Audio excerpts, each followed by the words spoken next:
Pro Tem Rush Hill, and then please remain standing for the invocation. Please follow me. I pledge allegiance to the flag of the United States of America and to the republic for which it stands, one nation, under God, indivisible, with liberty and justice for all. Our Father and God, we thank you for the many blessings upon this community. You have indeed blessed us beyond all measure. We ask tonight for wisdom and compassion as we govern our community, that we look after those less fortunate who live in our community, and that all of our decisions would tend to your glory. Amen.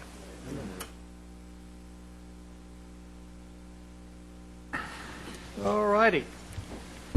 It gives me great pleasure to recognize today from the Girl Scouts, Troop 2917. If you all would please stand and be recognized. Thank you for joining us tonight.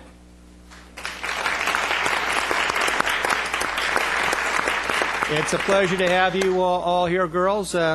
Thank you for coming down to visit us. Thank you. Let me next invite our outgoing City Arts Commissioner, Carol Bowler, to come forward. And Carol, we have a plaque for you recognizing your service on our City Arts Commission.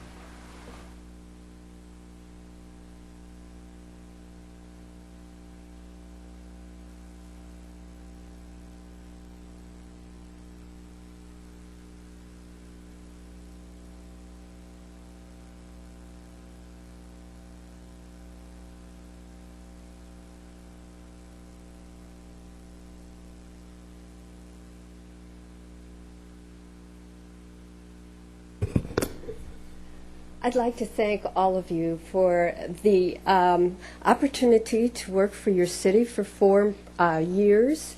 It was a joy, a pleasure, and very, very interesting. I think the arts in Newport Beach are only growing by the month, by the day, by the minute. If you ever need anything from me, I'm still in the art world. I'd be more than happy to help. Thank you very much. Thank you, Carol, and thank you for your service. Is Scott Kelly in the audience? Scott, may I invite you to come forward, please? You have a presentation to make. Yes.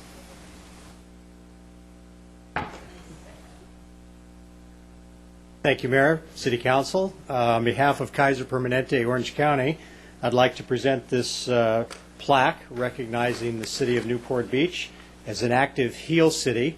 Just a short inscription, if I may, Mr. Mayor. Of course. Initiated in 2008 by the League of California Cities and the California Center for Public Health Advocacy, and fully funded by Kaiser Permanente, the Healthy Eating, Active Living Cities campaign, otherwise known as HEAL, offered workshops, technical assistance, model policies, and a website supporting cities that wish to become healthier places to live and work. And as of today, nearly 160 cities have signed on to the campaign. HEAL helps cities adopt policies that promote walking, biking, physical activity, and enhance access to fresh fruits and vegetables. With the certificate, the HEAL Cities campaign in Kaiser Permanente, Orange County, recognized the city of Newport Beach as an active HEAL city for having adopted and implemented policies to address the obesity epidemic. So, Mr. Mayor, I'd like to present this to you and your city.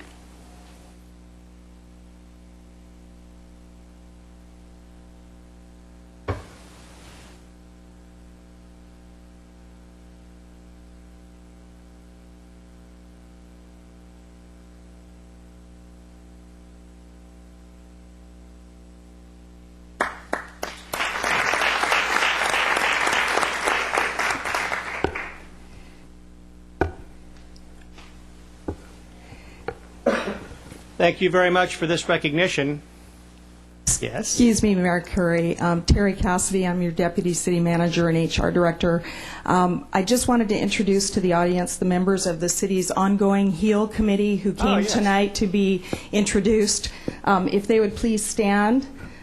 Kelsey Kens from Public Works, Leslie Campbell from HR, Sherry Anderson from HR, Sean Levin from Recreation, Raquel Valdez could not make it this evening, or Jaime Murillo, but because we are such a wonderfully active community, we have an ongoing commitment to the HEAL activities, and we want to thank you for adopting a resolution in 2012. We would continue to do that.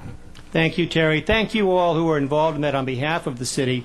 Despite the rather bad example by your mayor, this is a serious issue that actually affects the health of everybody in our community. And the HEALS program helps communicate the message that active and healthy living makes everybody live longer, reduces our health care costs, and it just creates a better and higher quality of life in our city. So thank you all for what you do, and thank you for the presentation tonight. We appreciate it.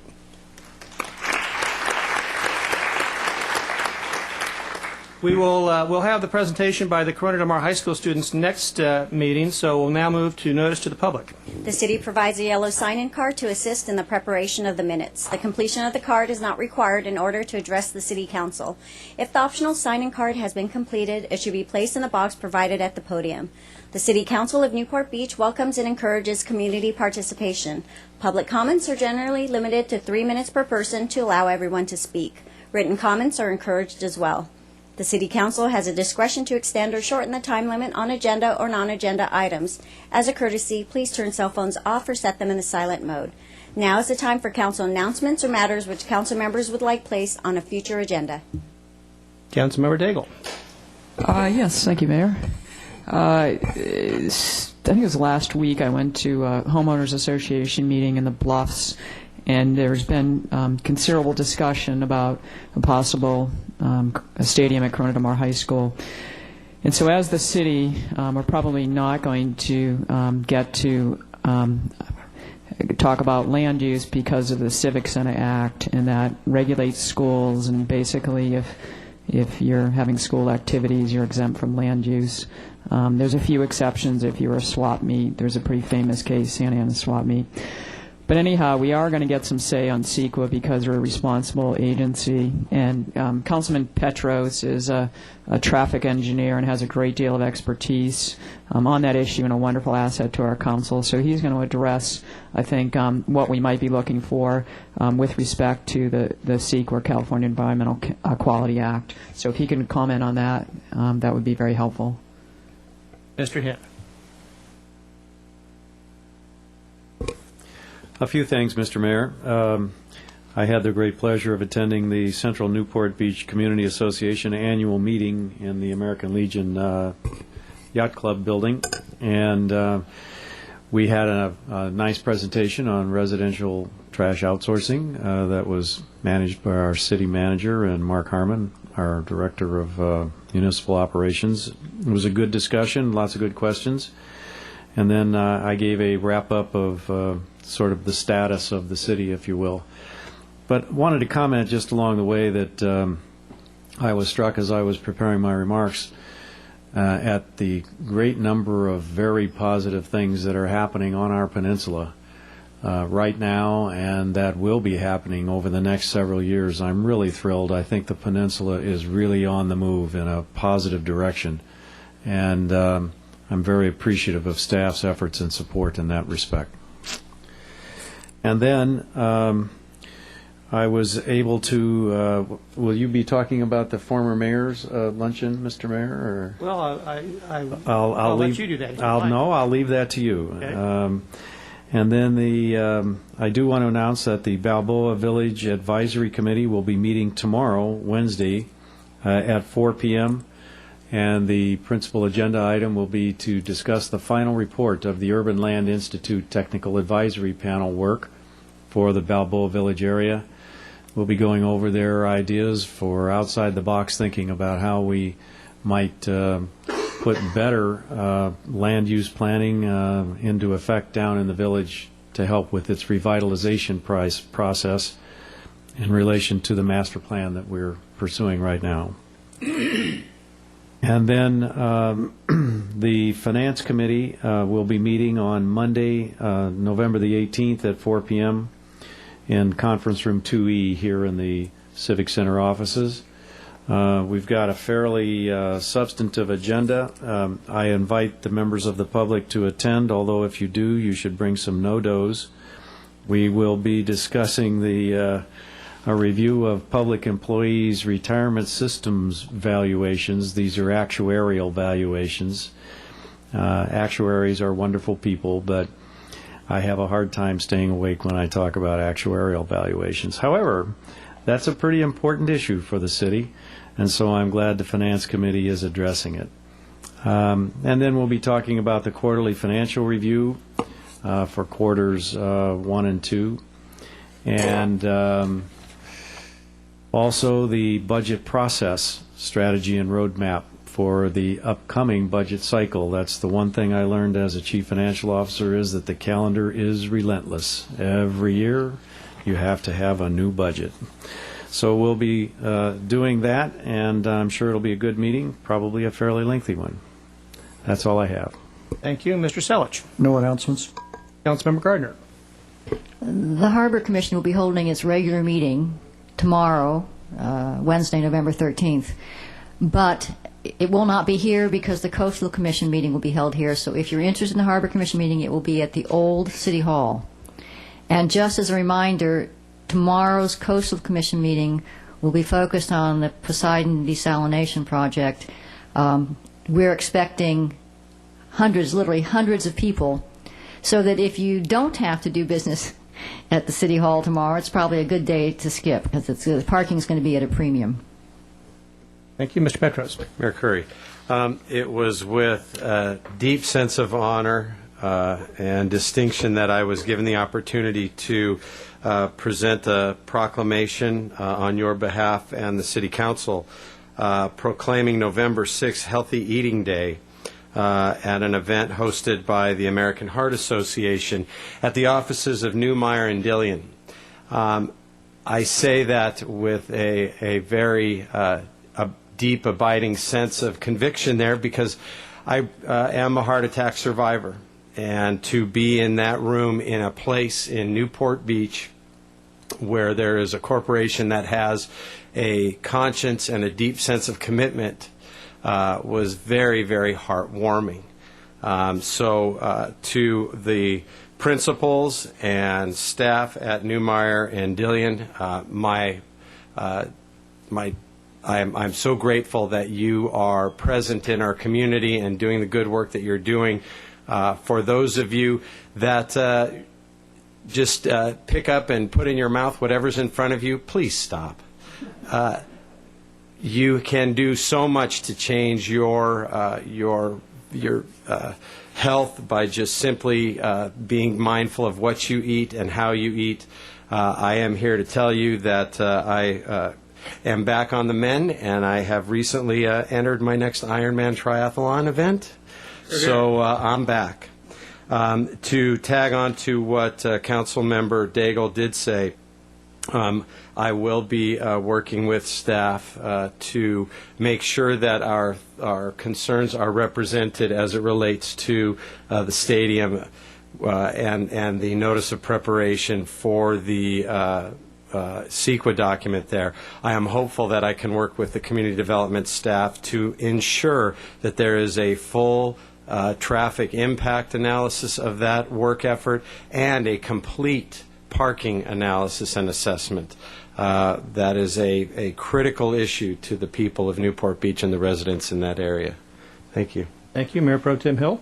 I do have one announcement, and would acknowledge that Councilman Petros, that Ronald Reagan had an ideal diet. He said that Mrs. R had him on, you take one bite, and if it tastes good, spit it out. So I had the great honor on October 23rd to represent our mayor with Mariner School and for Arbor Day, and it was along with Pamela Coughlin, the principal there at Mariners Elementary, Dan Serrano, our Parks and Tree Maintenance Superintendent, and myself, and we had the opportunity of meeting with the third grade class there, and I delivered a proclamation on behalf of the mayor declaring October 23 Arbor Day, and with that, Lynette Short, who is the California Department of Forestry and Fire Protection employee, presented to the city the Tree City Award, which we have received now 23 times,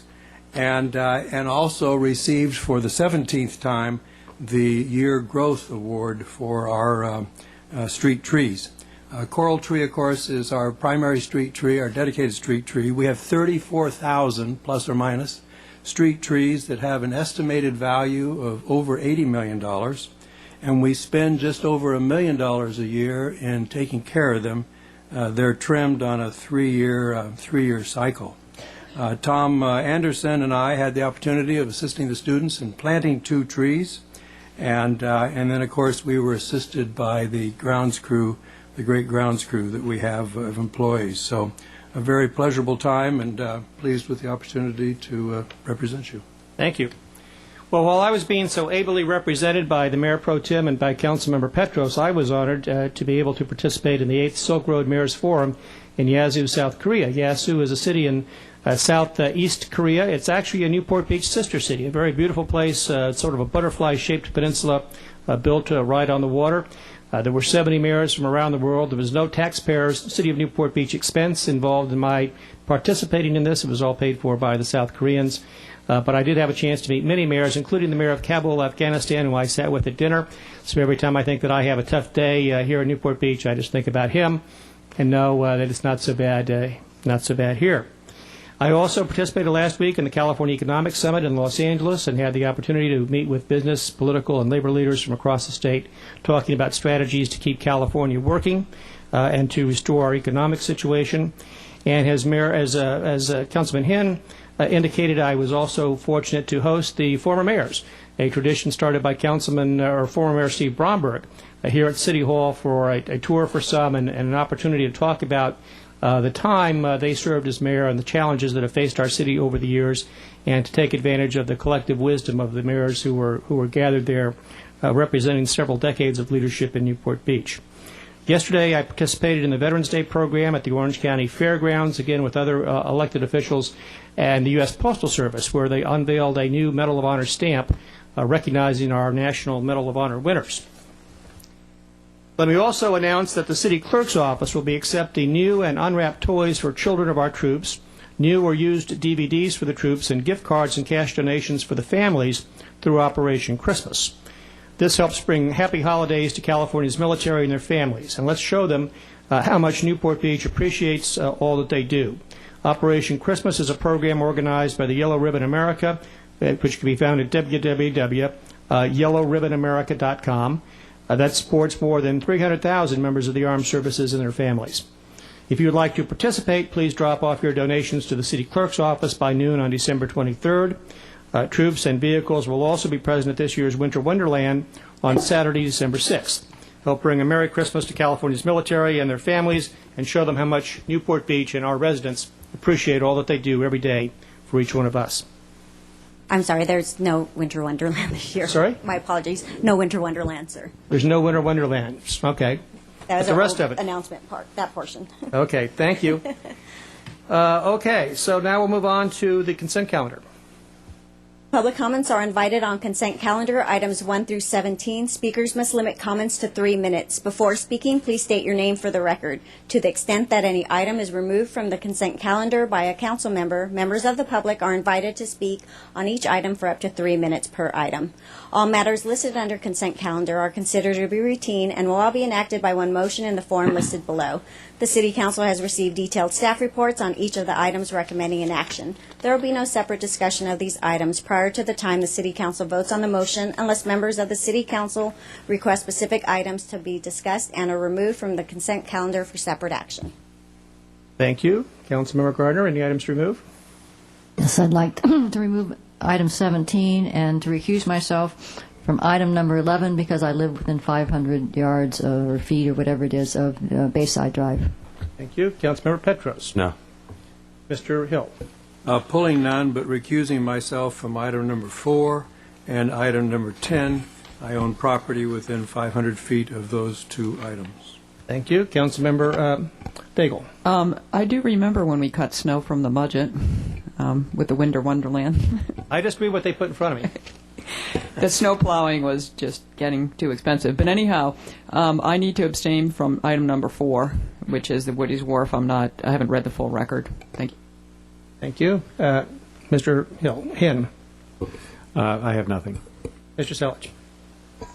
Let's see, I have to recuse myself from item number 11, Bayside Drive, because my home is within 500 feet of portion of the project, and then register a no vote on item number 4. Thank you.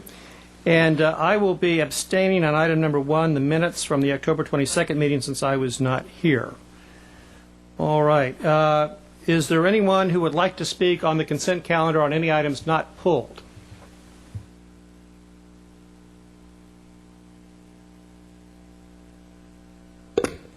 Mayor Curry and members of the City Council, my name is Jim Mosier. Of the 16 items that remain on the consent calendar, I noticed that items 7 and 8 had been scheduled for action at your last meeting, and they're back again tonight. But I was not able to find any explanation in the staff report of why they were pulled from the last agenda, or if there's anything different about them this time. So if you were provided with an explanation of that, the public does not seem to have seen it. Regarding item 4, which is the Woody's Wharf permit appeal, finalization of all those items, I see that in item 4.1 of your actions you're going to be taking, you're going to be making a finding that the CEQA exemption that was used by the Planning Commission for approving a number of the elements of the project that they approved was inappropriate. So I'm curious if by doing so you are invalidating the Planning Commission action independent of whether Mr. Diamond is successful with his procedural challenges. And then with regard to item 12, which is a rehabilitation of Dover and Westcliff Drives, after the sanitation district finishes their sewage project that is there, if I read the staff report correctly, the staff is planning to do some upgrades or possible changes to the medians and the landscaping. And since you've sought public input in other areas, I'm wondering if there's any plan to seek public input on those. Thank you. Thank you. Any other speakers? All right, seeing none, I'll bring it back. Is there a motion on the balance of the consent calendar? Mr. Mayor, I will make a motion approval of the consent calendar with the exception of item number 17 and a no vote by Councilman Selledge on number 4 and recusing of Councilwoman Gardner on number 11, Councilmember Hill on 4 and 10, Councilwoman Daigle on 4, Councilmember Selledge on 11, and Mayor Curry on item number 1. Okay, if there's no further discussion, second, please vote. Prior to reading the vote, I'll read the ordinance title for item 6, ordinance number 2013-21, an ordinance of the City Council of the City of Newport Beach adopting zoning code amendment number CA 2013-005, amending section 20.90.60 residential equestrian district SP7, removing annual use permits for the keeping of the 3 to 6 horses in the residential equestrian district of the SP7 Santa Ana Heights Specific Plan Zoning District. The motion carries 7-0. Thank you. Item 17, please. Councilmember Gardner. Is anyone from Visit Newport here? Oh, hi, Gary. Good. All right. I have a problem with the marketing plan because to me it isn't a marketing plan. It's more of a marketing calendar almost. There is nothing in here. There's a lot of information. You've done a lot of research and everything. But there's nothing in here that really helps us evaluate the impact of what you're doing. To me, a marketing goal is not to produce 100,000 marketing Visit Newport booklets. That's a way you get to a goal. And to me, a goal is we are going to have increase our room occupancy by this much, or we're going to, I mean, there are certain things that would be very meaningful in terms of this money is not going into the general fund, it's going back to this program, and this is the way we see its value. This is not to suggest that I don't think Visit Newport Beach is probably doing a very good job, but it's to say that we don't have anything to measure it against. So I don't want to stop things, but what I would suggest is that in moving this forward, that we put in a request that within 3 months Visit Newport will come back not with final numbers or anything, but with their goals. This is what we want to measure ourselves against so that it will help you evaluate it. So that would be my motion. Does not the report establish the room counts as goals? I didn't see the fact of the real increases, and this is from this year to this year. Now, maybe I missed it, but I was looking at a lot of things. Most of it seemed more like tactical rather than real. And how do we measure against, you know, we're going to increase our room rates, room occupancy by 2%. Well, is that because the economy's improved? Do we measure it against Santa Monica or something? So I'd just like to see that what they would come back with and say, these we think will help you better evaluate what we're doing. I think it's a good idea to have some measurement. One of the longstanding questions that I've had is more than 33% of our revenue is coming from Irvine Company hotels, the Island Hotel, and the Pelican Ranch, Pelican Hill rather, and they're just a marketing machine. So how do we really know that those revenues derive from Irvine Company efforts, from Visit Newport efforts, or a combination of the two? And you know, how do you really measure that? I don't know if the city manager has any thoughts or insights on, and maybe we're currently measuring that. I don't know. Would we like to have? Yeah, maybe Mr. Sherwin could come up and enlighten us on these questions. Yeah, there is a summary of goals right at the beginning of the presentation here, marketing goals for the upcoming fiscal year. I don't see anything in here as it relates to room nights, but maybe there's some additional goals that you've got, Gary, that are not submitted with this. Well, good evening. I'm Gary Sherwin, the President CEO of Visit Newport Beach. And just to clarify how this marketing plan gets put together, we actually have a group of marketing professionals in the community who serve on our marketing committee. They review our strategic plan. We have a 3-year strategic plan that talks about the key initiatives and markets that we need to address in terms of the highest return on investment. We then bring the group together. They actually helped us craft the plan in terms of the markets we're going to address and the tactics we're going to deploy. They then assign the goals, and then that goes to our executive committee and the full board for ultimate approval. Now, understand, too, that the funding out of TOT is done to support overall marketing of Newport Beach, leisure marketing for Newport Beach. It does not include group marketing.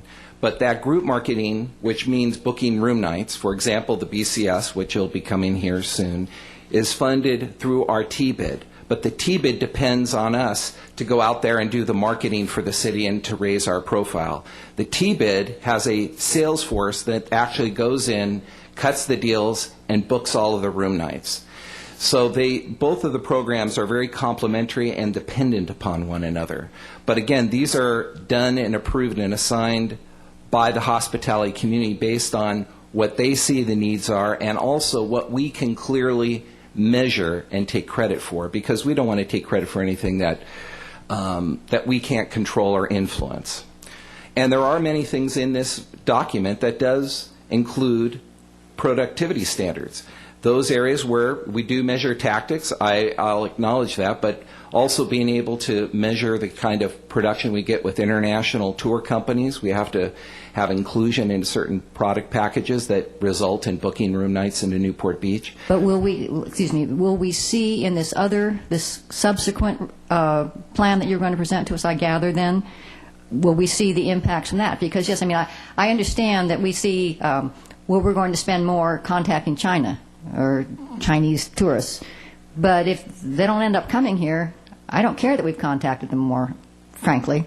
So will we see something like that at some point? Well, if there's a question as far as where our performance metrics are, we're happy to meet with city staff along with our hospitality community because they do hold us accountable. We welcome that. We want to show a tangible return on investment for the city. There are certain things that we can measure very clearly, and there are things that we can't measure clearly. If you run an ad in Westways magazine, am I going to be able to tell you precisely the number of people who come as a result of it? No. I can measure the inquiries. We can gauge, the conversion factor on visitors who come to our website. But what we do try to do is measure what we can and assign as many metrics as possible based on the best practices in the hospitality community. And our hospitality leaders have a keen understanding of what those standards are. All right. Well, that's what I was looking for, the conversion rate. I mean, as I say, and maybe I missed it because it's a long report, but I see total ad impressions. I understand about advertising, and you'd have to have a huge budget to be able to try to measure some of these things. But when I just see that you've got total page views, but if you've got some kind of conversion, well, for every 20,000 hits, we get one room rent or something, and we're going to make that for every 20,000, we're going to get 1.5 or something. I just think if we had a bit more of that, it would help, because otherwise, as I say, we're looking at you're saying I'm going to produce 100,000 booklets. Well, check that one off. I made that goal, but that's really not your goal, which I know you understand that and are saying that in a sense. So we are. I think that we could be provided with some tools that would help us, particularly when we get questions about the allocation of funds. Well, if I can offer this, if I can return the question back to our marketing committee of professionals, have them review those goals again, and come back to city staff with their thoughts on it as to the best ways to do that. I know they do this on an annualized basis. They don't take this for granted. And these are people who, believe me, want to hold us accountable. They're depending on us to help drive them business. But there are other areas that we can improve upon. I can have that group of people who are, again, the marketing leaders of the community be able to offer that to you if that would be of help. I think that would be. So anyway, thank you, Gary, and I will move the action. I'll second. Thank you. Motion and second. Thank Gary, you. Gary, by way of some additional input, I think later on in here there is some performance metrics that Oh, yes, are absolutely. more results-oriented than effort-level-oriented. The There goals is. that are in the front are more effort-level oriented. So I'd look at those performance metrics later on and see if that can't, integrating some of that back into the response. And again, I want to make sure that we take a look holistically at what's going on, too, because the TBID has a very definitive return on investment. But that TBID, which involves booking room nights, signing contracts, bringing groups like the BCS, is dependent upon the strong marketing that we have in the other areas as well. Right, and if you could perhaps just show the linkage a little bit more of this is where we see it and that sort of thing. Just flesh it out. Okay. Would help. If you don't mind, how would you identify the return of investment? Whose investment? We have this return of a phenomenal TOT. Whose investment is it? How do you assign that? Well, the easiest thing to do is to assign the value that we have as it pertains to group business, meaning meetings and conventions. Right now we're on the verge of the biggest single event in the history of Newport Beach, which will be the BCS, which will be here in January, filling up nearly every single hotel, bringing about 10 to 12,000 people. Took us about a year and a half to get that deal put together. There'll be over $3 million in gross spending out of that. But that's only one piece of about over 30,000 room nights that we booked last year, with a dollar figure attached to that in terms of gross hotel sales and overall economic impact to the city. So that is clearly measurable, and it's all based on contractual room nights. And I will also add that the TBID, which did not previously include the Island Hotel is requested to be a part of it because they know that we have been able to generate a significant return on investment and bring a lot of group business to town that we hadn't had to before. So booking room nights is probably the most obvious and easiest way to do it. I'd love to be able to measure precisely every single leisure visitor that comes here.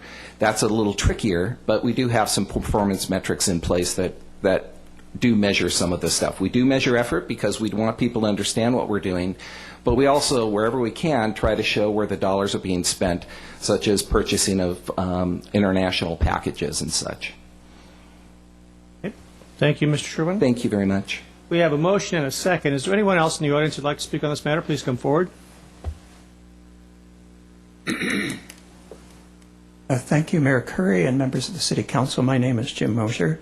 It's good to see that Visit Newport Beach is supplying the reports that are required by its current contracts, both as the city's destination marketing agency and as the operator of the tourism bid. If you look at your staff report, however, you will see among your obligations, number 4 among those is to review, approve, and modify Visit Newport Beach's fiscal year 2013 through 14 budget. And unless you have a report different than the one that the public has been distributed in the lobby, I don't see how you can approve the budget in good conscience, because all I can find is this attachment C towards the end of the packet. It has 2 pages, and they're only the first pages of budgets of some sort. It gives the expected income, which is $3.5 million that we charge to our short-term visitors, and it gives about $80,000 or $90,000 of expenses here. The remaining pages showing where the rest of the $3.5 million is planned to go is not there, so I don't know how you can approve or modify or do much of anything with that. And there's a second page that I don't totally understand. And you might be interested to know at 4:49 this afternoon, I think in response to a Public Records Act request I made a few weeks ago, the city clerk's office sent me the audited expenditure report giving in detail Visit Newport Beach's expenses for the last fiscal year ending on June 30th. And I don't know if you've seen this. I certainly think you should.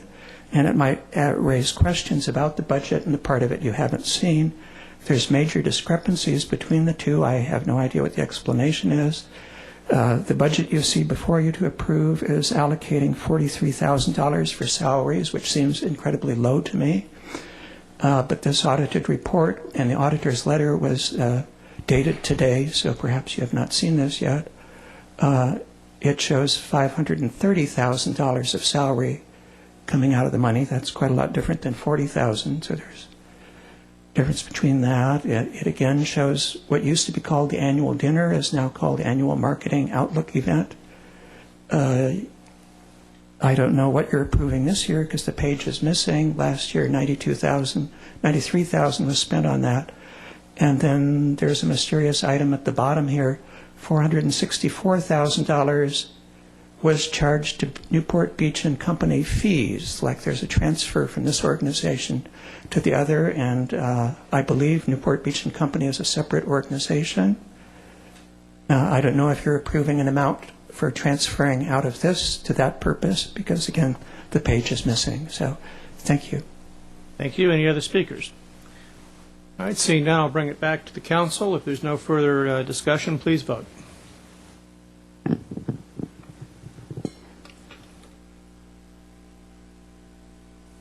The motion carries unanimously, 7-0. Thank you. We're now ready for public comments on non-agenda items. Public comments are invited on non-agenda items generally considered to be within the subject matter jurisdiction of the City Council. Speakers must limit comments to 3 minutes. Before speaking, please state your name for the record. Good evening. My name's Stephanie Barger, and I would just like to thank you for the dog park. It's awesome, and especially since my dog in training flunked out of college due to food obsession issues. So she's back as a pet. I would like, and I can work with the city manager, that somehow we're able to extend the hours, especially with daylight saving, because it closes at dusk, which means for those of us that work, you know, past 5 o'clock, we can't use the dog park and get our dogs exercise when we come home from work. So we have some great energy green architects that use the dog park, and we're willing to come together and see what options for low lighting. Dogs don't need a lot of light to play. But once again, thank you for the park. It's really helpful for all of us. Thank you. Thank you, Ms. Barger. Anyone else?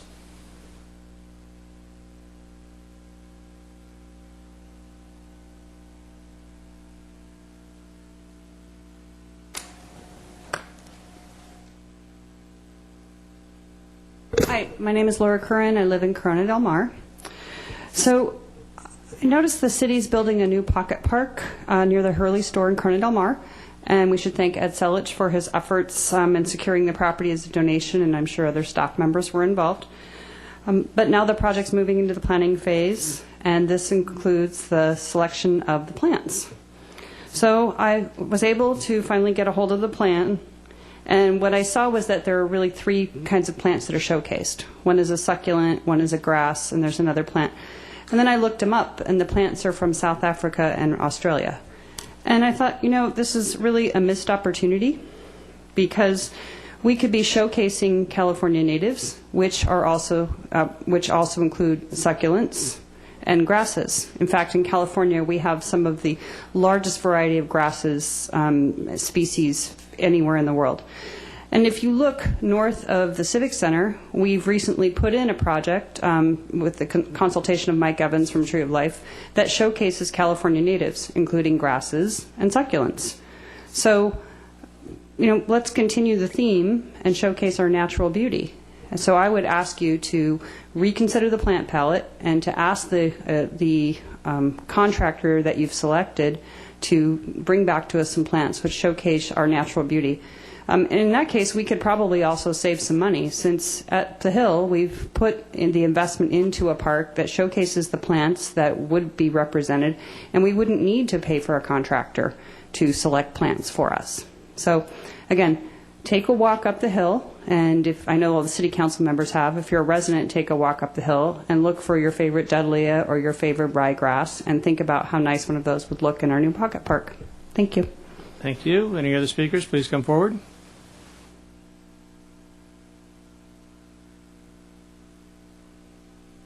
Yes.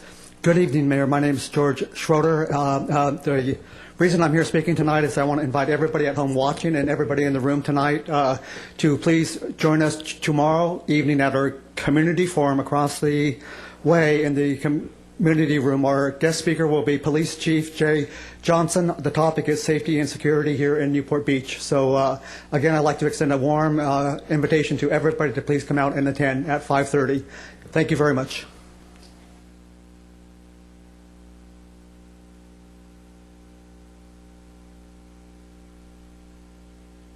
Good evening, Mayor, City Council. My name is Denise Oberman. I have two questions as a matter of follow-up. First is relative to accounting, which Councilman Petros had previously requested relative to the, I believe it was 4.5 million in contingency funds relative to the Civic Center project that was recently completed. Mr.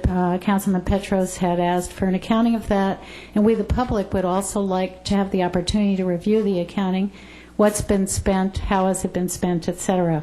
My second question is relative to the status of the City Hall, the old City Hall site reuse, and we appreciate the Council's recognition of the public voice wanting to have a boutique hotel. What is the status of the negotiation with the developer, R.D. Olson, that was selected to build that hotel?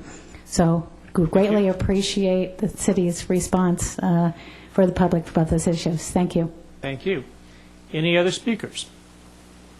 All right, seeing none, I'm going to close the public comment period. We'll go to oral reports from city council members on committee activities. Councilmember Daigle. Yes, several things. The vector control has really had its hands full with Lower Big Canyon.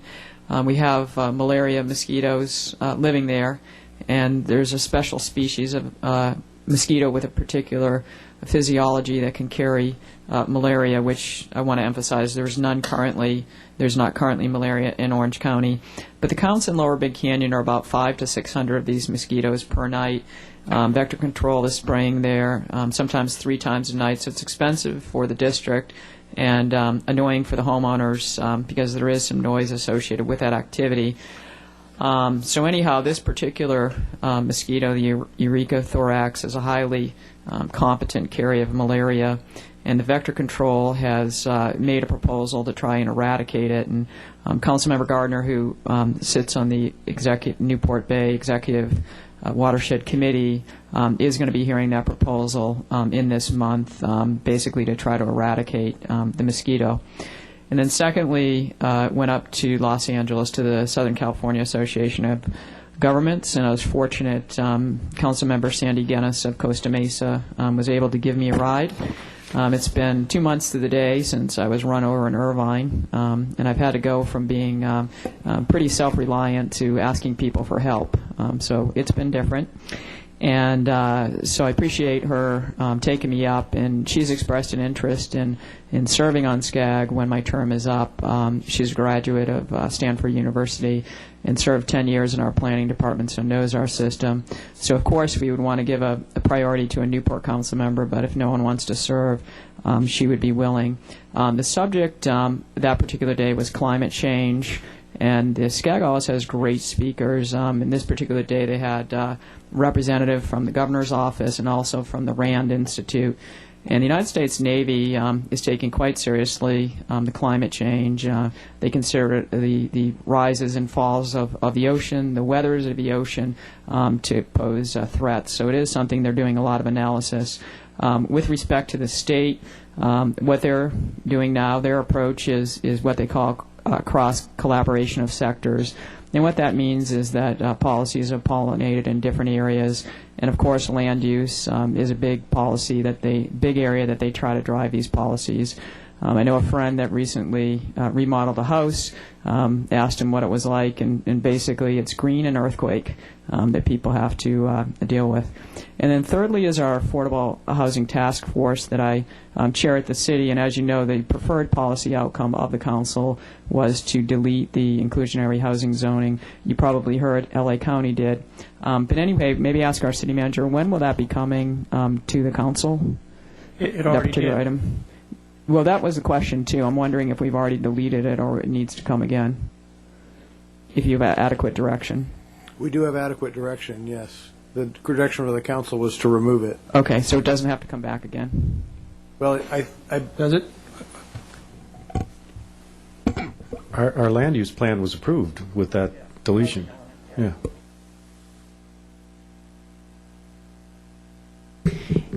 Mayor Curry, members of the council, that is correct. The housing element was adopted with the deletion of that program. We just need to do a follow-up action, which is to amend the municipal code to remove the affordable housing inclusionary program from that document as well. That's scheduled for November 26th. Okay, so it's the program, but the ordinance is gone. The What's program was distinction? deleted from the general plan housing element. Okay, and so got it. now we need to amend by ordinance the municipal code to remove that program from there as well. Okay, and I guess the issue, and I appreciate the mayor chiming in, that I was raising is it would seem like the council has articulated and given direction on that. That's correct.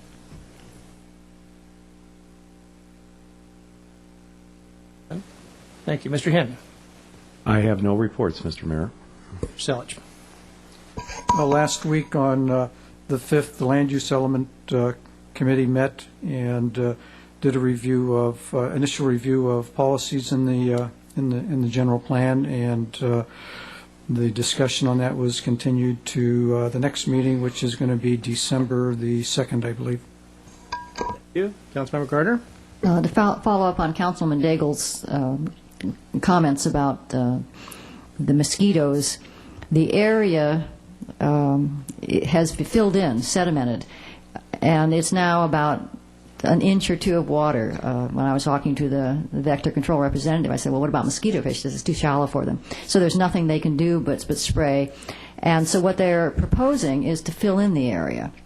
And everybody, you gasp, but the habitat is all invasives. There's no native habitat there. And the plan would be to divert the runoff around it and directly into the bay. And what we would get from that as a city, in addition to eliminating a mosquito problem, is we would also alleviate a selenium problem. We have total maximum daily loads that we're going to have to be meeting. And the selenium, the form of selenium that's harmful to birds and fish, it comes from when water ponds. And so if we bypass the pond and the water keeps moving, even though it has selenium in it, it won't transform to the harmful state. So a program that was going to cost us millions of dollars could end up costing us very little, and we'd get, as I say, eradication of a vector and also eradication of a pollutant to our bay. So it'll be interesting to see how that proceeds, but I think they'll get some support.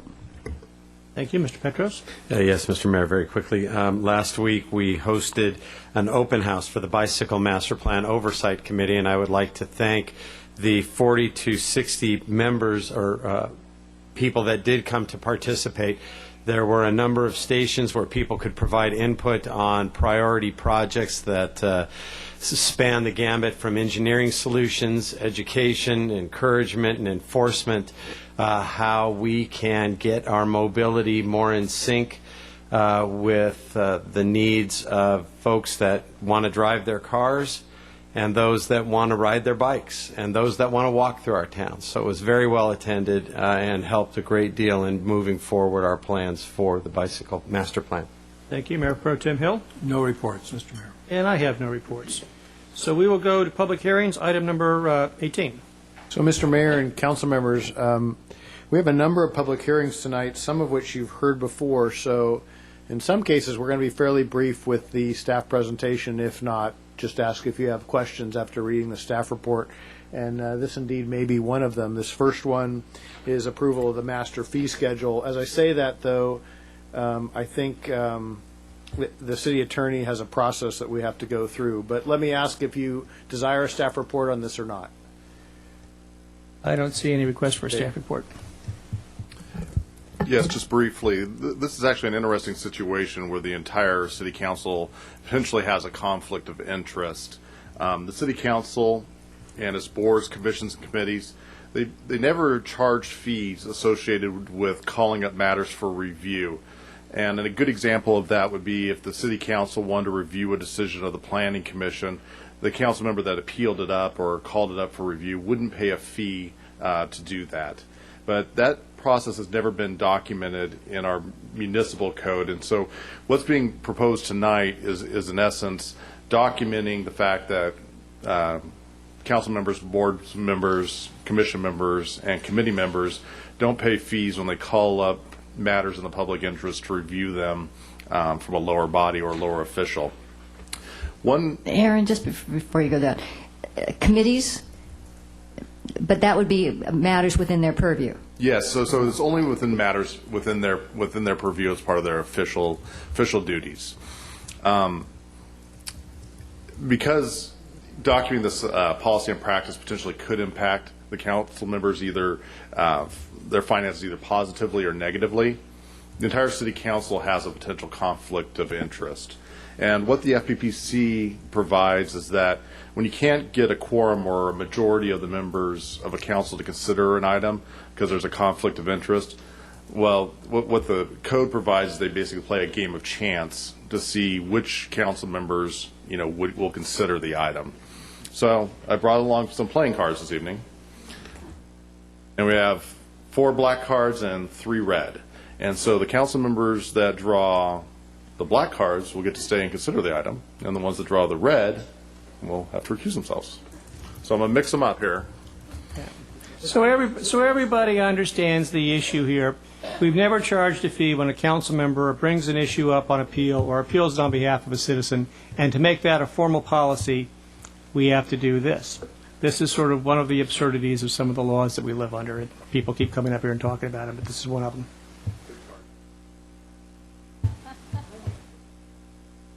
Anybody have any hearts?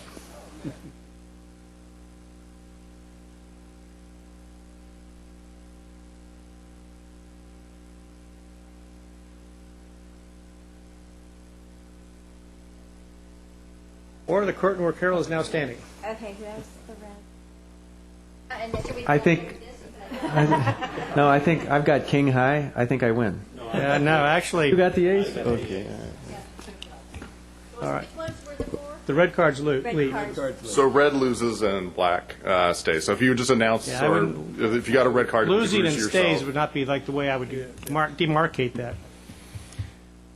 All right. So for those of us remaining on the council, is there a specific motion just for this that we need to make, or what? No, now you're able to consider the matter, and this same group will be the ones that considers this matter when it comes back. So for second reading. Okay, for second reading. Now, what do we do here for item 18 for first reading? So this would be, for whatever we're on. Again, this is the master fee schedule. Right. You would open the public hearing, you'd invite public comment, close the public hearing, and return back for a vote. So do those guys not have to vote on the fee increase? That's right. And cuts? Yes, they're out of the entire process. Oh, I want a different card. No trading. Okay. Everybody understand that. So is there any public comment on item 18? Please come forward.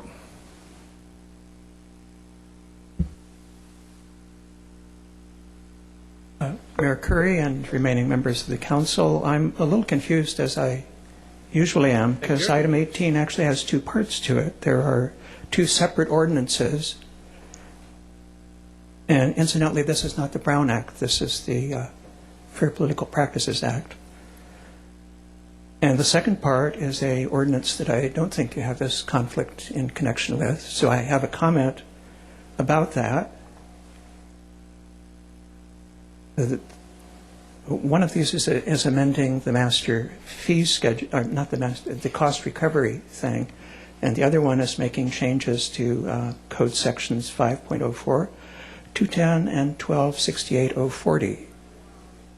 I'm not sure why the rest of the council is not here to hear the comment, because my comment is about the ordinance which is amending section 1268.040, which has to do with preferential parking privileges. And my comment is that we all screw up. I know that I do from time to time. This section of the municipal code set the fee for parking, preferential parking permits, such as you're going to issue on Aurelia Street, to $10. At some point in the past, somebody copied that $10 number into the master fee schedule. That was not a problem. But then sometime later, somebody started adjusting that number, applying cost of living increases or other increases to it. So the $10, which is mandated by the ordinance, changed into a $16 in the master fee schedule. And we have apparently been charging people for I don't know how many years, more than the $10 which we can legally charge. So the question is whether we're planning to refund that screw up extra money that we've been charging for parking permits. Thank you. Thank you. Is there any other public comments? Seeing none, I'll bring it back to the council. Is there a motion? Mr. Mayor, I'll move that we introduce ordinance 2013-18, amending municipal code section 3.36030, and conduct second reading and adopt ordinance 2013-19, amending municipal code sections 5.04.210 and 12.68.040. A second? I'll second that motion. Any further discussion? Seeing none, please vote. With council members Hill, Henn, and Daigle recusing themselves, the motion carries 4-0. Thank you. Item 19. So, Mr. Mayor and council members, this next item, you provided notice of this hearing at the last meeting, and the notice set forth today's date as a public hearing involving a penalty amnesty program for the CDM, or Corona del Mar Business Improvement District. We're happy to make a more detailed staff report, but only if requested. If you do adopt this, I'd just clarify for the public standpoint and for the councils, there's an amended page 2 to the staff report, which missed the initial, sorry, this is page 3. The initial page 3 in your packet omitted a sentence, so that's corrected with that addendum. All right. I don't see any need for a staff report. Is there a motion? I'll move, Mr. Mayor, that we introduce ordinance 2013-22, establishing a penalty amnesty program to forgive businesses that pay certain delinquent assessments for the Corona del Mar Business Improvement District from liability for penalties, and pass to second reading on November 26, 2013. Second. Motion and second. Is there anyone in the audience who'd like to speak on this matter? Please come forward. Good evening, Mayor, Council. My name's Sandy Giltman. I'm a small business owner in Corona del Mar, and I certainly support the amnesty. What's baffling to me is its need.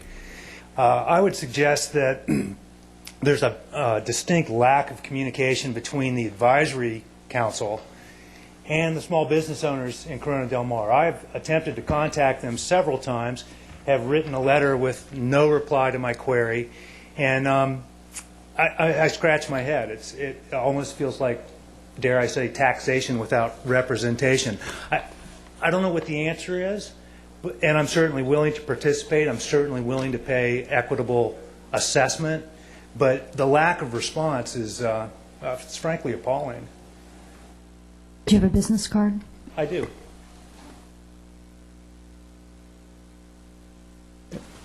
Thank you. Are there other speakers on this matter? Seeing none, I'm going to close the public hearing, bring it back to the council. Motion's on the floor. If there's no further discussion, please vote.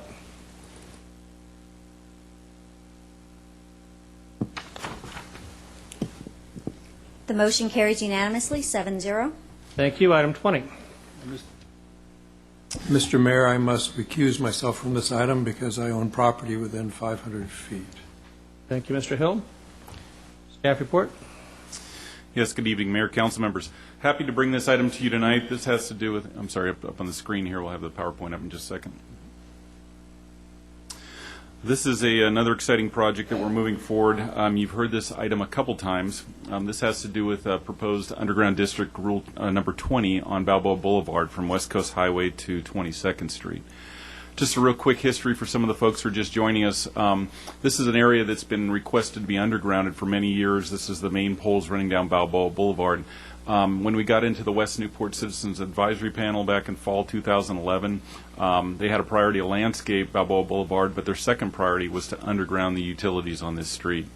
We brought this item to Council on March 26th of this year and had several underground district areas that we wanted you to look at, and your priority was to look at Balboa Boulevard first and to use Rule 20A money on that and come back and determine how we were going to do the private conversions.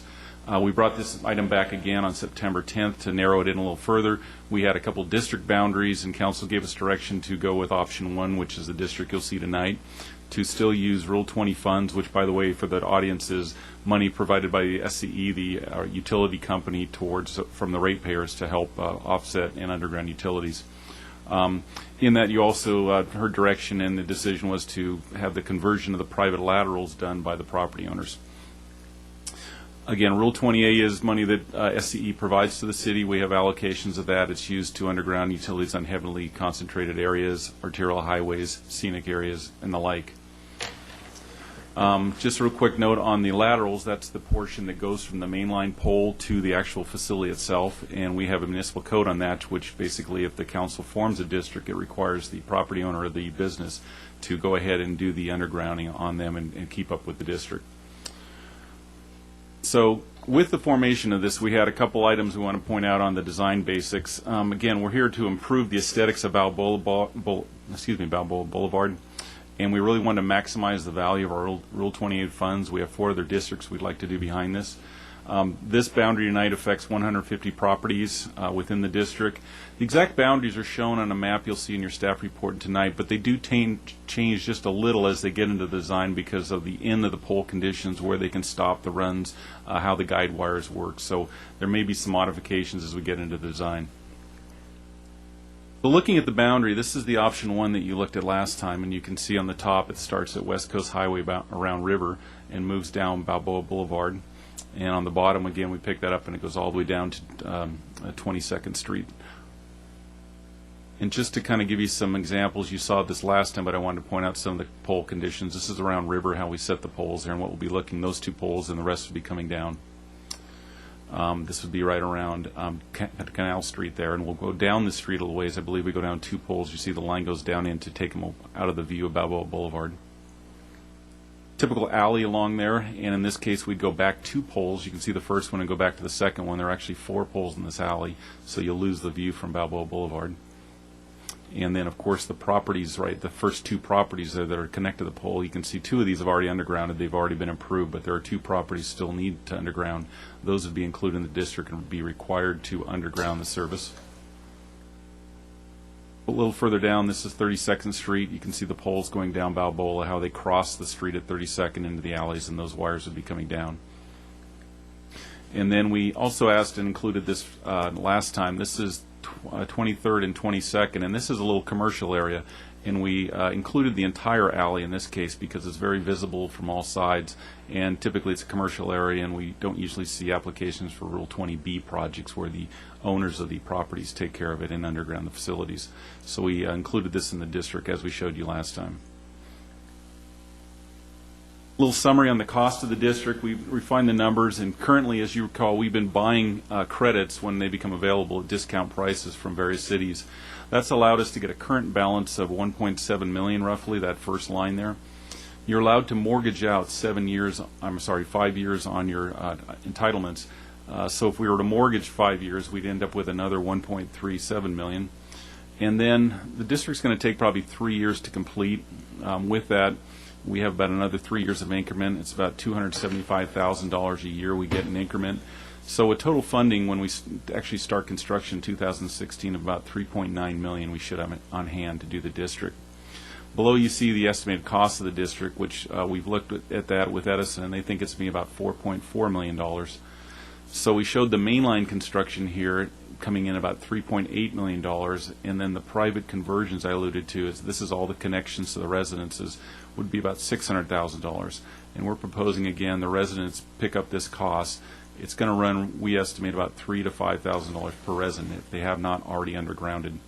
And that's how the district will be funded as shown.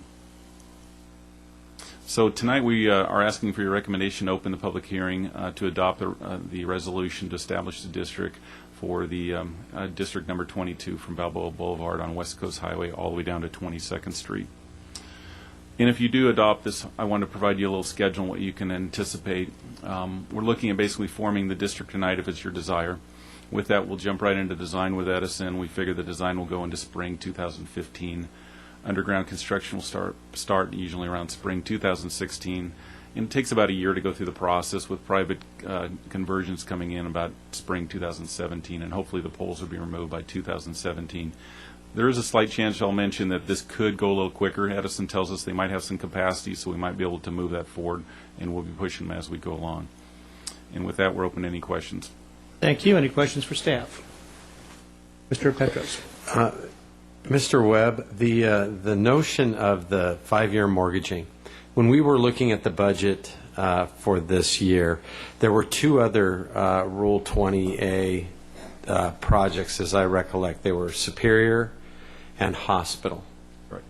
Does mortgaging out for this compromise the ability to ultimately get to those projects as well? You're actually be delaying those to some extent because you're using future funds, your next 5 years in funds, to pay for that. So you would have to build up another reserve to start another project. Typically these, I don't remember the cost of Superior, but you're... Are we talking 5 years, or are we talking 10 years because we have to get a reserve built? Well, again, you could mortgage at the time. Then you're probably looking at least 5 to maybe 7, because if you're looking at about $275,000 a year, if that keeps up, Okay. And I believe Superior was over $1 million. Yeah, so you're a ways out there. We still, of course, look for an ability to buy these funds at a discounted rate like we've done before, and we'll keep doing that. Mm-hmm. Well, I would just like to comment, though, given even with that, my colleague, Councilmember Hen's leadership in not only this project, but also the Balboa Boulevard landscaping. These two projects are signature efforts undertaken by the city to revitalize the west side. And I think with the contribution of the Citizens Advisory Panel on the landscaping project and this, there is going to be a remarkable, demonstrable change down on the peninsula, one that really brings up Newport Beach on the west side to the balance of the city. So I commend you, Mr. Henn, and staff. All right. Thank you. Mr. Henn. Yeah, just to follow on that, I did comment earlier, I think the peninsula is really on the move. I mean, there are 3 projects on the agenda tonight, these 2 that we just referenced, as well as the Lido Villas project. And, that in combination with the reuse of the City Hall site, Marina Park. By the way, somebody commented earlier to the effect of borrowing money for Marina Park. We're not borrowing any money for Marina Park. That'll be all done out of cash reserves. But that and the revitalization of Balboa Village, and I don't know what else, the project between Woody's Wharf and the Crab Cooker, that's 27 residential over visitor serving going in there. Changes in 30 to 32nd Street, the widening of that area that's in the design, in the process of design now. I mean, there's just a lot going on over the next 4 or 5 years that will really, I think, be transformational for the peninsula, and I'm so pleased at that progress.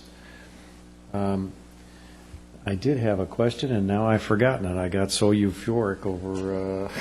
Well, thanks to you for driving those projects. Yeah. Great. I just have one comment, Mr. Mayor. Following on what Councilman Petrosin had said, I just was looking at the other project, and between the Balboa Boulevard landscaping and this project, we're investing a little over $6 million on Balboa Boulevard. So I think that's making quite a statement. Yes, it is. Is there anyone in the audience who'd like to speak on this matter? Please come forward.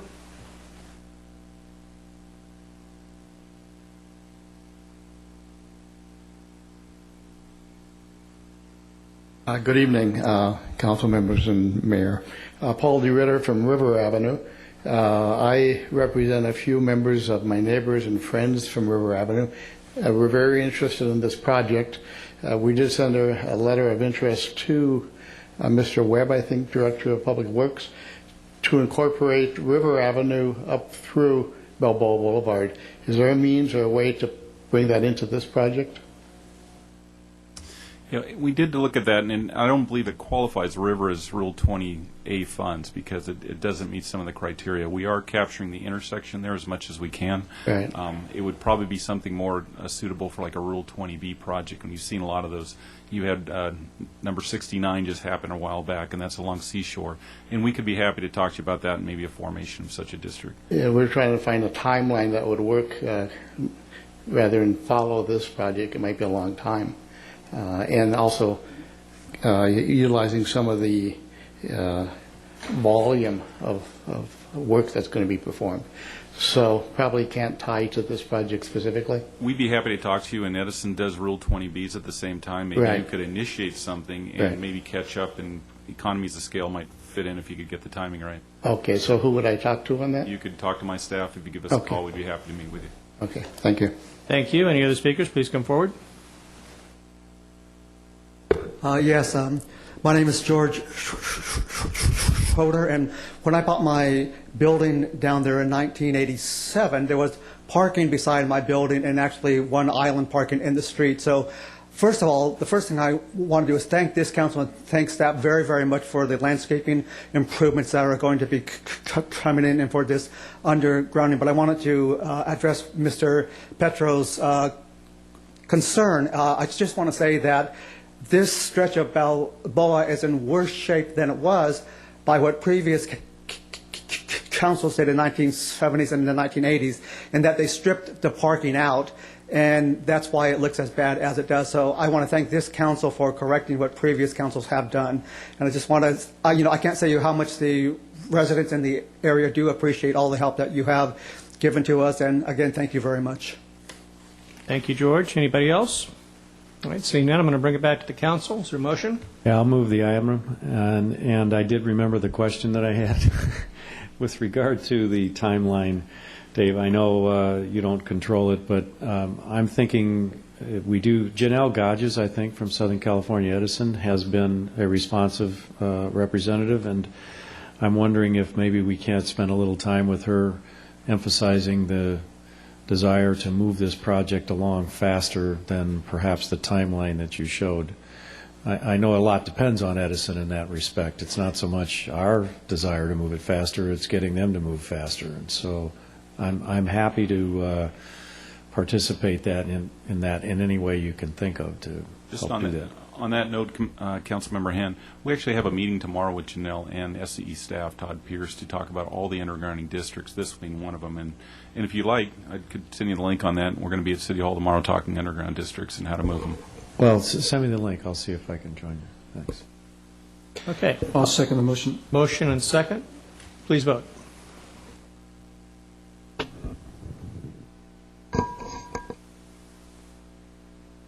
With Mayor Pro Tem Hill recusing himself, the motion carries 6-0. Thank you. Item 21.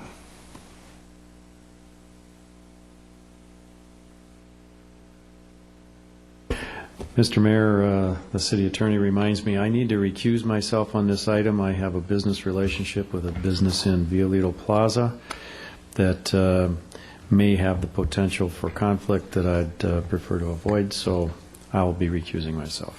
Thank you. Mayor Curry, I'm Kim Brandt, Community Development Director, and I do want to acknowledge that Councilmember Hand did give a very nice overview of the many different projects that are happening on the peninsula area, and he did mention Lido Villas project, which is on your agenda this evening.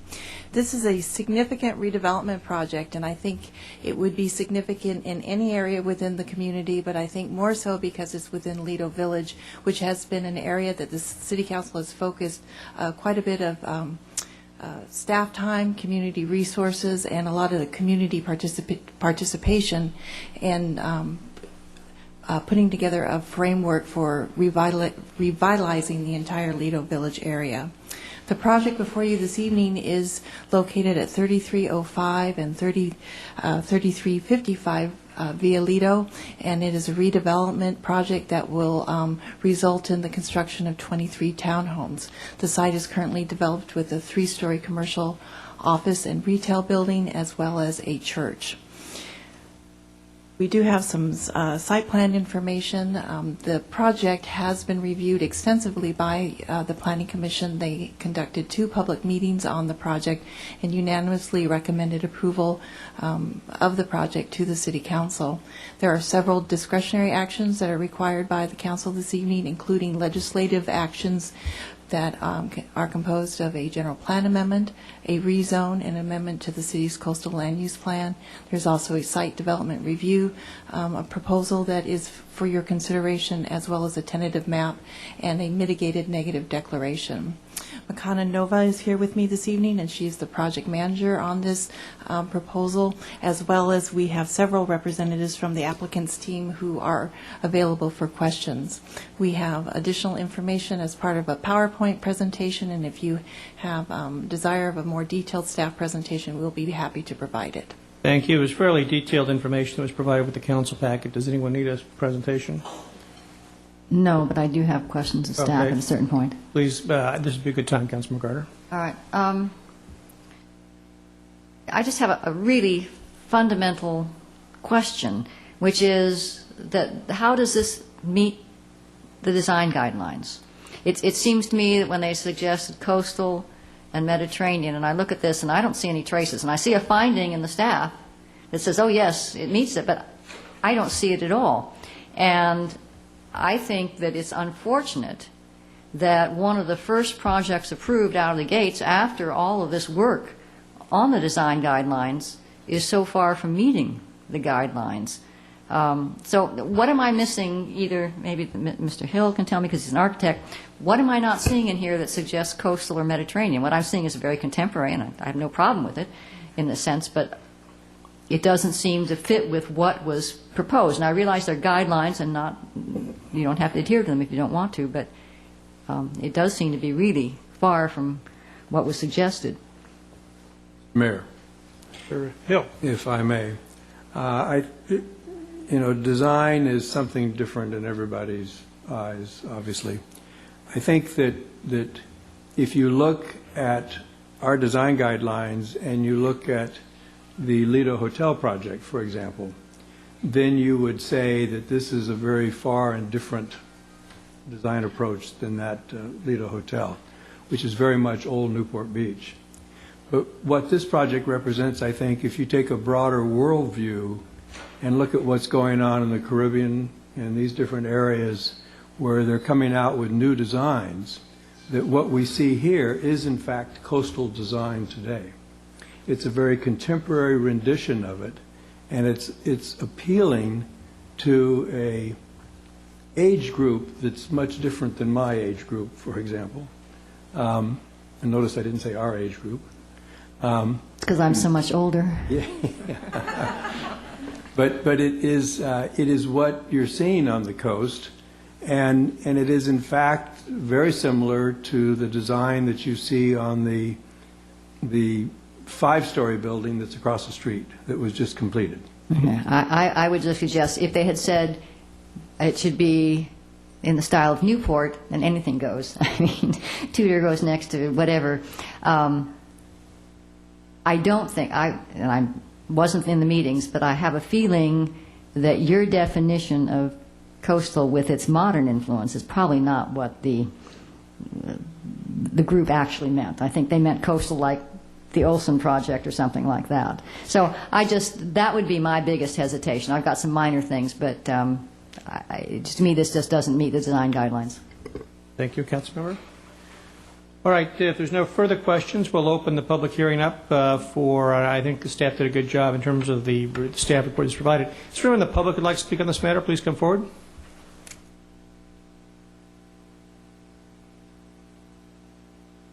Mayor, council members, Denise Oberman. In response to the query vis-a-vis the design guidelines, there are a lot of different perspectives on design. I do agree with Councilman Hill, and there are many members of the community that feel that this type of design is appropriate and attractive in the coastal area. So it may end up, those citizens may end up changing the perspective on the hotel project, who knows, before it's done.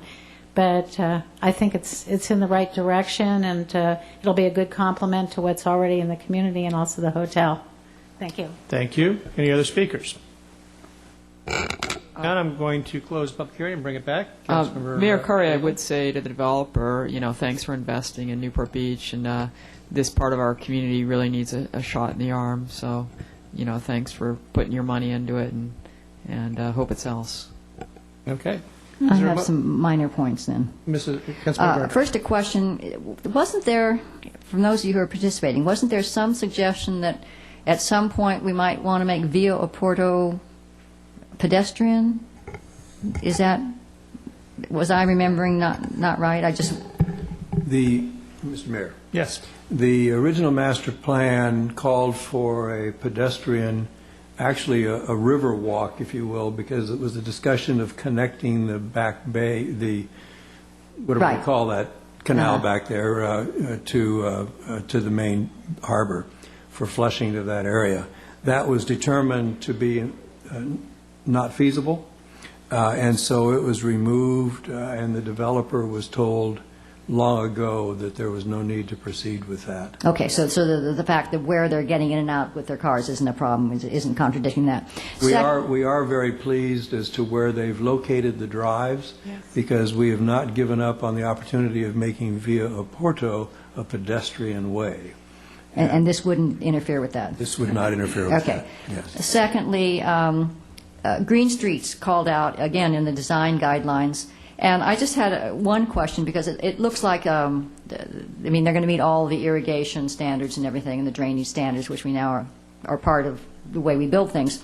But it calls for continuous curves around the planters.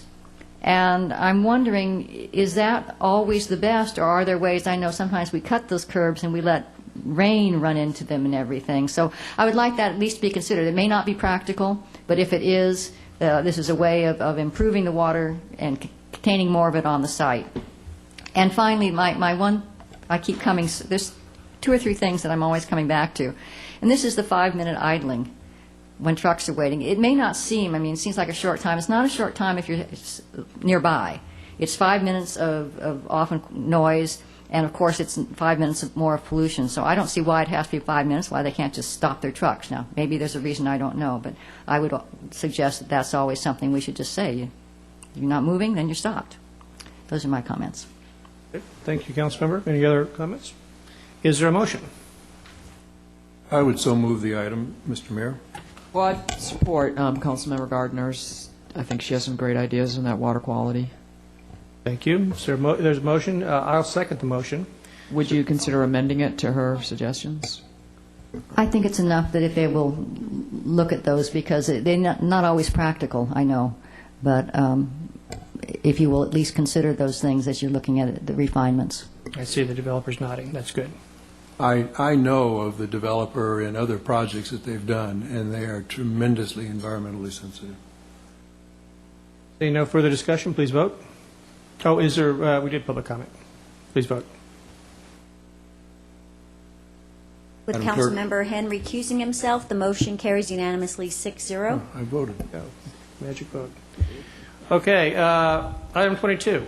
So, Mr. Mayor and council members, item 22 and 23, although we'll talk about them separately and ask you to vote separately, both have to do with the adoption of the 2013 version of the California Building Codes that would take effect January 1st of 2014.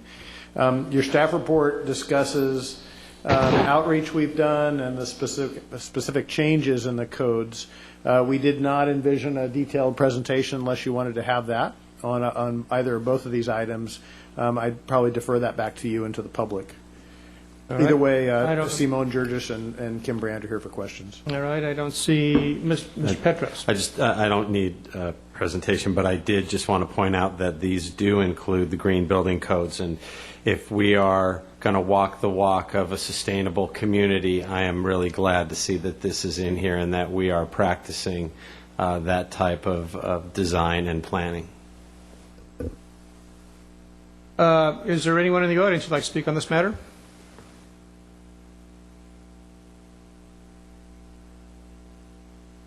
I was a little confused by the staff's representation. Is this comment on both 22 and 23 or just 22? It's just 22. Seeing no further public comment on item 22, I'll close public comment. Bring it back. Mr. Hill, you had a question? I do. I have a concern with, it's on hand page 56 at the top, section 30111. And it's under additions and alterations of the plumbing code. To me, it's not clear. At the top of the paragraph, it talks about the fact that the alterations, the new water-efficient fixtures would be limited to just the alteration. And then in the note that follows after that, it makes it look like it's in the total house. And I've asked that question, and the answer came back, it is within the total house. And so my next question is then, is that something we have added, or is that something that's in the state code that we have no choice over?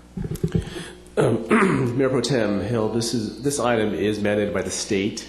We are just codifying it and including it in our municipal code. So that means that if someone decides to change the toilet in their house, they will have to change every fixture in their house if it doesn't meet the new water standards. No, the way we're going to apply it is if there's a permit issued for an improvement to the house, in a sense a remodel of the kitchen or bath, then all the fixtures would be into compliance. But just to repair or maintain or change out a fixture won't trigger the entire house. Well, I personally think that's ridiculous. But It's from the California legislature, so you should. Okay. If there's no further comments, is there a motion? I'll move the action. Motion on item 22. Is there a second? Second. Seeing no further discussion, please vote. My apologies, I did not write this title for ordinance number 2013-24, an ordinance of the City Council of the City of Newport Beach amending Title 15 of the Newport Beach Municipal Code to adopt amendments to Chapter 1, Division 2 of the 2013 California Building Code designated as the Newport Beach Administrative Code, to adopt the 2012 International Property Maintenance Code, the 2013 California Historical Code, the 2013 California Existing Building Code, to adopt the local amendments to the 2013 edition of the California Building Code, the 2013 edition of the California Residential Code, the 2013 California Electrical Code, the 2013 California Plumbing Code, the 2013 California Mechanical Code, the 2012 Uniform Swimming Pool, Spa, and Hot Tub Code, the Excavation and Grading Code, and the 2013 California Green Building Standards Code. The motion carries unanimously 7-0. Could you repeat that? Item 23. Just quickly, state law does require us to put the full title in the title of the ordinance, so that's why it's that way, but it does seem a little ridiculous. So, Mr. Curry and council members, same statement for 23. If you'd like a presentation on this, we have that. Otherwise, you have a fairly detailed This is staff the fire report. code. I think we're good. Is there any questions for staff? Seeing no questions for staff, is there anyone in the audience who'd like to speak on this matter?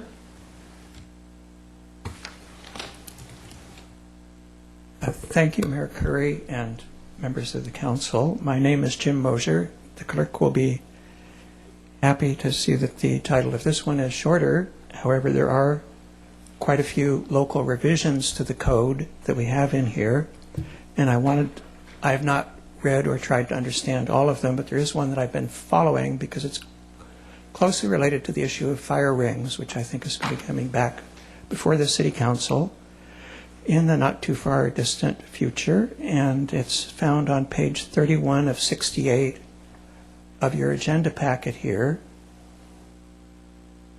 I believe it was back in about 2007.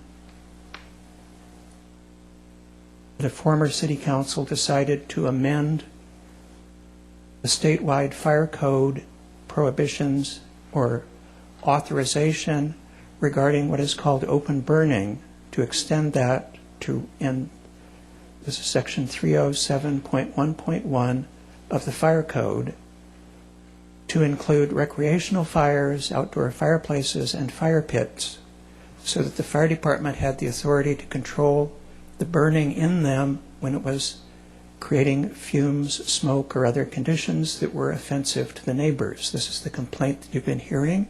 This is the authority that the city has always had, whether or not has used it, to respond to that complaint.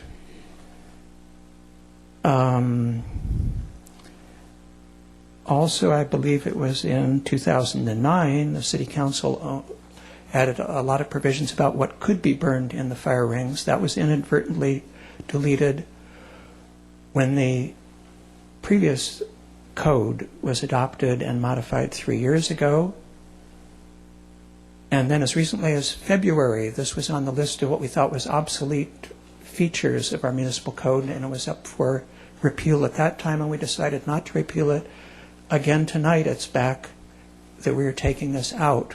So the fire department will have the authority to control offensive fumes and so forth coming from open burning, which I believe is different, and that's the reason we had this extension from recreational fires, fireplaces, and fire pits. And I don't know if this deletion is intentional or not, and I would think if that is the only authority we have to control that nuisance, that we would want to retain it. I don't know why we are deleting it. Thank you. Thank you. Any other public comments? Seeing none, I'm going to close the public comment period and bring it back to the City Council. Is there a motion? Just a question. Is there another area in the codes where we do have that authority, or is it tacit, or what? We have the authority to regulate all fires with certain specified criteria. The reason that we are recommending not to carry forward this existing amendment is in the 2012 International Fire Code, which is the model code upon which the California Fire Code is based, is that language was removed, specifically the objectionable odors comment, simply because it was found to be so subjective as to be unenforceable. And so this has been recognized nationally, and therefore that language is removed in the 2013 edition of the California Fire Code. And in order to maintain consistency with our amendments, we are recommending that particular portion not to be carried forward. But if someone is burning a noxious piece of plastic, the fire department could stop them. That would be burning rubbish, and that would Right. not fall within the definition of a recreational fire or fire ring or any of the above approved uses. Okay. I would think within the fire services community a great deal of thought and deliberation and discussion comes into play when developing these code amendments. All right, there's a motion by Mr. Selich. Is there a second? Second. Motion and second. Any further discussion? Seeing none, please vote.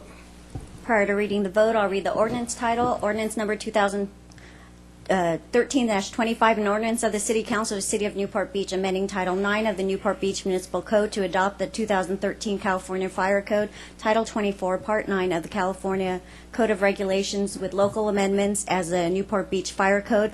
I also forgot to read the ordinance title for item 21, ordinance number 2013-23, an ordinance of the City Council of the City of Newport Beach approving zoning code amendment number CA 2012-008 for the Lido Villas project located at 3303 and 3355 Via Lido. The motion for the previous ordinance carries unanimously. Thank you. Item 24. Good evening, Mayor, Council members again. This item you heard last time. This has to do with Aurelia street parking and the second reading of an ordinance. As you recall, last time we talked... Excuse me, before you get into this one, I need to recuse myself. I own property within 500 feet, and it was the same reason that my comments were careful concerning the stadium. Proposed stadium. There's a well-worn path in the carpet. You'll be able to tell how to get there. We'll miss you. Real briefly, as we recall, last time we bifurcated this issue and took the apartment owners issue out of this, and we just brought to you tonight the revised ordinance that talks about Aurelia. And the Aurelia ordinance basically is asking to put 1 hour parking and parking permits on Aurelia from Alapo to the end of the cul-de-sac, and I apologize, the staff report says it goes to Alta Vista, but we did include in the ordinance all the way down to the end of the cul-de-sac. So that's what we're bringing back tonight, and we'll answer any questions if you have any. Questions for staff? No, but just a suggestion to Councilman Petros, who's been working on this issue. I wonder if there might be a way that the school could occasionally issue passes for parents or something. So I don't know about you, but I got a number of emails from parents saying, I don't have a place to park, and I don't want to get a ticket. Sometimes I have a meeting that lasts longer than that, and there might be something down the road that if it looks like there's a conflict, we could work out so there could be.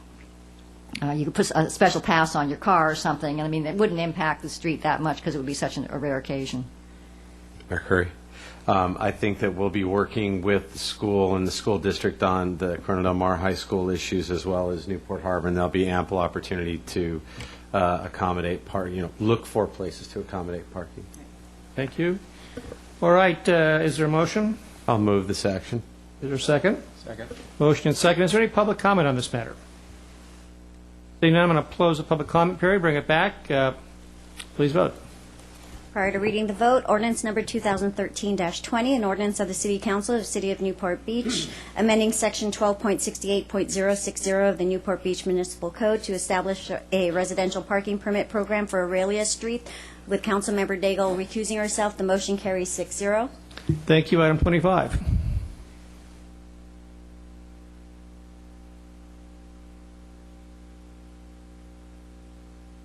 Yeah. That would be item 25. Mayor Curry, members of council. Item 25 is a franchise request from G.O. Rodriguez of Irwindale seeking to become a franchise hauler to haul demolition debris using end-dump trucks. As you're aware, currently there are 32 franchise haulers in the city, and franchise haulers are required to recycle at least 55% of the materials they collect. Tonight's recommended action is solely to approve the resolution of intention to grant the franchise and resolution of intention to conduct a public hearing at the November 26th council meeting.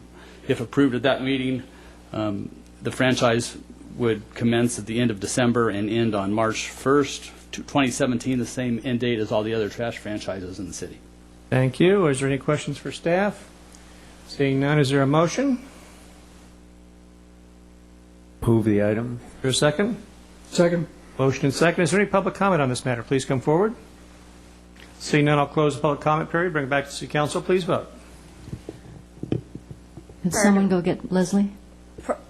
Prior to reading the ordinance title, or the vote, okay. Ordinance number 2013-26, an ordinance of the City Council of the City of Newport Beach granting a non-exclusive commercial solid waste franchise to G.O. Rodriguez Trucking, Inc., a California corporation, to provide solid waste collection services upon the city streets and within the City of Newport Beach. With that, the motion carries 6-0 with Councilmember Daigle voting. Oh, yeah, abstaining. Okay, thank you. Are you voting? Okay. Okay. Voted 7-0. Thank you very much. Item 26. Mayor Curry and members of the council, item 26 is request to enter an agreement with Great Scott Tree Service to provide tree maintenance services in the city. West Coast Arborist, WCA, has been with us since February 1993. Their contract expires early next month, and this summer staff prepared an RFP that was released on August 29th. The RFP required proposers to fully describe their qualifications and references, provide pricing for grid pruning, which is the systematic street-by-street pruning that's generally performed on a 3-year basis, provide pricing for annual pruning of palms, corals, ficus, and eucalyptus trees throughout the city, pricing for tree removals, and tree planting. The successful proposer is also required to perform a GPS tree survey and utilize a software system with shared access for city staff to track tree maintenance activities.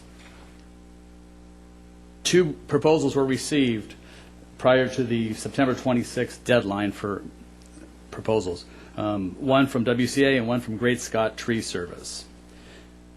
As noted in the RFP document, scoring for the responses was to be 25% based on qualifications and experience, 25% for a recent experience of conducting contracts with similar scope and complexity, and 50% on price. Staff from the municipal operations and public works departments independently evaluated and scored the proposals. In the final calculation, Great Scott had an average score of 87 points, and WCA had an average score of 83.88 points. Based on the results of the evaluation, staff moved ahead with reference checks and further evaluation of Great Scott Tree Services. Great Scott Tree Services was established in 1978 and currently serves municipalities, school districts, educational institutions, retail properties, and HOAs. They currently perform work for the Irvine Company and many Newport Coast HOAs, so they're familiar with Newport Beach. They're also the tree contract for USC's 10,000 trees on their campus. Staff conducted reference checks of current and past contracts, and all gave Great Scott a grade of A or B on an A to F scale. And the customers all stated they are very responsive to emergency requests and miscellaneous service requests. MOD staff also inspected private tree work they were performing within the city and were impressed by their safe practices and speed with which the work was performed, as well as the quality of the work. Following these reference checks, MOD staff and the city purchasing agent visited Great Scott's offices and met their staff. We were impressed with their knowledge of tree maintenance, service orientation, and their ability to provide the necessary resources to the city. In discussing potential tree services with Great Scott, city staff emphasized the need to have sufficient forces to keep up with tree removals and more quickly replant tree vacancies. Consequently, we've prepared an agreement for approval this evening. I can answer any questions you might have, and Great Scott staff is also in the audience. Thank you. Any questions for staff? Councilmember I Gardner? do. Could you, when I first read the staff report, it took me aback a bit because I'm looking at page 3, and it says technical score and then cost ratio score. Now, to me, technical score is how well you cut the tree. Now, that may not be what it is, but when I saw that Great Scott was lower in the technical, I thought, are we settling for a lesser ability just to save money? And everybody knows how much attention our residents pay to a tree. So could you explain that technical to me a bit better so I understand why my concerns I need not have them? Yes. The technical score isn't necessarily the quality of the trimming. The technical score was more what they put down in their RFP and their listed experience. It wasn't until after we got the scores and went a little deeper and looked at their work and talked to the people that do that they work for. So once you looked at them, you were very happy with the way they trimmed the trees. You felt there was plenty of expertise. Exactly. If anything, they, when looking at the quality of their work, they sold themselves even more than the scores represent. All right, thank you. Petros? The inventory of trees indicates that there's about 34,000 currently, with a deficit of about 8,000 locations that need to be planted or that haven't been planted yet. What's the allocation in this effort to plant those 8,000 trees? In the RFP, we said that the contractor has to be able to plant up to 500 trees a year and remove up to 300 trees a year. We're not removing as many as 300 trees right now. So if we could so plant 500 anywhere a near year. that place, would be catching up on the deficits. Okay, thank you. All right, thank you. If there's no further questions, let me open this up to public comment. I think anybody on the public wish to speak on this matter? Thank you. My name is Patrick Mahoney, 3300 Marcus, Newport Beach. I'm the president of West Coast Arborists. I want to start with thanking you for allowing us 20 years of business here in the city. We take great pride in what we've done in the past and what we've done currently. As you know, there were 2 proposals received out of 7. We think, actually I come to you first asking, I think that you need to, because of some of the stuff I'm going to go over, I ask that you rebid this RFP. And the reason is that there were 2 RFPs received for the contract, and of the 2, when we got down to evaluating it, when you talked about we got a score of 50, they got a score of 37. There were things evaluated in there like our safety record. We have a experience mod of 65%, which is 35% lower. Some others have experience ratings of higher. We've gone the 20 years that we've worked here without raising the price. There was no price increase the entire 20 years, and we've gone with an excellent safety record. When you go down further, the score, what happened on the pricing, so we scored number 1 on the rating. We currently do 30 cities in Orange County. We do 200 cities in California. We have about 750 employees, facility here at the back at the Newport Dunes, where we have a yard facility, and we're based out of Anaheim. But in the specs, when you talk about grid trimming, annual, and service request, there's only one place they're listed in the specs, and that's on the price sheet. No place else is there a definition for those work types. On the bid spec sheet, there's no quantities listed.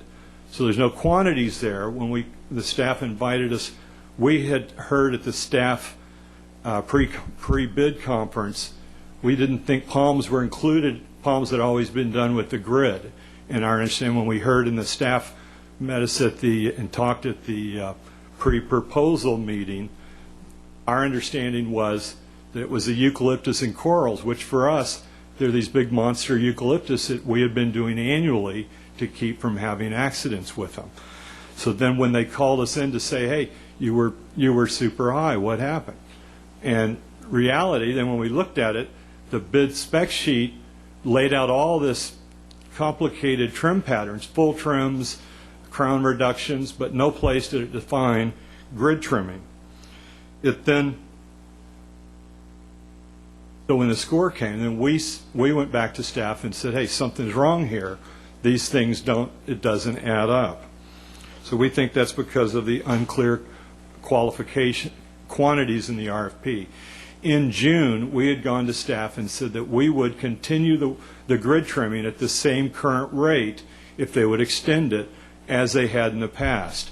And they again said, no, the council had decided that they wanted, the council had said they wanted to have shorter term contracts. This contract, if you look at the... Excuse me, sir, your time is expired. Thank you. One more second? One sentence. Okay. This contract is going to cost $300,000 more annually, $4.5 million more over the full term of the contract, over what you're currently paying us. So I please request that you... Thank you. Any other speakers?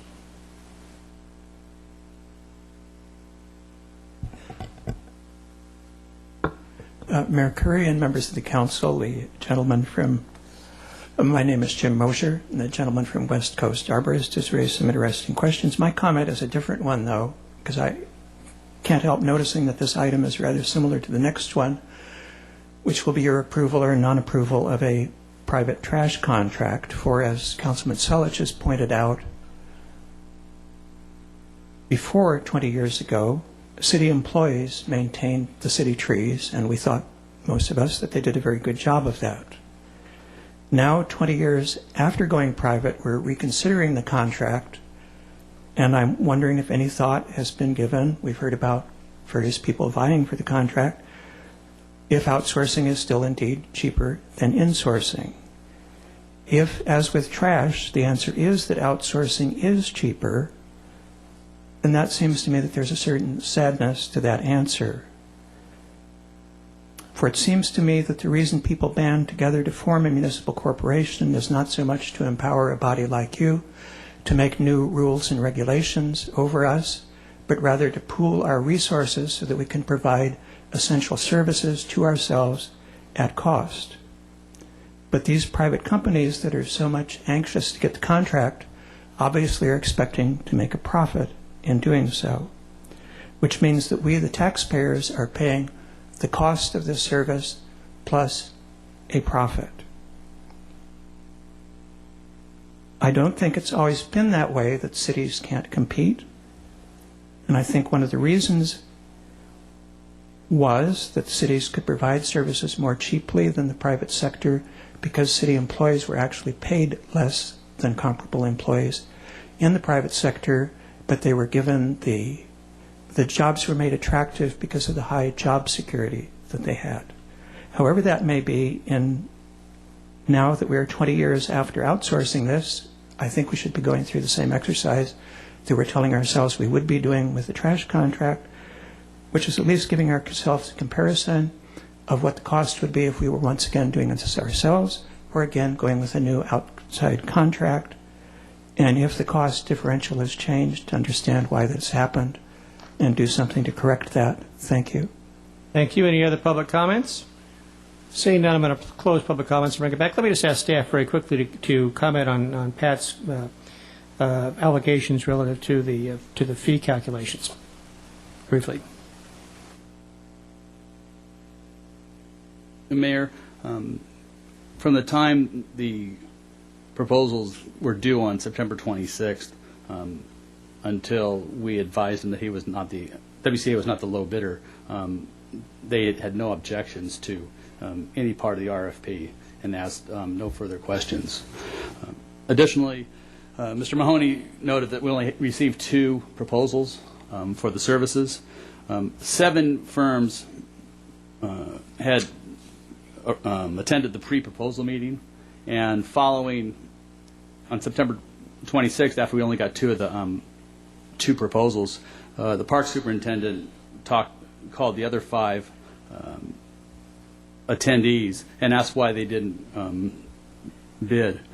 And the responses were very similar. It was they couldn't compete at the pricing that the city would most likely win in this proposal, and that those companies didn't have the GPS system and the software that we required. All right, thank you. I think just to follow up on that, what about the comment that we are going to be paying $300,000 more? The previous contract was based on 1993 prices, and had been steady through that whole time. Both Great Scots prices were higher than the current WCA 110. In other words, what he meant was $300,000 more than what we were paying in the past, not $300,000 more than we aren't paying more with your recommendation than we would with the other down the road. No, it's $300,000 more for Great Scots contract. If it were being awarded to WCA, it would be about $800,000 more per year. Let me just weigh in a little bit, because I worked with Pat, and Pat and I met with the mayor as well. Mike said it, at the pre-bid meeting, there was a WCA representative there. That person did not ask any clarification questions. There was a 3-week period following that pre-bid meeting, and there were no questions from WCA at that point as well. The proposal from Mr. Mahoney's firm was signed by him, saying that he understood all of the terms of the proposal. And his firm has done a great job, but his firm has been contracted by the city for 23 years. It's kind of hard not to understand what grid pruning and some of these other terms meant. So given that this kind of came to light after it was determined that his firm was the high bid, staff's recommendation remains as in your report. Let me say this, because it is somewhat relevant to the next item that we're going to consider on the agenda. West Coast Arbors has done great service for the city. They're a great firm. They do their job very well. And Great Scott is an excellent firm. They do their services very well. They work in Newport Coast. They work in Fashion Island. And they both do well. If you saw the article in the paper about trash service over the weekend, what was clear to me is that in cities where they don't periodically rebid and occasionally change the bidder, they end up paying the highest costs. Now, our incumbent firm has been in place for 20 years, but this is a bid job based on responding to the RFP when it goes out. And people work because I used to do this for a living too, work very hard and carefully to fill those RFPs out and to submit them. And based on what was submitted, we have on the basis of both cost and service, a selected and recommended firm. And that's going to be the principle I hope that we use, not only on trees, but on trash and on all of the other services that we procure. The other thing is that you don't get an opportunity to come in and change your bid or say it was different or make it up separately after you see the other guy's bid. And we may hear some conversation about that coming up today too, but that's the principle of having a competitive process that we went through. So with that, is there a motion? I would so move the item. I'd like to make a comment if I could. I ran some very rudimentary numbers in part to address Mr. Moser's issue of does this make sense second time around? And the low bidder to me, if I went back to what we had been paying before, was just under 2% per year increase over that period of time. The high bidder was just under 5% increase. I would hazard a guess that our city costs escalated higher than either of those. Pension costs alone. Pension costs alone. And was it economical the first time around? Yes. Is it economical the second time around? Even more so. Thank you. Move the item. I did have a question. I know some of our management is new, certainly hasn't been here since '93.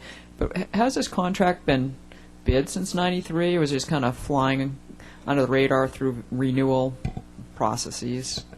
In 1993, we piggybacked on a competitive bid from the city of Tustin.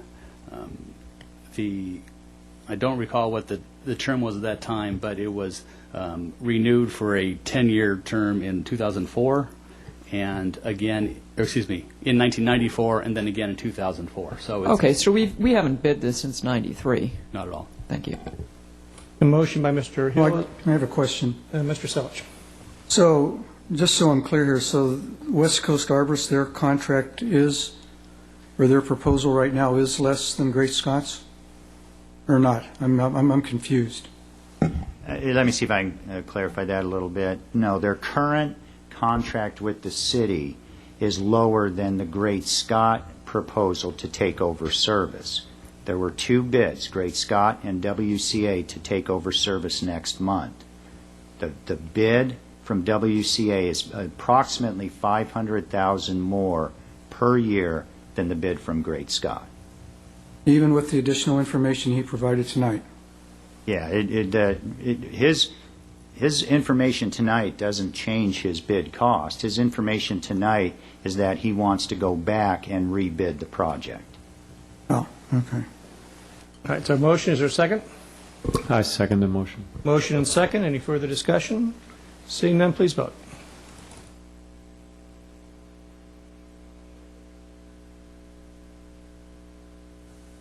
The motion carries unanimously, 7-0. All right, it's time for the main event. Item 27 is the agreement between the city for a new solid waste hauler. Let me suggest to everyone here the order of how we're going to handle things. There's going to be a staff presentation by Dave, by our consultant, and by Mr. Harmon. We'll have the opportunity for the council to ask questions. Then we're going to, and I've allotted 10 minutes each for the, in this order, for Ware, Rainbow, and CR&R to step to the podium and make their case. I'm hopeful that they will pick up many of the comments that those of you who maybe have been recruited on their behalf to come and comment on will see that your comments were incorporated in theirs. We'll have some council questions for the haulers, then we'll open it up for public comment and then a vote. So with that, let me turn it over to staff. Thank you, Mr. Mayor and council members. As Mayor Curry noted, this is a major event for the night and certainly for staff and for the community. And I want to say, just from staff's perspective, we feel very fortunate that not only with our own staff and the quality of their work, but also the quality of the three proposers that you asked us to further discuss the proposals with. I'm going to hand this over right now to Laith Izette. Remember, Laith is with our our private firm known as Hilton, Farncoffin, Hobson, and they're an independent third-party entity that helps cities specifically. They don't help haulers. They help cities in doing this analysis. So with that, actually Mark Orley. Good evening, Mayor, council members. Good to be back again. Wanted to update you on the work that's been done since the September 10 council meeting. We conducted interviews with the 3 finalists on September 20th, CR&R, Rainbow, and Ware. All the companies had an opportunity to highlight what they thought were proposal features that exceeded the requirements of the RFP, to highlight their customer service programs and any other information they believe that made their proposal the best for Newport Beach. The city also retained a independent polling firm, Probolsky Research, and I'll share those results with you in a moment. They actually surveyed customers in the other cities that were serviced by these 3 companies. We also did additional reference checks, contacting the primary contract manager in other cities that was responsible for supervising the work of these solid waste companies. Also obtained safety ratings from the workman's comp systems, and updated the amount of diversion that each company was guaranteeing under this contract.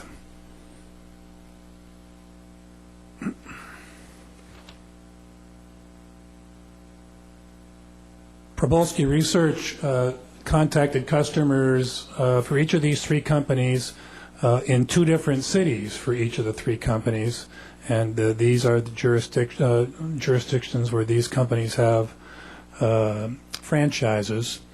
And the bottom line is all of the companies are doing well. The customer satisfaction ratings are all reasonably close. CR&R had the highest overall, but they're so similar, I would suggest that all 3 companies can do a very fine job. I would note in the city of Orange, where the company has a 96% satisfaction rating, that was a contract that they won via competitive proposal process. That contract started in 2010, and the customer rates were reduced by roughly 40% in that jurisdiction. So similar to what we have here in Newport Beach, where you have a very large rate reduction or cost reduction compared to what you currently have, same type of situation existed in the city of Orange, although there they already had private service. Waste Management was the contractor, and then CR&R took it over, and again it shows you the power of the competitive proposal process.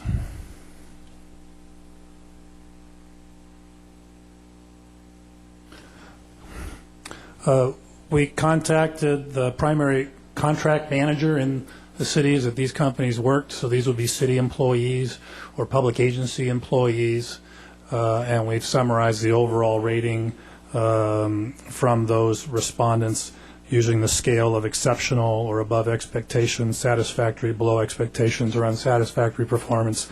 Again, all the companies did well, generally above expectations, and both CR&R and Rainbow had a number of contract managers that said they did an exceptional job.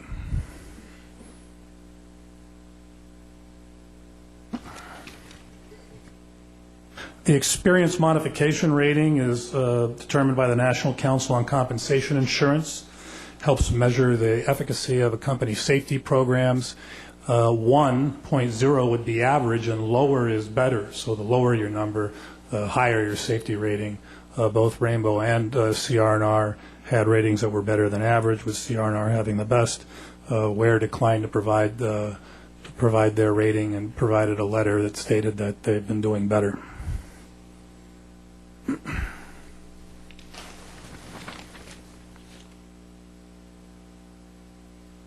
The next to last slide that I have before I turn it back over. At the interviews, each of the 3 companies offered an enhanced diversion guarantee, essentially saying that the guarantees they had provided in their initial proposal were very conservative and they thought they were really going to do better.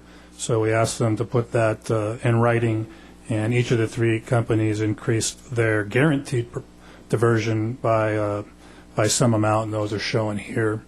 The diversion guarantee is important because there's liquidated damages in the contract.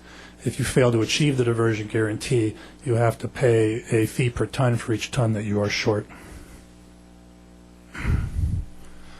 And then lastly, this is just a synopsis of some of the key proposal information. I've summarized the 7-year net cost to the city, both for the core and the optional services. The cost information is not changed from last time. I've shown you the updated diversion rates here and the safety ratings. Also, the number of exclusive residential contracts that each company has. CR&R has the largest number of contracts. And then down there in the last row, the Newport Beach contract as a size of the total company operations as measured by revenue is shown for CR&R represents 2% of their total company revenue. So if this contract works out for them or does not work out for them, it's not going to have a material impact on the company's financial position. Okay, thank you, Laith. I'm going to take this section of the report unless there's questions you want to ask Laith regarding his report first. Okay, I'm seeing all blank looks, so I guess that's move forward. I'm going to touch the next, I think, couple slides and talk a little bit about diversion before we get into a discussion about the proposed contract. The diversion discussion seems to have come up quite a bit in the last few weeks. We've got some proposals here that are weighted towards a higher diversion level and an increased cost. So let's talk about diversion, where we're at today, where we need to be, and where we think we might have to be in the future. The chart up there, well, let me back up a little bit. The city is currently under a mandate, AB 939. I think we've all heard that for the last 20 years. AB 939 mandates today that the city has a diversion level of 50% or better. So the materials that we take in citywide, that's commercial and residential, not just residential programs, but citywide, the refuse, the materials we take in, we have to divert 50% of that from landfills, from disposal. On the very right-hand side of that chart, this is the chart from Cal Recycle, from the state. These are approved diversion levels from the state. You'll see those on the right column here, the 59% all the way through to a 2012 approved rate of 69%. So when you hear talk about 50%, that there may be, and I'm going to talk a little bit about what the future looks like, that we may climb up to 70%. Just know that the city, with our programs today, we are already there. We're at that level now. We're right at that 70% approved rate from the state. There's two reasons that, or two programs, why we're at that level today, and that's our commercial program. Mike did a good job with his franchise agreement here a little bit earlier, and in that franchise agreement with that commercial hauler was a requirement that they recover or divert 50% of the materials that they collect, be that restaurant, be it C&D, construction and demolition, dumpsters behind businesses. That has to be diverted 50%. As their contract builds in years, every year they have to add a percent to that, up to, I believe, it's 56%. When we met with the state to go over our diversion programs, the state actually took a copy of one of our franchise agreements to bring back to show other cities, other agencies, what we do in Newport Beach. They're very impressed with the fact that in our franchise agreements we require such a high level of diversion. Commercial is important because 71% of the waste that comes out of the city is commercial waste. Our residential program, 29% of the waste that comes out of the city. That is what is controlled by the current agreements at Newport Coast and the current MRF agreements that we have for the material that we take out of the city yard transfer station to the MRF, the CR&R MRF in Stanton. We have currently we have a 40% diversion level for that material. So the 40% diversion level for that material, the 55% diversion at commercial, gives us that extremely high citywide diversion level of 70%. So that's AB 939, that's where we're at. AB 341, that came out, and a lot of people are saying Assembly Bill 341 is mandating a 70% diversion by the year 2020. That's not true. Assembly Bill 341 is a policy goal of the state. The state said we would like to see if the statewide we could get to a 70% diversion level. They said they directed the state staff to go out, prepare a report, meet with cities, meet with different agencies, and see what it would take to achieve that goal of a 70% diversion statewide.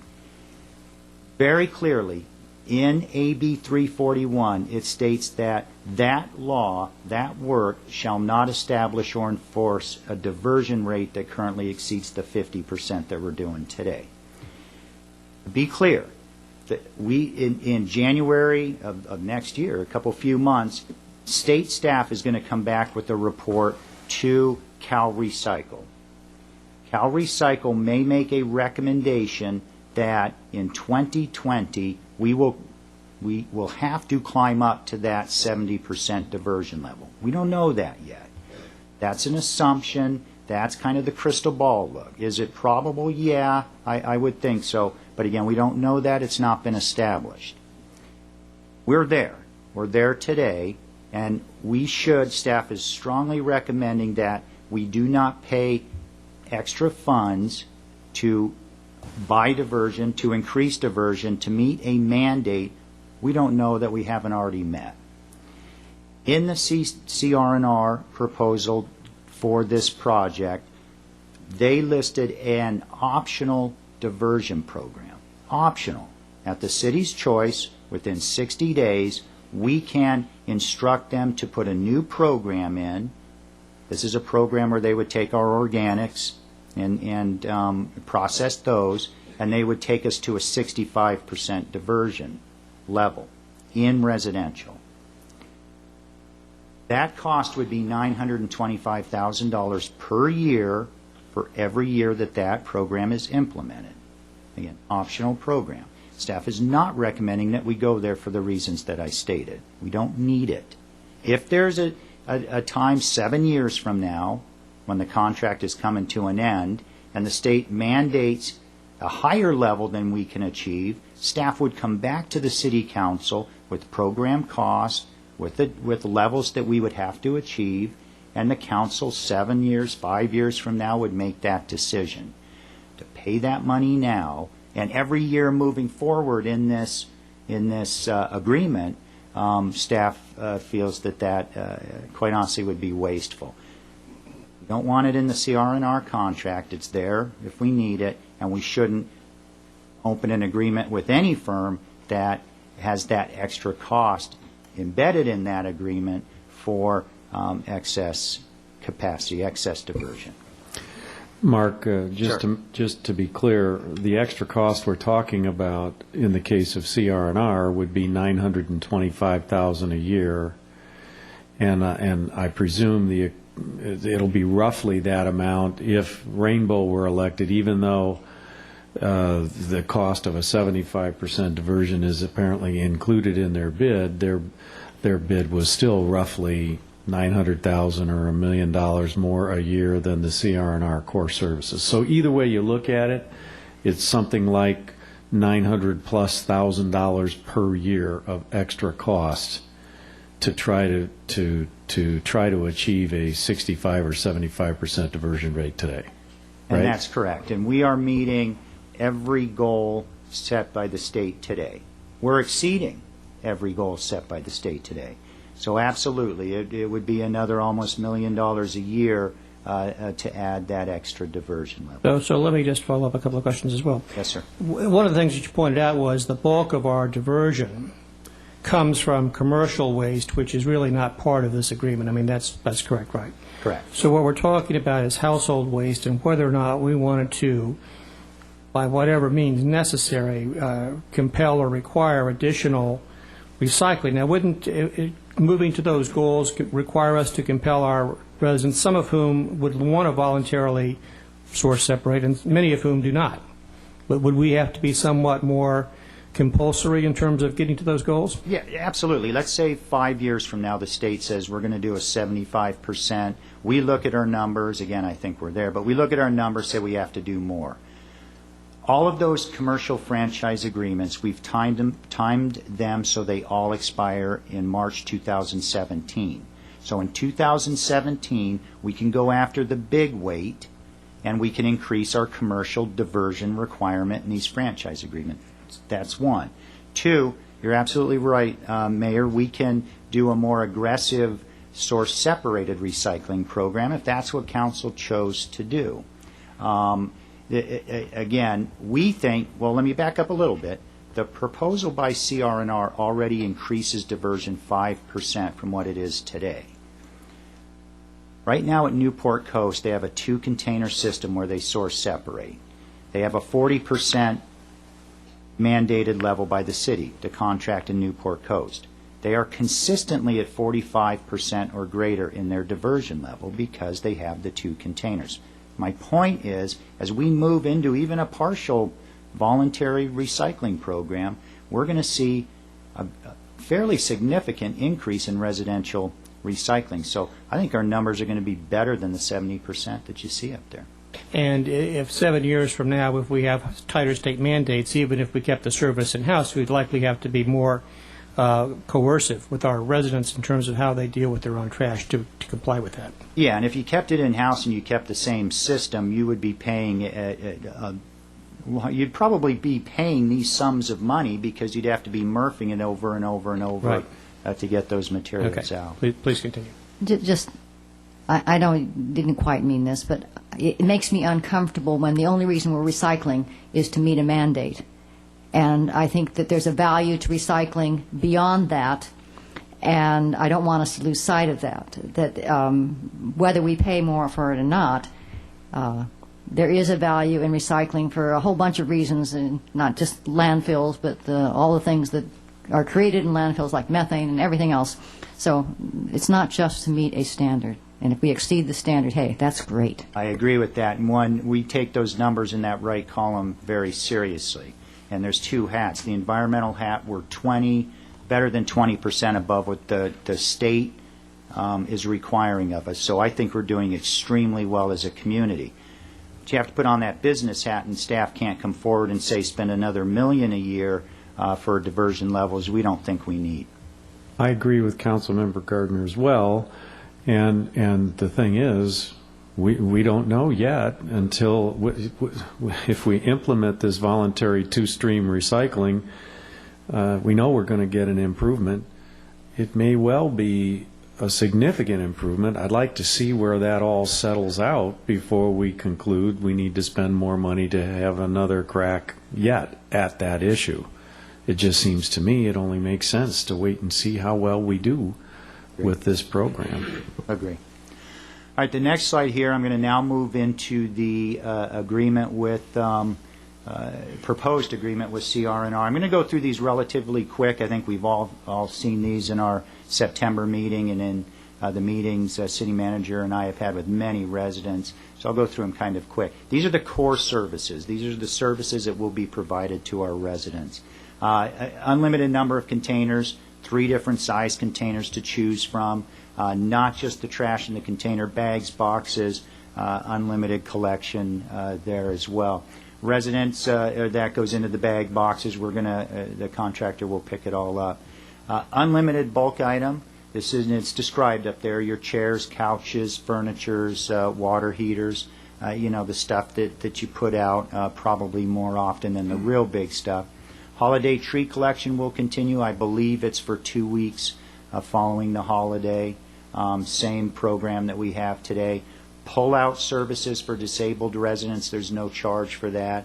If a disabled resident needs help getting that container from a backyard or side yard out to the street for collection, they will do that and then put the container back where it belongs as well.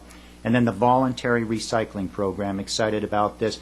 To Councilmember Henn's comment, it's going to be very interesting to see the level of participation in the voluntary program and to watch those diversion numbers come. Again, 3 different sizes to choose from in those recycling containers. So a household may choose a couple small containers for trash and a few small containers for recycling if they choose voluntary program. Here's the enhanced services. It's pretty cool. Here's your large bulk item collection. I talked about the unlimited collection that you get for some of those items. This is 4 times a year, no cost, that your large items, and you can see the refrigerators, washers, dryers. I mean, this is the big stuff.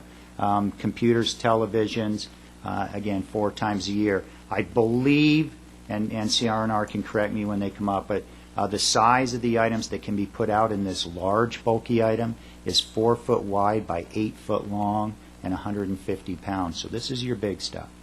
Household. To clarify on that, yes, as I read the contract, that happens 4 times a year at the discretion of the resident. Yeah, you the call resident up and has 4, so right. It's not, hey, it's only between these periods of the year that you can do it. You can call up. You have 4 opportunities throughout the year at your discretion to have that picked and up. at your home. And you call up the day before your trash day, say, I just got a new washer and dryer, I'm going to put the old stuff out there, and it's gone. Thank you, sir. Household hazardous waste, I'm kind of excited about this one, too. Today, if residents call up and they have motor oil or yard chemicals or any kind of hazardous waste, paint, they call my office. My office gives them the address in Huntington Beach to drop it off or in Irvine. We don't have a drop-off center in Newport Beach. Hauling your paint to a different location can be challenging.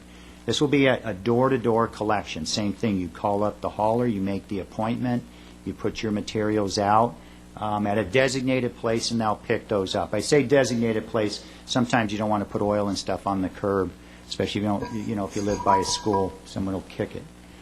Is there a restriction on that? I know one time I took paint to a hazardous waste place and it didn't have the label on the can and they wouldn't take it.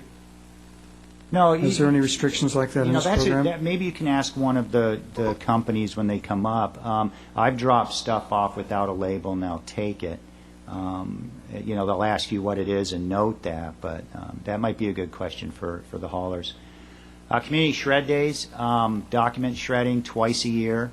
That will designate a place like the city yard where people can bring in their important papers. It's the identity theft prevention thing and have shredding done. And then finally, your mulch giveaway. That's your compost program. Residents can come again to the yard or a park or wherever that location is and pick up a bag or something of compost or green waste for your garden. So these are the enhanced services over and above what we have today. I go in here too. Yeah, you want me to take this one, Mark? Yeah. So I'm going to cover the next couple of slides. Just as a reminder, in this proposal, the current in-house costs are really unrestrained, as we pointed out with the tree services contract. Our pension costs and our healthcare costs are not capped by any contract or agreement. But so when we do the cost analysis, when HF&H did the cost analysis of these, and now this is the new numbers with the optional services that we're recommending. There's $4.3 million in one-time cost avoidance return to the general fund in all the proposals. There's a $1.5 million purchase of the city vehicles. Remember, there's about 4 of them that are still worth a lot of money. The rest of them much less so. And then the bigger issue is the $10 million in operational savings, or about $1.43 million a year. So that total is $15.8 million over 7 years. And David, just so everybody is clear how this ties back to the $17 million number that was used, we took some of that savings to add additional services to this contract. That's Can you correct. Go through that? The household hazardous waste, the bulky item pickup, some of those were cost factors in the CR&R contract. That still makes them, in our eyes, the lowest bidder. Can you jump to the next slide for me? I want to talk to everybody about something that is really important to me, and it's been important to the council, and that's how to protect our employees. So on September 12th, as you know if you're following this, the council entered into an agreement with the Orange County Employees Association and the Newport Beach Employees League. Those are the folks that represent our now about 15 refuse workers. And they're guaranteed one of these three choices. They could stay with the city in other open positions. They could move to the vendor with the hauler with an incentive, and some might retire and move to the hauler with that same incentive. They could leave city service entirely with an incentive. And this is a similar incentive to what we've offered in the past to other employees. Jump to the next slide, please. Just want to make sure there wasn't any confusion about how this works. So this is kind of an example, purely an example of a couple of the divisions in MOD, municipal operations, where you see the refuse worker positions are filled there on the left side, and then there are a couple of vacancies in the other divisions. So next slide, please. So what would happen was the refuse workers would move over to those other positions, often which are at their same pay. Actually, your agreement promises them their same pay. And then next slide, please. And then that means the other positions are filled and the refuse worker positions are vacant. So this is just, I heard a couple people ask me, well, you're creating new positions, aren't you not taking care of the pension costs like you thought you were? No, this is actually how it would work to move into vacant positions primarily. So next slide, please. I'm going to talk a little bit next about the community outreach that we did, just so folks know that. We did do a community newsletter which most folks got. It goes to all of our Newport Beach residences and a lot of our businesses.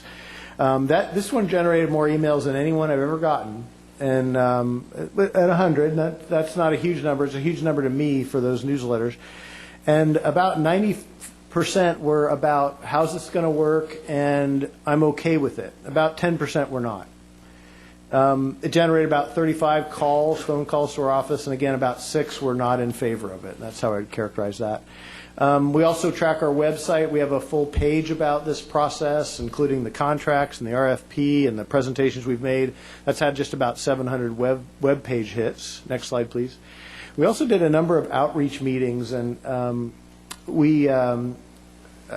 just some of the areas we did at Balboa Island, the Balboa Peninsula, Corona Del Mar, we did 2.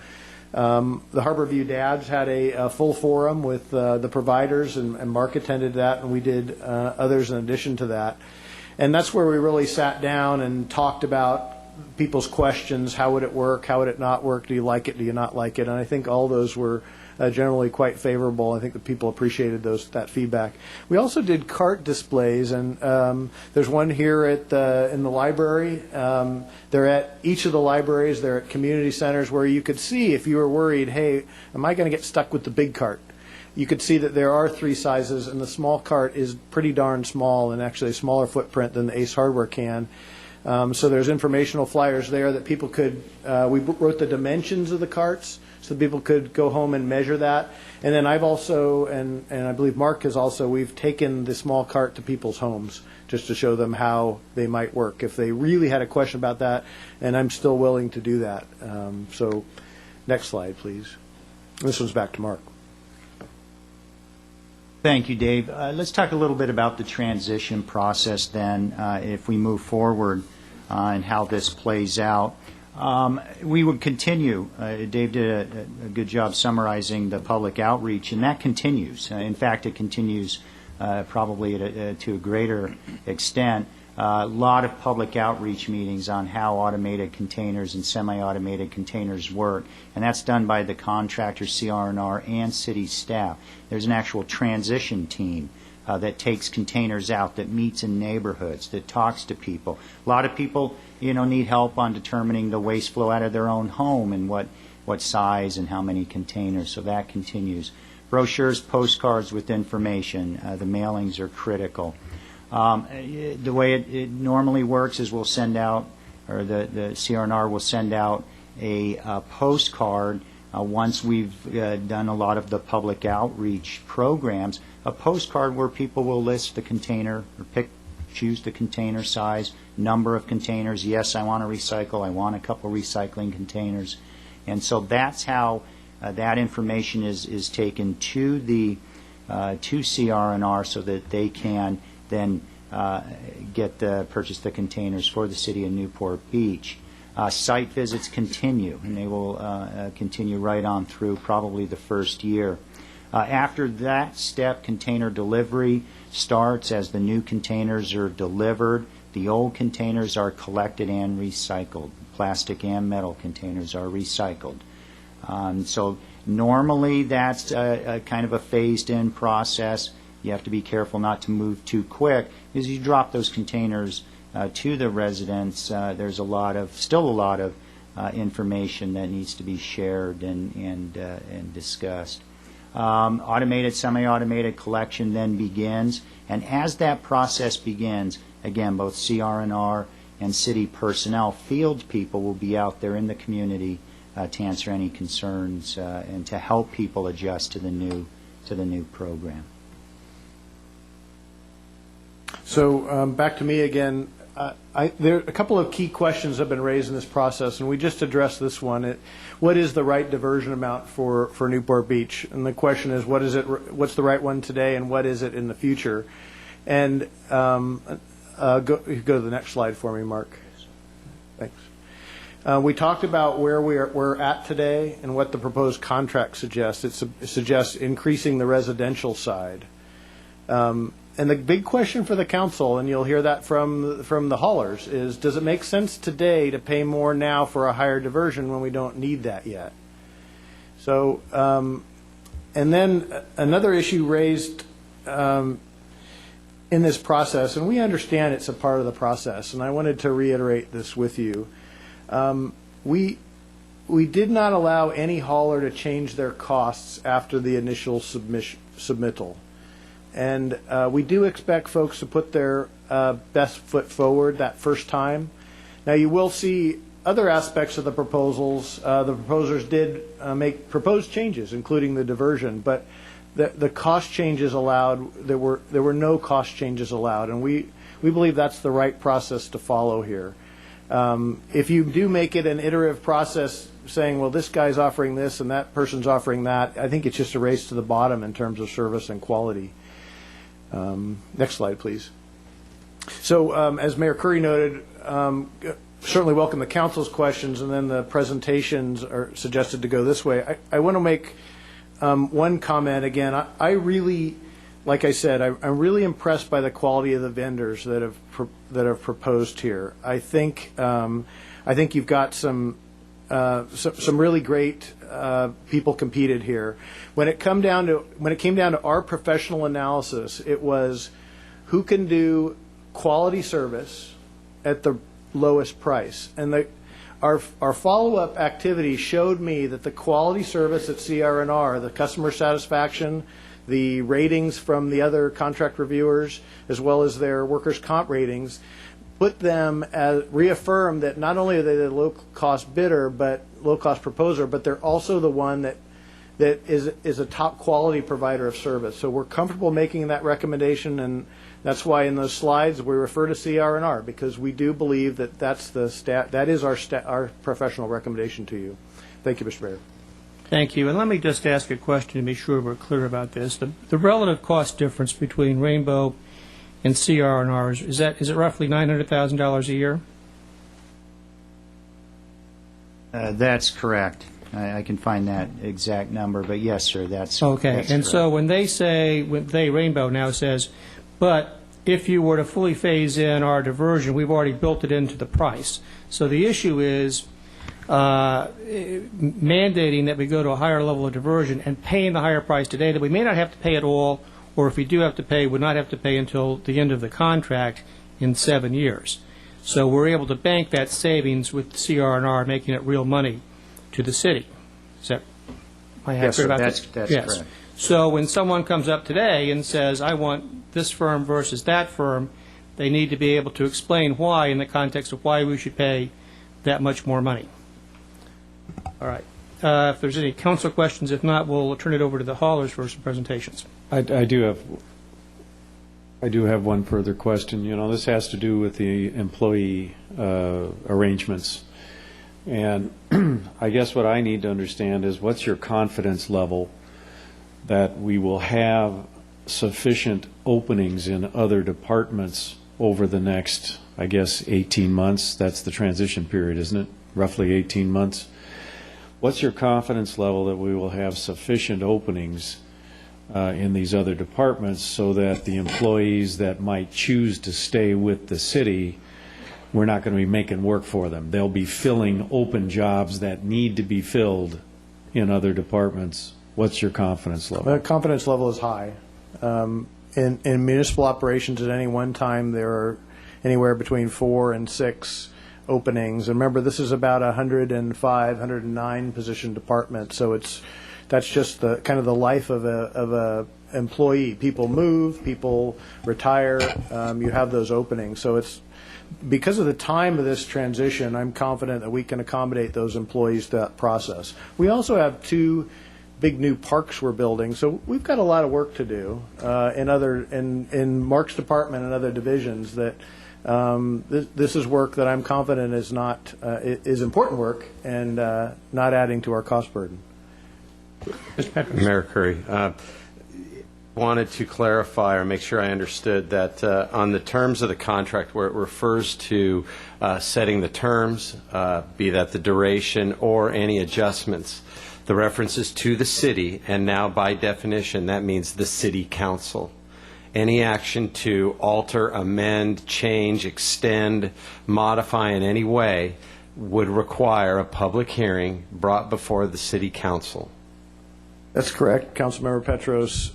Additionally, you have direct oversight over the city's budget, and anything that adds to the process requires that budget amendment, so you have actually a double opportunity to review those. Thank you. And there is no evergreen clause in this. It terminates after 7 years or the 36-year extension, 36-month extension. At the city's discretion, yes. Okay. And then finally, this was a standard city procurement process. You solicited bids. The bids came in. We are weighing the decision based on those bids. There is no renegotiated concept. There is no reconsideration of my initial bid because I've learned new information. This is a standard city. We have to be accountable as well, right? Yes, Councilmember Petros, I'd expand that to standard plus, because in this case we also had an independent third-party consultant looking at that and analyzing that with us. I do a lot of contracting with agencies, and I get one bite at the apple. And if I'm the low bidder with a good quality product, I get selected. I don't get a chance to come back and redefine the terms, and that's what we have here. Okay. That's correct. Councilmember Daigle? Several questions. At the present time, we have the confidence of the community in terms of picking up refuse, whether it's private or public. Mark's going to be leaving. He's a seasoned manager. How is this going to be managed going forward? Because we're now dealing 100% with an outsourcer. What's the management plan to make sure that things are going to happen in a solid way for the community? Well, we would typically do a full recruitment to replace Mark. And that person needs to have that kind of expertise in the management of a contract like this. Indeed, almost all new city employees have to have specific expertise in contract management for those areas that we do contract out. And would you consider someone from the private sector to do this job of managing an outsourcer? You mean to become the municipal operations director, for instance? Typically, that's something we would take a look at, sure. Okay. Yeah. So it would be a full external recruitment for Mark's job? It's always what we'd classify as an open recruitment, meaning anyone could apply. Okay. Yeah. And then they would be responsible for both, because the water department's a totally different operation than managing an outsourcer, potentially. We'd have to take a look at some of your concerns. It is, you're right, we have a number of things combined in the municipal operations department. I think it works fairly well, but other cities would combine that in a public works department. So I need to take a look at that further.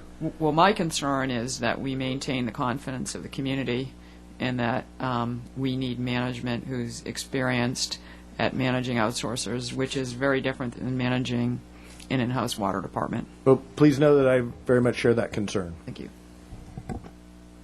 All right, if there's no further council questions, let me invite a representative from the Ware Company to make a presentation. If you'd like, we'll give you 10 minutes. Don't feel obligated to take all 10 of them. I know you'll be succinct and to the point, and do an excellent job representing your firm. And let me just stipulate for the record, all three firms are outstanding.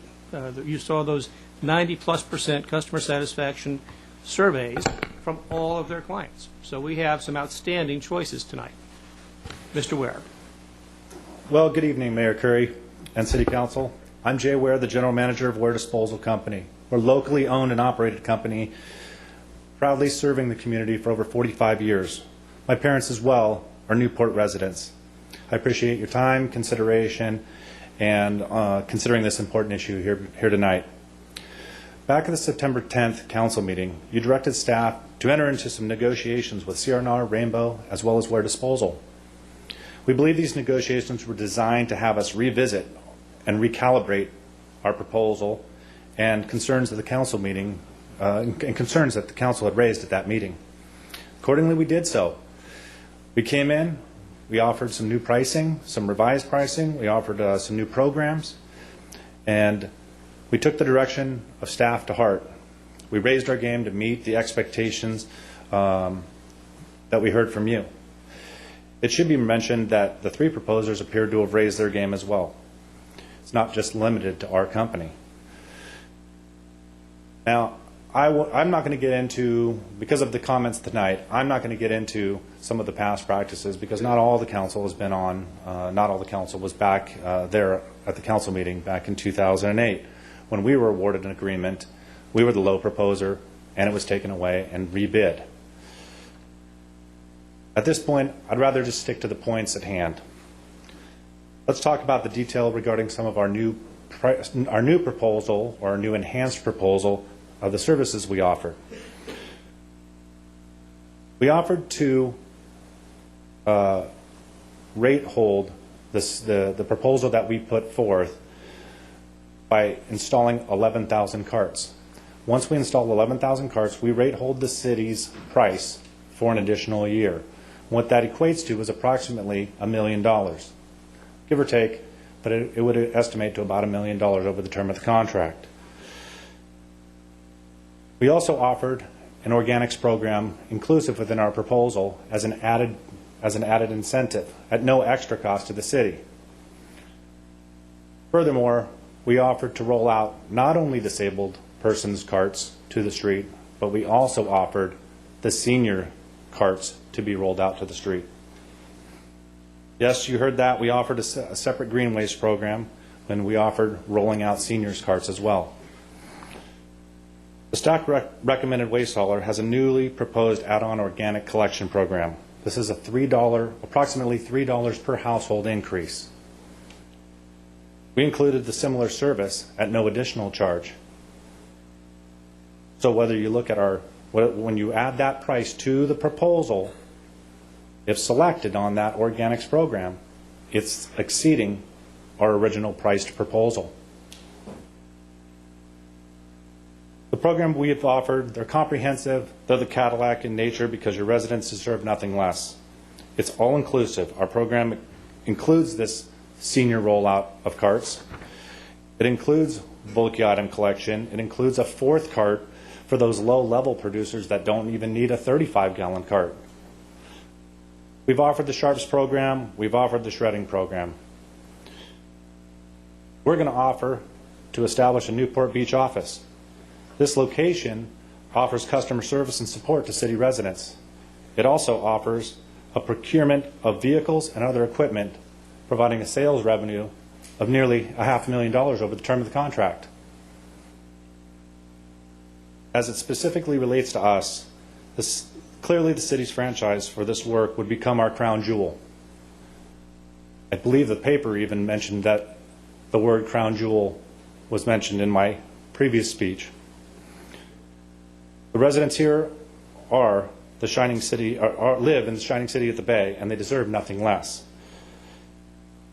Clearly, your staff's conducted extensive research into our background, our reference checks, and our resident surveys demonstrate our competence to be able to do the requested services in the RFP.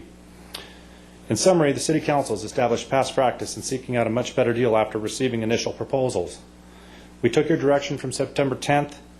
We went to meet and exceed your expectations. Based on our calculations, the City has an opportunity to obtain more than just the RFP requested. The additional offered programs make the difference between the ultimate package versus the basic package. The programs we've offered provide a level of service that exceeds any city within Southern California at a reduced cost of nearly $2.5 million over the term of the contract. After 45 years, we have the wherewithal to perform the requested services.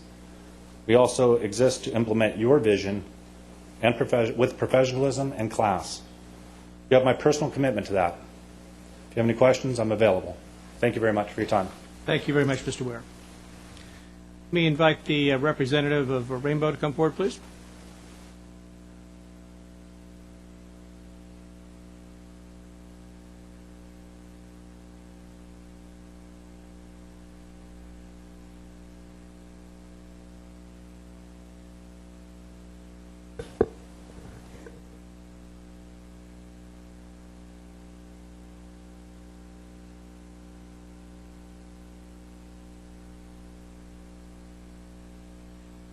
Good evening, Honorable Mayor Curry, council members, and staff. My name is Jeff Snow. I am an employee owner of Rainbow Environmental Services, serving in the role of its president. We'd like to start by thanking the City Council, the staff, the consultants, and mostly this wonderful and vibrant community for honoring us with your consideration. Rainbow was founded in Huntington Beach in 1957. Very humble beginnings in Orange County, very humble beginnings for our company. In the 1980s, a transfer station was added, and at that time, Rainbow became a pioneer in recycling by purchasing the first baler in Orange County and hand sorting cardboard and metal. With the advent of AB 939, Rainbow constructed its first MRF, or Material Recovery Facility, a 50,000 square foot facility which has been upgraded several times since. And through the 90s and early 2000s, Rainbow has added 4 additional material recovery facilities capable of processing 7 distinct waste streams. What this provides is an infrastructure and recycling assets that make its horsepower second to none in terms of saving the planet and diverting materials from landfills and incinerators. Rainbow has been honored to be the partner to the City of Huntington Beach, the largest beach community in Orange County, for more than half a century. We also service Fountain Valley, Westminster, Sunset Beach, Surfside Colony, and we specialize in beach communities in affluent communities with high service demands. We also service private companies like Hoag Hospital and John Wayne Airport. John Wayne Airport features our Grounds for Green program, where the grounds from the Starbucks coffees that we buy are composted through our Agriman partnership and 100% organically recycled. We like to think that Rainbow is the right-sized company for the city of Newport Beach. You would be a very, very large fish in a very small pond with our company. And philosophically and pragmatically, Rainbow is absolutely anti-landfill and anti-incinerator. Rainbow has never, nor never will, own or manage landfills, and we have never, in our 57-year history, taken even one load of material to the burn facility in Long Beach. A key to Rainbow's proposal, and it has been since day one, is we really listen to this community during the council study sessions and the stakeholder meetings. We know that the men that work for the city today are trusted by this community. They are hardworking, they are loyal, and like me, they are trash men. We love being trash men. These men wish to continue servicing the fine residents and families in Newport Beach, and they are enthusiastic about becoming employees of Rainbow Environmental Services, and they are enthusiastic about becoming owners of Rainbow Environmental Services.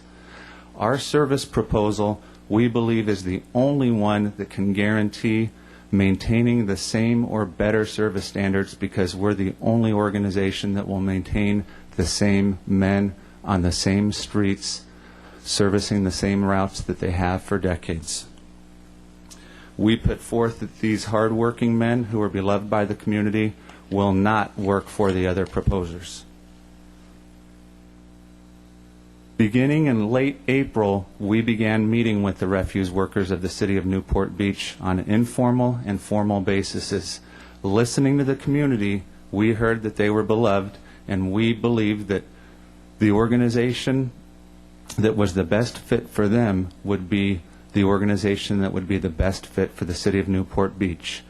We were very pleased to finalize a letter of intent outlining all of our pension plans, employee ownership, maintenance of living standards and wages, and medical and other benefit programs to this refuse group.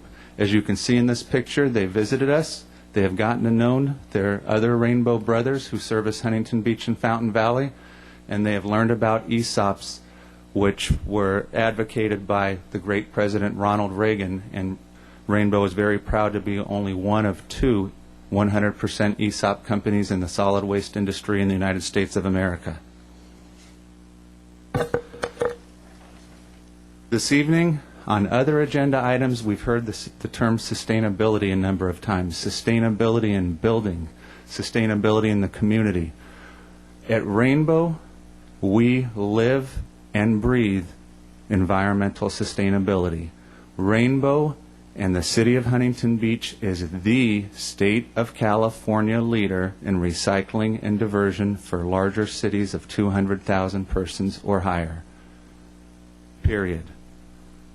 Only one company here tonight is the leader, and we believe that the leader is the best fit for the city of Newport Beach. We provide, through our originally submitted proposal, 50% diversion from day one and full compliance with all current mandates and pending mandates, including AB 341 and 75% diversion. Our recycling options include a blue bag program for those 4,000 homes and families that will continue with manual collection. We believe every family that wants to help save the planet should be able to participate. Rainbow's sprawling 19 acres incorporating these 5 co-located MRFs gives us this tremendous horsepower to provide recycling, diversion, and sustainability for the city of Newport Beach and sustainability for our planet better than anybody else in the business. An additional technology will be added to our campus in Huntington Beach, incorporating anaerobic digestion through our Agrimin partnership. A number of years ago, Rainbow started Agrimin OC to environmentally recycle its organic waste streams, food waste and green waste both included. Our first anaerobic digestion unit will be up and running online Q1 of 2014 and accessible for the benefit of Newport Beach's residential waste stream.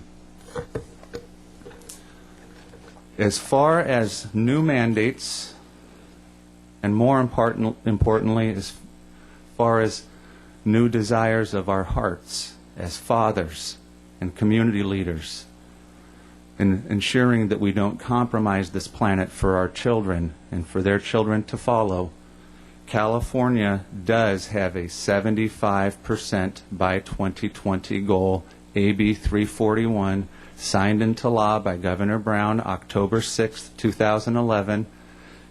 It went live July 1, 2012. This is simply a screenshot from the state website, and some things that are very critical and vital for council to consider this evening are some important changes that are being proposed in calculating diversion.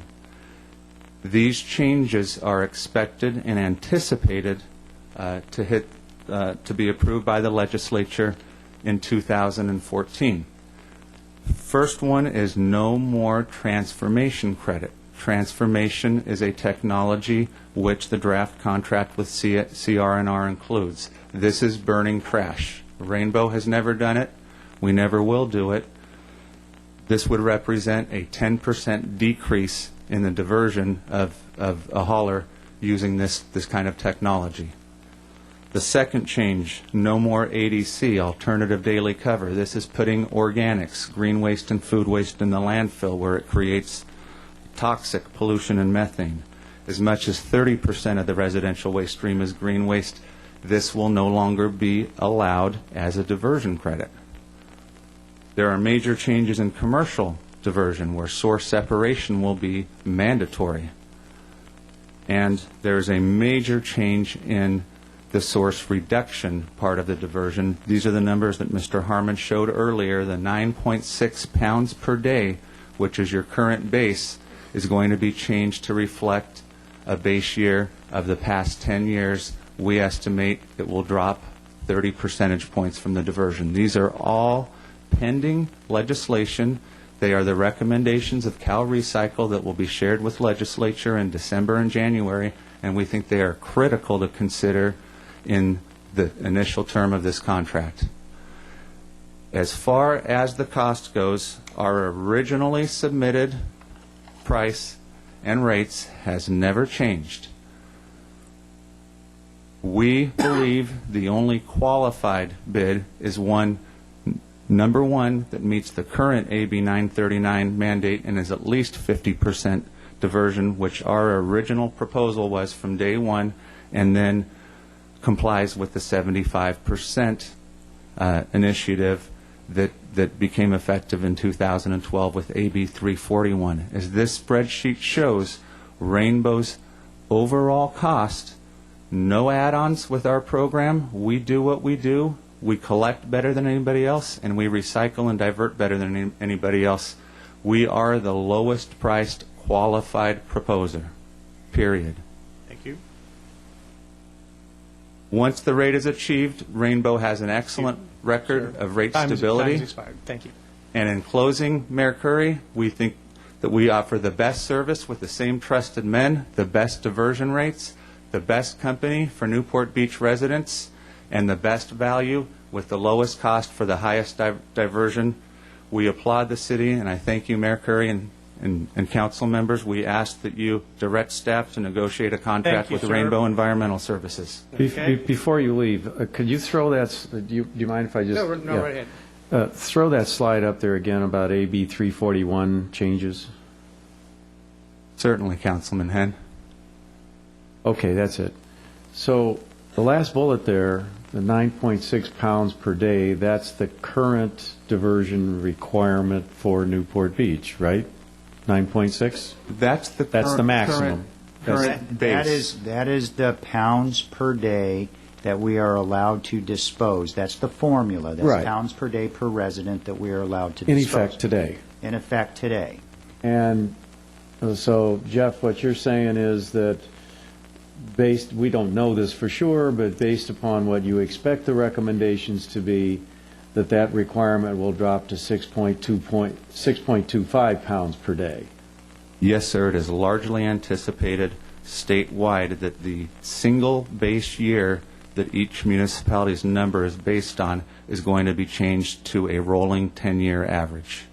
So it'll drop to 6.25. Now, I don't know if you've seen that same number, but didn't you throw some numbers up there that we are already below 6.25? We are. Cal Recycle, and you can check that on the website. For 2012, we have an state-approved number of 6.0 pounds per day per resident. Okay. And that's the point, is that we already meet that new diversion level. But okay. No, I just wanted to verify, thanks. Thank you, Mr. Stout. Thank you, Mayor Curry. Mr. Mayor, I did have a question, probably appropriately for staff. With these diversion facilities, do they essentially self-certify? I mean, or does the city as the client go out and verify? I mean, how do they get to these numbers? Well, yeah, the facilities that bring the refuse in and sort it and recycle it or put it through their digester system and all these other things, they will certify the weight and the material that's diverted from disposal. They are carefully watched by the state to ensure that those are accurate numbers. So, to Mr. Snow, to Mr. Ware, to the team at CR&R, they are putting up these numbers. Okay, now given all the cutbacks of the state, I mean, do they have ample inspection services and oversight? That would be a question for them as far as how often they're inspected. Councilmember Daigle, we meet with our Cal Recycle representatives from the Long Beach office on a quarterly basis, and we are honored to have had Carol Mortensen, the Cal Recycle director, and her executive staff. They have toured Rainbow as a model facility of diversion and recycling 3 times in the past year. One other question. There was a list of changes in requirements in AB 341, the no burning, there was 4 or 5 of them up there. Do we currently rely on any of those, prospectively prohibited things for our diversion success? And I'll answer that in 2 ways. First, I will again say I want to be very clear that those are not mandates. Okay, those are things that Cal Recycle was instructed to look at. So there is no mandate yet that says we can't use ADC, we can't use waste to energy, we can't use these other things. One of the concerns that we have in Orange County and in every county is if you take away all of these options, then no one will get to that 75%. So understand 341 is to take a look at it. There's no mandated diversion level there. And that number up there, 6.25, might recommend that new number through all of the acceptable processes. We're at 6.0 today. But as of today, are we doing burning? And I would save that question for CR&R when they come up. How are they reaching those diversion goals? Okay. All right. The draft contract does provide for burning. I know it allows for it. I'm asking if we're doing do they it. do So it? I'll And ask. that's a good question for them. Any other questions? Great. Thank you, Jeff. Thank you, Mayor Curry. Let me invite the representative of CR&R to come forward, please.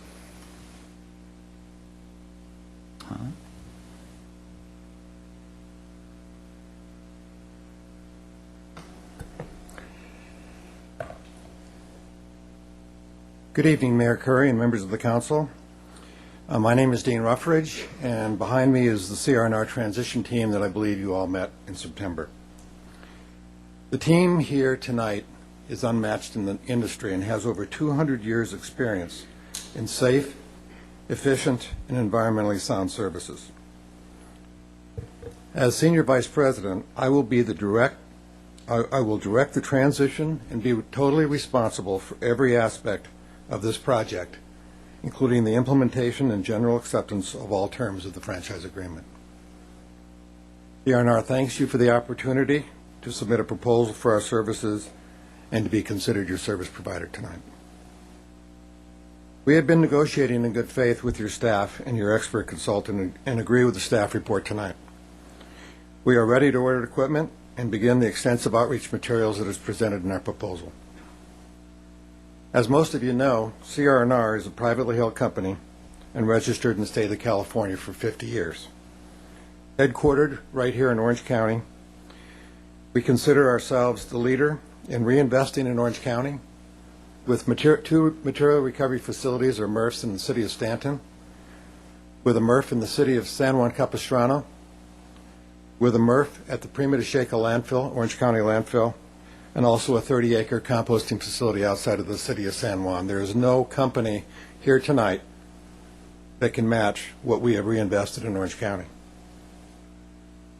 Our ownership lives right here in Newport Beach, and they will not tolerate anything less than the very best for the city. A couple things I'd like to talk about tonight and just kind of bullet them. First of all, transition experience hasn't been talked about too much tonight, but we did talk about it in September. CRNR's transitioned a total of 9 cities in the last 8 years. I believe I used 2 examples last time when I spoke to you. One was the city of Avalon, which we transitioned this July 1st. Very small community, about 2,000 households, but very unique election experience, very, very small streets, and timing of collection at both residential and commercial was critical. We transitioned that city on July 1st, which is their busiest week of the year. The second example I gave you the other night was the city of Hemet. Very similar to the city of Newport Beach. It was the city serviced, it was serviced by all city employees, but it included much more. Not only residential, but it included commercial bin service, roll-off box service, temporary box service, as well as street sweeping. We transitioned that city some 2 years ago. It was all accomplished. We hired all 26 city employees, and I'm happy to say that all 26 of those employees are still on our payroll and working for us in the city of Hemet. Compliance to AB 939 as well as AB 341. We are and always will be in compliance with state mandates, 939 and 341.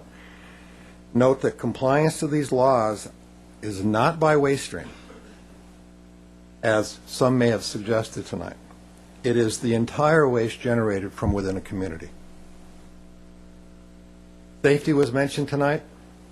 As one of the most important categories for your research, there is no safer company than CRNR.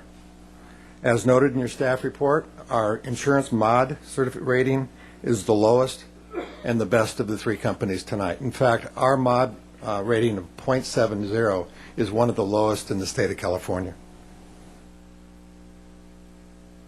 We take safety very seriously. Weekly and monthly meetings, disciplinary actions when necessary. We hire the best of the best and nothing less. In fact, our smart vehicle system, which is in our proposal tonight, films in real time everything that happens both inside the cab of every truck as well as outside the cab of every truck. It has GPS. There is never a doubt about a safe driver and his or her qualifications with the system once installed. Diversion has been talked about a lot tonight. There's been some questioning of diversion and what's really involved. Let there be no question that no company in this room can beat CRNR's ability to divert recycled materials in our processing plants in Stanton, San Juan Capistrano, or the city of Paris. We know your waste stream. We've been processing it for many years. We know that the residential waste stream is only a portion of your overall waste stream. Some may tout a 75% diversion. And in some cities in Orange County, CRNR does 75% and more. But that's on a total waste stream. It is not simply residential. And it is not like Newport Coast, where there is basically no green waste in those 2 containers. Gardeners and HOAs take it all away. Your residential waste stream is extremely low in weekly pounds per household compared to any city we service. Your consultant required a 40% diversion in the contract. We complied with that. We increased that to 45%. In our written response to your staff and the consultant, we said that 45 was something that we would commit to in the contract, but our goal was a minimum of 55%. And that's in writing to your staff. Our focus has been and always will be on diverting materials from ending up in the landfill. Reduce, reuse, and recycle are part of our culture and our passion. CRNR is already your service provider in Newport Beach in several ways. Newport Coast, we've serviced for almost 5 years over 4,300 households with a 2-card automated program. We service over 400 households in the Santa Ana Heights area of Newport Beach. We've operated your transfer station agreement for several years. And we've been a commercial collection permittee here for as long as anybody else has been. Customer satisfaction surveys. Your staff report places CR&R at the top of any list. In fact, you'll notice our analysis by your reviewing team included many more reviews than any other company. We understand world-class service. We know how to fairly price products and services. We respect the environment in absolutely everything we do. We are the leader in innovation and technology. We operate ethically and with professional business practices. We are outstanding corporate citizens in all the cities we service. And lastly, but not least, quality of life, which includes sanitation, is our business as it is yours. Finally, employees. CR&R will hire any and all Newport Beach solid waste employees that want to come on board at their current salary level. Our benefit package, we believe, is second to none.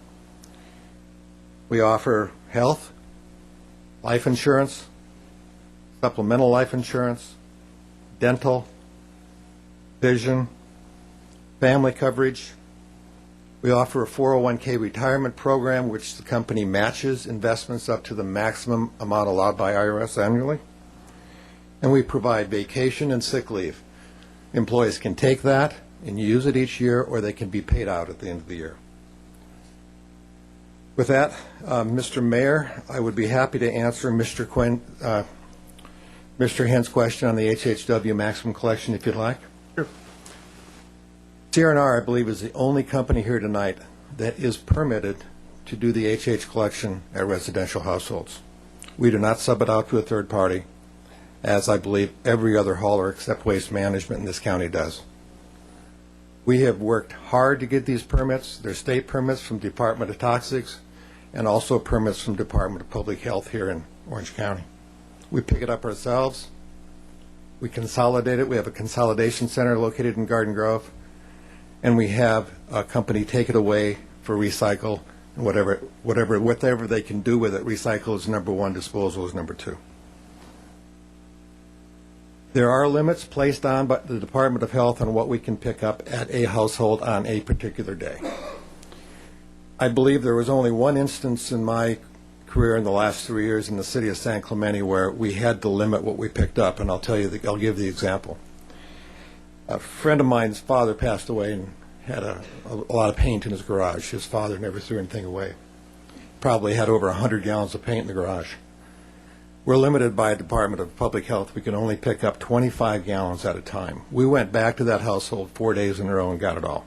So 25 gallons is the limit on paint.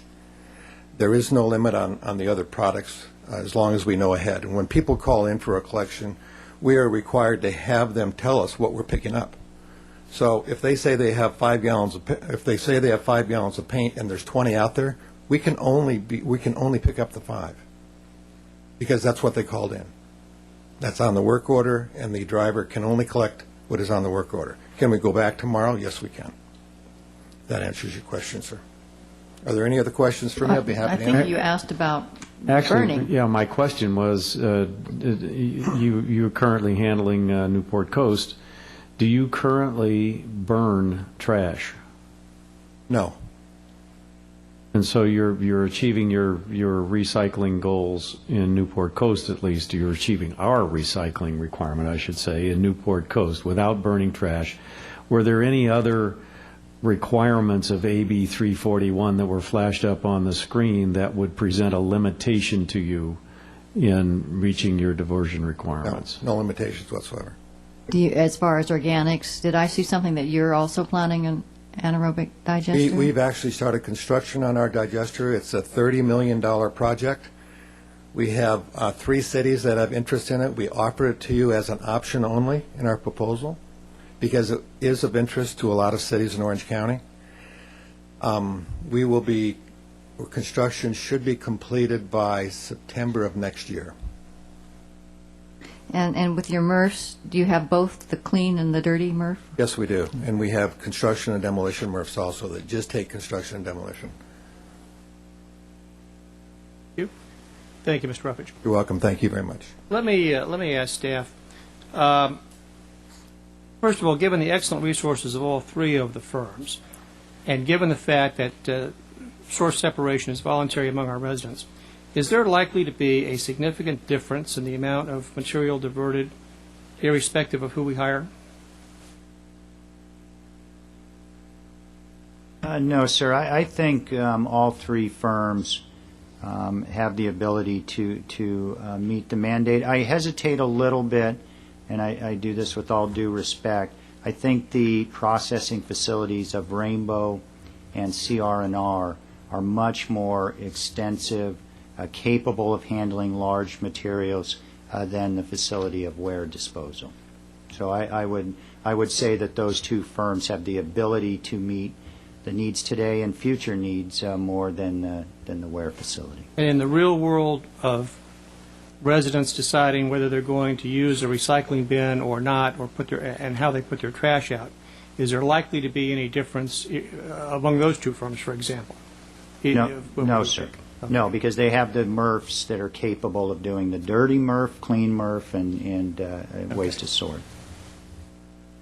Any other questions? All right, seeing no further questions, I'm going to open it up to the audience for anyone to come forward. You'll have 3 minutes. Please come forward. Though, if there's a lot of you who would like to speak, please line up, and we'll use both microphones. Line up along this side, line up along the middle.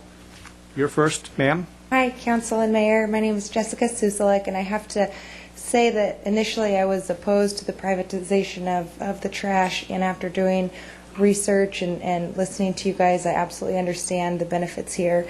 And, as a mother, obviously, my priority is safety of our streets and our kids, and I have to really go on record, and I know you've heard this before, as the men who are currently, doing our current routes are very safe, and they've just become a product of our community. And it seems to me that the Rainbow Trash Company really wants to offer these guys the kind of package that would entice them to stay on board and continue our streets. And I think that the ESOP is a really incredible opportunity for them and for our community to be involved in. And also that the Rainbow seems very consistent with our environmental values. In the city of Newport Beach, I think that the citizens here have very high standards. So thank you very much for your time. Thank you, ma'am. Yes, sir. Yes, first of all, thank you, Mr. Mayor and City Council, for all that you're doing to make our city a better place. And you, Keith, we appreciate you coming to the Harbor View Elementary School Dads functions many times to explain what's going on in our community. I'd like to ask if the Harbor View folks could stand up from the elementary school. Could you please show your presence here? Can you give your name, please, sir? I'm Gart Sutton. I live in Corona Del Mar, and I want to thank Nancy for her comment. I built a fully recyclable, renewable, sustainable home, which my young children grew up to appreciate how to do it better. And Nancy made a statement today that it's not meeting a mandate, it's the value of recycling. And I would ask you to make the decision of the best company who can go out there and do the job that needs to be done for our environment. Not because it's just the right thing to do, but because it's for the generation of the people that stand behind me in the community here. My 12-year-old son came down and heard Jeff Snow, CEO of Rainbow, make a presentation. He was the only kid in the boardroom along with us Harbor View dads. And Jeff he first of all gave my son, my 12-year-old, a napkin. And he said, son, this is recyclable. Now take that coffee and pour it on there. And my 12-year-old poured it on there. He said, now that napkin is no longer recyclable. And he began to tell the story to my 12-year-old, kind of ignoring the rest of us for a moment, of the importance of how we separate trash. And he handed him a trail mix and had him pick out the cashews. And then he took us down on an extensive tour and showed the dads and my 12-year-old how to pull trash out. And my son, Rome, pulled the right trash out and recycled it. I want a company that can educate our community. And if you start with our children, we as adults will follow. And I ask you to consider Rainbow. because I was impressed with the kind of education that they stand for, the app that they showed us for the children, and the fact that this community and the people behind me are behind that organization. Thank you. Thank you. Mr. Allen. Barry Allen, live in Corona Del Mar. I would like the staff to explain to you and the audience here why there are such extreme differences in the amount that the city is going to be paid for the use of its facilities. We've got the bid by CR&R of $420,000 a year and a bid by Rainbow of $1,500,000. And you got to remember that goes up every year by a certain percentage. So by the end of the 7 years, you're going to be collecting from Rainbow $1,738,000. You'll be collecting $488,000 from C&R.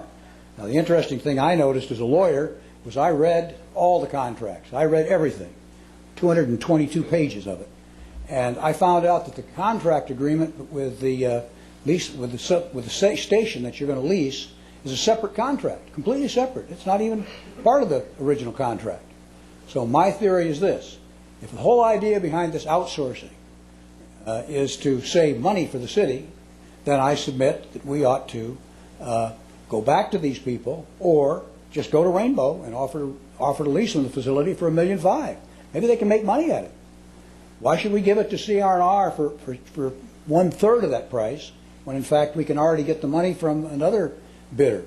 And I'm not suggesting you take Rainbow as the bidder, or Ware, or CR&R. I'm not here for any one of them. That's just something you just glared off the table, and nobody's ever explained that as to why there's this vast difference between these two figures.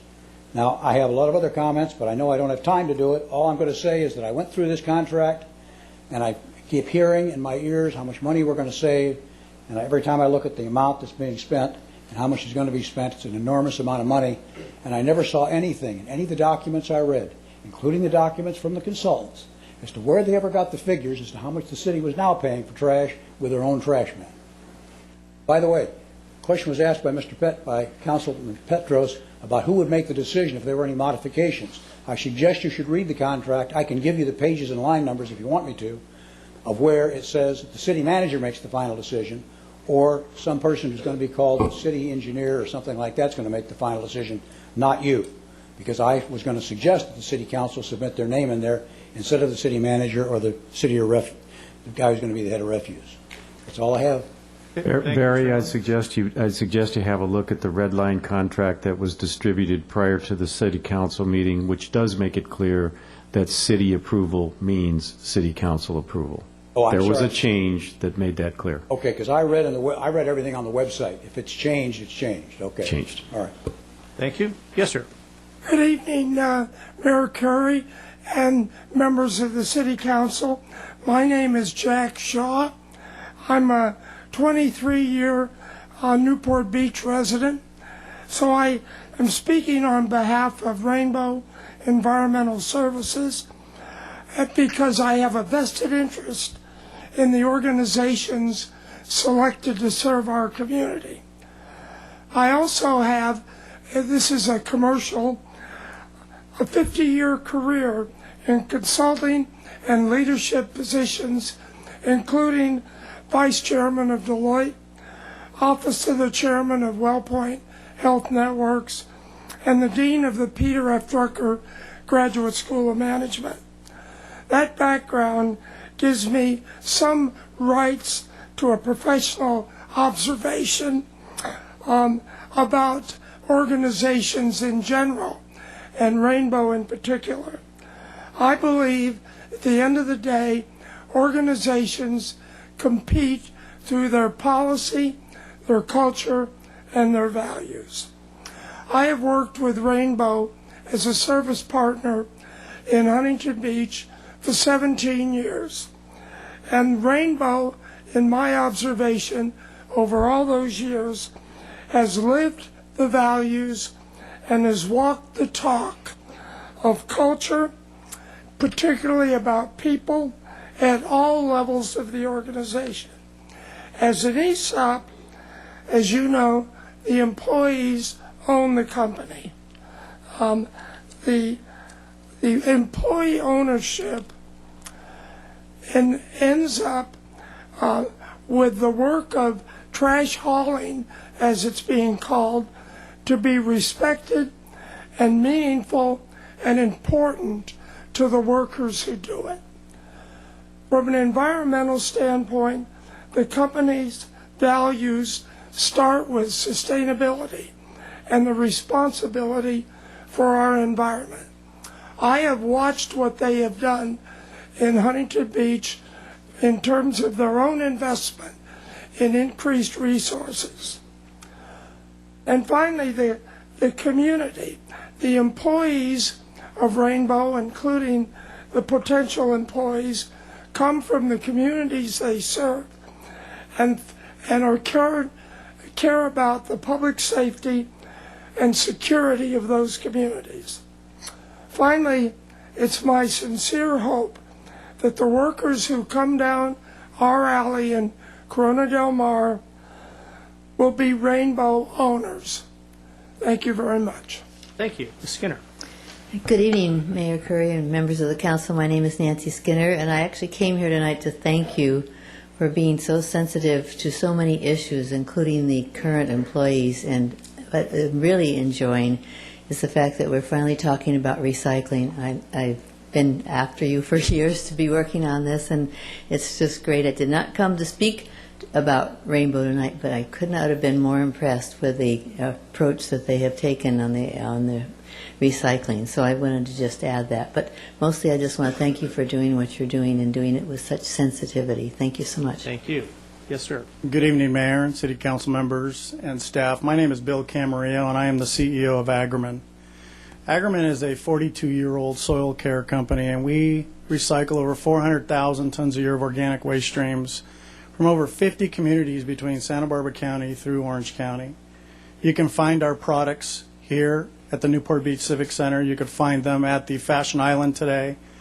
We also manage a lot of organic waste for companies like Whole Foods and Ralph's and Albertsons, where our soil packaged products you'll find in Home Depot, 99-cent only, Dollar General. And what I'm trying to tell you is the future, or the crystal ball that you're looking for, is having some vision and be prepared for the future. Organics make up 30 to 40% of the waste stream.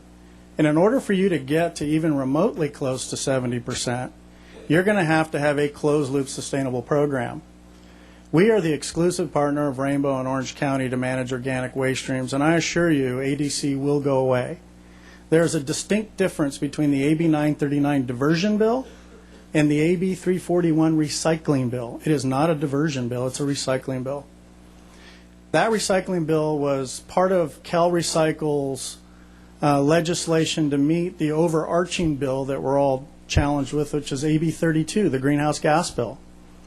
In order for the waste industry to meet the challenge of AB 32, anaerobic digestion, composting, mandated commercial recycling are going to have to be implemented.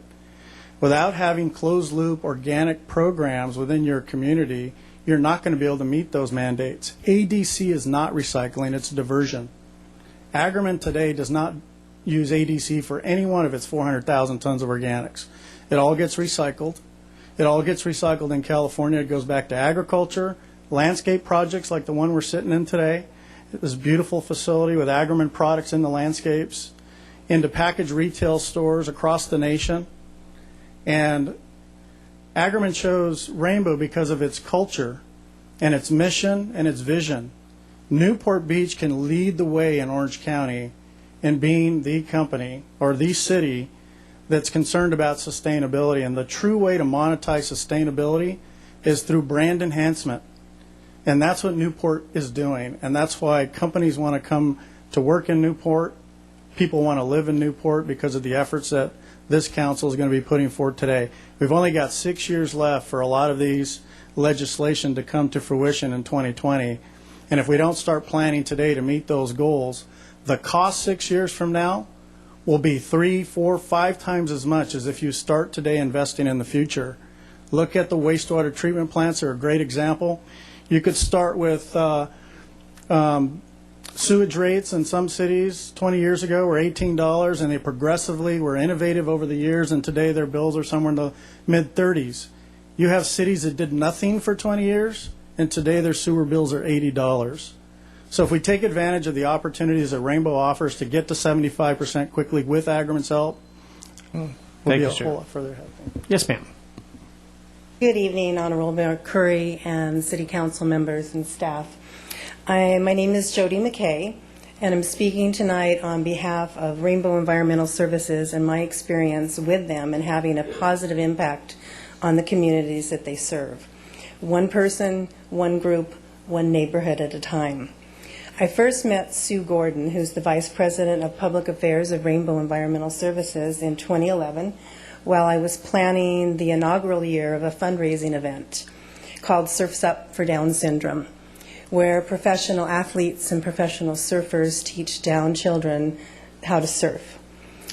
Well, in a potential meeting brainstorming for sponsors for this event, I heard several community leaders that just could not say enough about Rainbow Environmental Services, excuse me. They spoke highly about the generous spirit and the community commitment of Rainbow Environmental Services. We are grateful for Rainbow's belief and support of our vision to give extraordinary experiences to the Down syndrome community here in Orange County. This year, I've had the privilege of working as co-chair of the sponsorship committee with Jeff Snow, the president of Rainbow Environmental Services, on an exciting fundraiser, Surfboards on Parade 2014, where legendary surfboard shapers like Robert August, Al Merrick, Tim Stamps shape custom surfboards and provide them to artists such as Weiland, Dave Hobrecht, and Christian Lassen to create their masterpieces on. Our primary beneficiary for this fundraiser is Hoag Family Cancer Institute here in Newport Beach. And our goal is to help eradicate skin cancer by promoting awareness and prevention to help break the cycle of skin cancer for our children and our grandchildren. I've worked with many companies through my philanthropic work through the years, and I must say that Rainbow Environmental Services is outstanding in their efforts to make a positive social impact in the communities they serve. They're constantly contributing in many innovative ways to benefit our society. I personally love the way the principals are so accessible and willing to roll up their sleeves to do the work. Their involvement in community charities is not just monetary. They give their time and their talent, and often even the use of their conference room for committee meetings. I'm honored to be here tonight and speak on Rainbow Environmental's behalf. They are a company with a conscience and a heart, and I'm grateful for the privilege of working them to make a difference in the life of others. One person, one group, one neighborhood at a time. Thank you. Thank you. Yes, ma'am. Hello, Mayor Curry and rest of the City Council members. My name is Anne-Marie Dulebon, and I'm a corporate social responsibility strategist. I have created and managed community engagement campaigns for companies like Major League Baseball, Nissan, Target, Anheuser-Busch, Red Bull, and the list goes on. And earlier this year, I was helping teach a corporate responsibility course at Concordia University. And that's where I was able to meet Jeff Snow. I was very impressed with Rainbow, their efforts, with his ability just to spend a Saturday teaching kids about corporate responsibility. And one thing that I was really impressed about when it came to Rainbow was they look at the overall plan of what they're doing. They take it, it's their responsibility to find environmental solutions for all their waste streams. And that's because Rainbow doesn't own a landfill, as you know. So they have to be really innovative. For example, e-waste is one of the world's largest waste streams. And Rainbow has decided not to outsource their e-waste to China, which is very common with other organizations, for a couple of reasons. One in particular is that by outsourcing them, it also raises the carbon footprint just by putting it on the ship and sending it to China. So instead, what they did is researched various organizations to help with the e-waste recycling here, and they found a wonderful organization that's here in Southern California called Isidore's Electronics Recycling. And Isidore Electronics Recycling is a locally women-owned social enterprise, And their whole goal is to help with job training for persons that were previously incarcerated into prison. And Isidore Electronics Recycling currently has 7 employees, but within the next year, their plan is to have 20 employees. And for every 50,000 pounds of e-waste recycling, they can hire another employee. So I think by you partnering up with Rainbow Environmental Services, you're doing a couple of wonderful things. Most importantly, you're helping solve 2 very critical social problems. One is the overflowing of landfills, and the other is overflowing of prisons. Thank you. Thank you. Yes, ma'am. Good evening. Thank you for your time. I'm Dr. Jeanette Gennard. I'm actually the professor of management specializing in organizational leadership and corporate social responsibility. I first met Rainbow Environmental Services through its president, Jeff Snow, when I was looking for guest speakers for my Concordia University Corporate Social Responsibility seminar that Anne Marie spoke about. In this course, we learn about companies that believe in their responsibility to giving back while still engaging in their business operations. As you can imagine, I was really excited to have such busy and distinguished professionals donating their time to help educate our students. Speakers included representatives from prestigious organizations, including Microsoft and Toyota. Now, I have to admit, I was not immediately familiar with Rainbow, and to be honest, I had expected Microsoft to steal the show that day. However, the leader in community involvement ended up not being Microsoft, but rather a trash hauler. I was very pleasantly surprised to learn that Rainbow was actually the one that ended up being the extraordinary example of corporate citizenship. What struck me most about them was not only that they were responsible, but how impactful they are in their communities, and in the case of Rainbow, how they go about recycling so much of our trash because they care about our planet.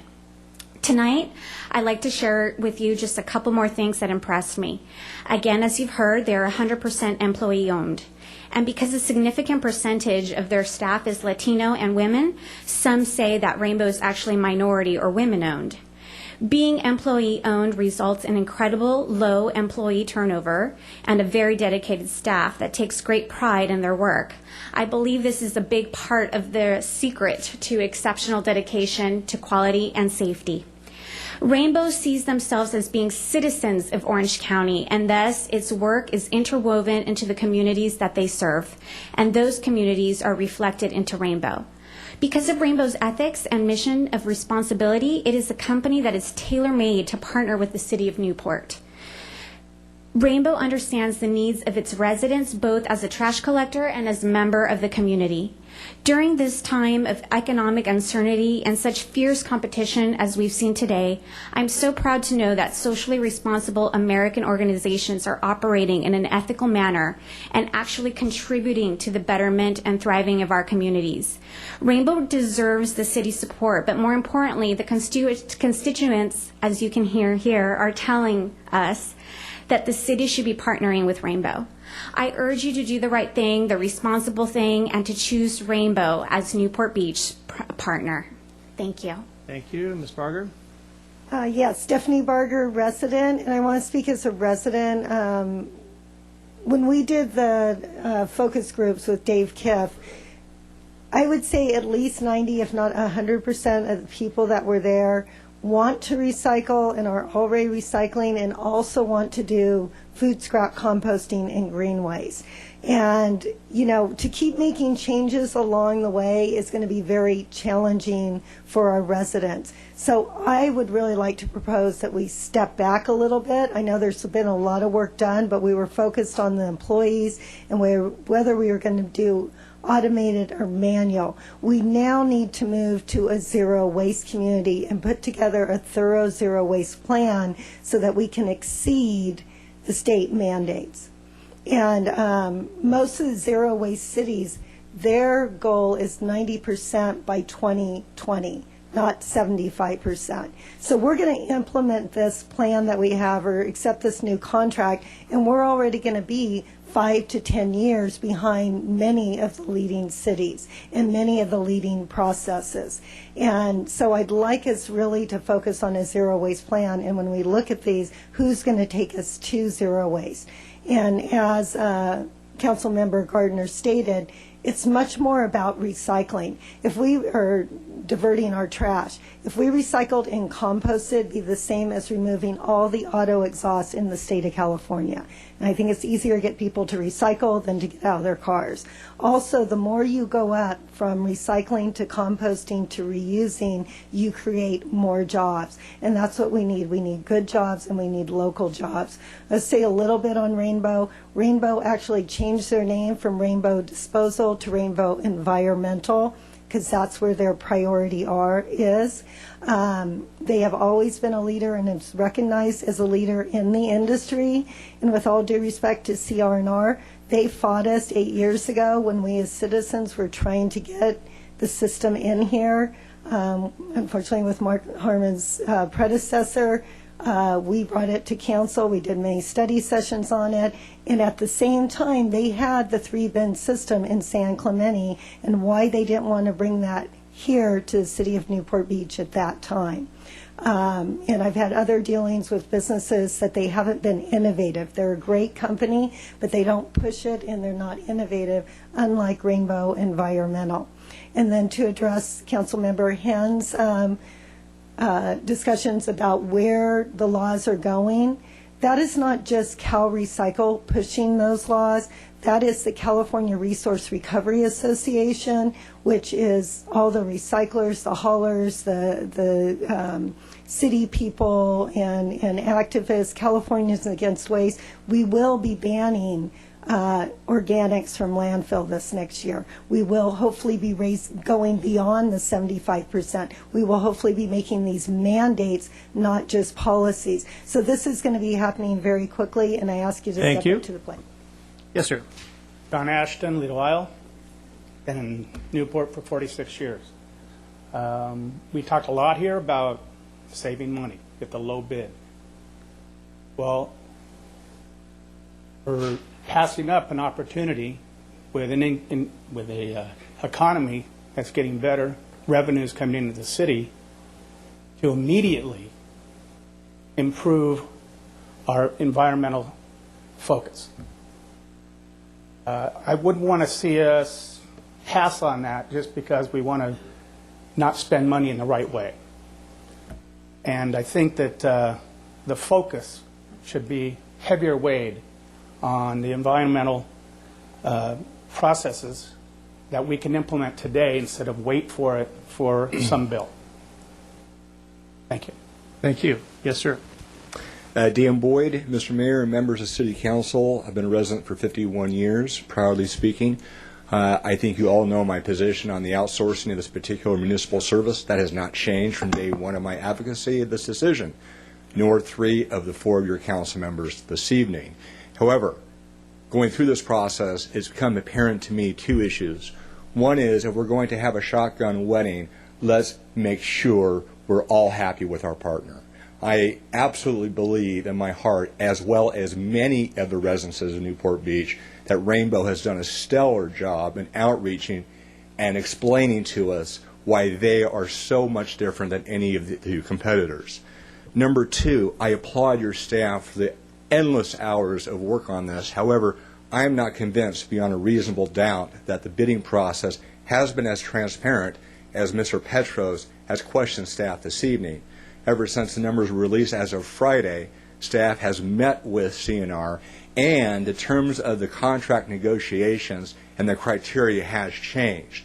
For that reason, I would urge this council to stay this decision for a period of no more than 30 days to make absolutely sure we're picking the right person. It is not staff's recommendation. It is your recommendation this evening. It is your decision tonight that we're going to have to live with. Unlike President Obama, who promised 30 million people that, quote, we can keep our doctors and we can keep our policies. Well, we hope that that decision is not mirrored here this evening. We respect your decision this evening. We have to live by your decision this evening. And my God, as we entrust your position as council members that there is no rush to the altar. There is no trash cans burning tonight. I wish for a 30-day extension to make sure that the city attorney is absolutely convinced, beyond a reasonable doubt, that staff has done an above-stellar job in reviewing these proposals. I want to be assured by your city attorney that nothing has been untransparent. And Rainbow, there is no question. You've not heard one person supporting the other two.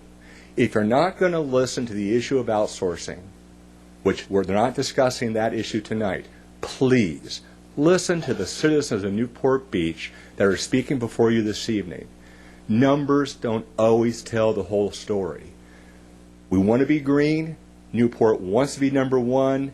We want to be sustainable. And you know what? All these flash numbers are fantastic. But I can assure you from my professional position, that law is coming, and it's coming soon. So let's take 30 days and let's ask the question, if we are going to be compelled to hit those standards, what is the real cost down the road? Thank you very much. Thank you. Yes, sir. Good evening, Mr. Mayor and council members. My name is John Spotts. I've been a resident of Corona Del Mar for about 5.5 years.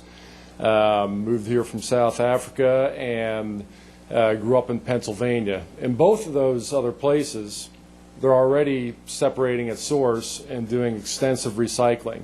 Our recycling rate, our diversion rate of 40%, to me, that's simply unacceptable. I don't understand how a city of our means can stand for a 40% residential diversion rate. It's just, you know, even the small town in Pennsylvania, they separate everything.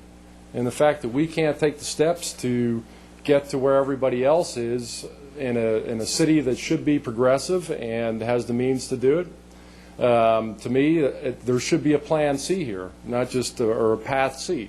Not just path A and path B where we give people the option. There should be a path C where we get to 75% diversion.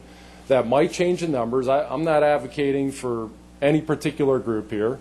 I'm advocating for us doing the right thing and not putting waste in landfills, but instead getting to the point where we act responsibly about our garbage. So thank you. Thank you. Yes, sir. Good evening.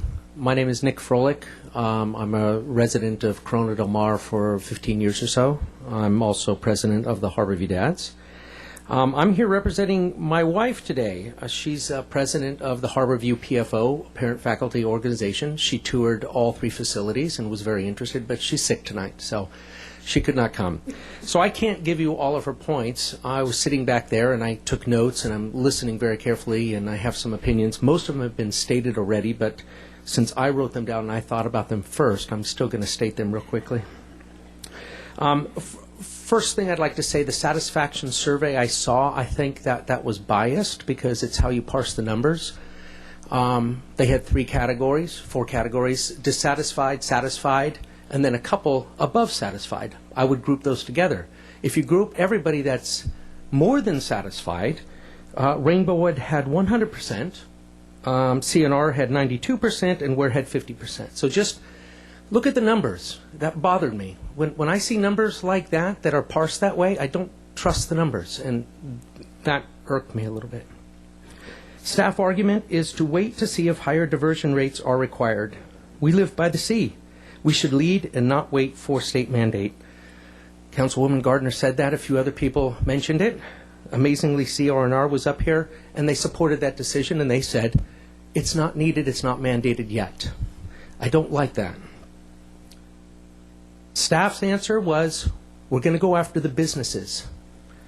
I have a lot of issues with that, and we all know why. I mean, you just don't go after the businesses. There's ramifications of that.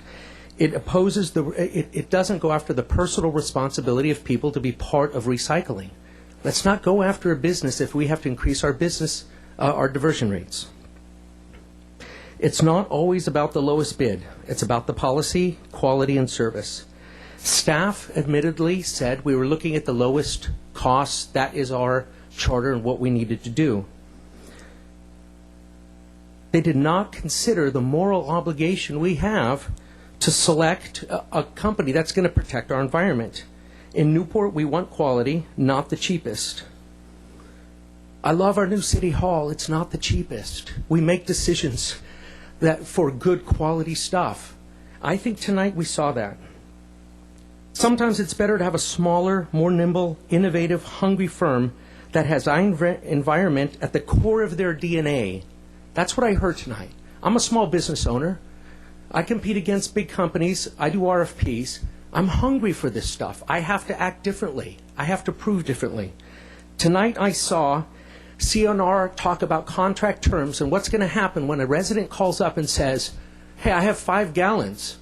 Well, they had 6. All I heard from Rainbow was customer service and the environment.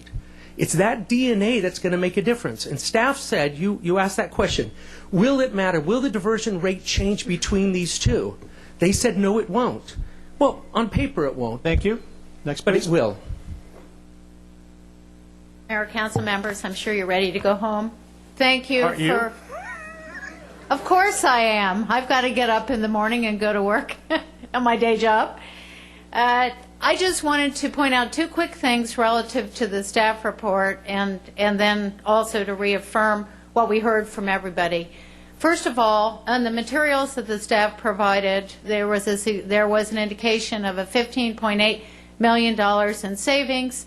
At the top of that slide, it said from CR&R, and then I believe it was Mr. Kiff that qualified that to be from an outsourced provider. So I just want to make sure for the record that staff's statement of what the intention was in that slide is in fact correct. Secondly, I agree with the information on the preferences that was put up there. The numbers can be sliced and diced however you wanted.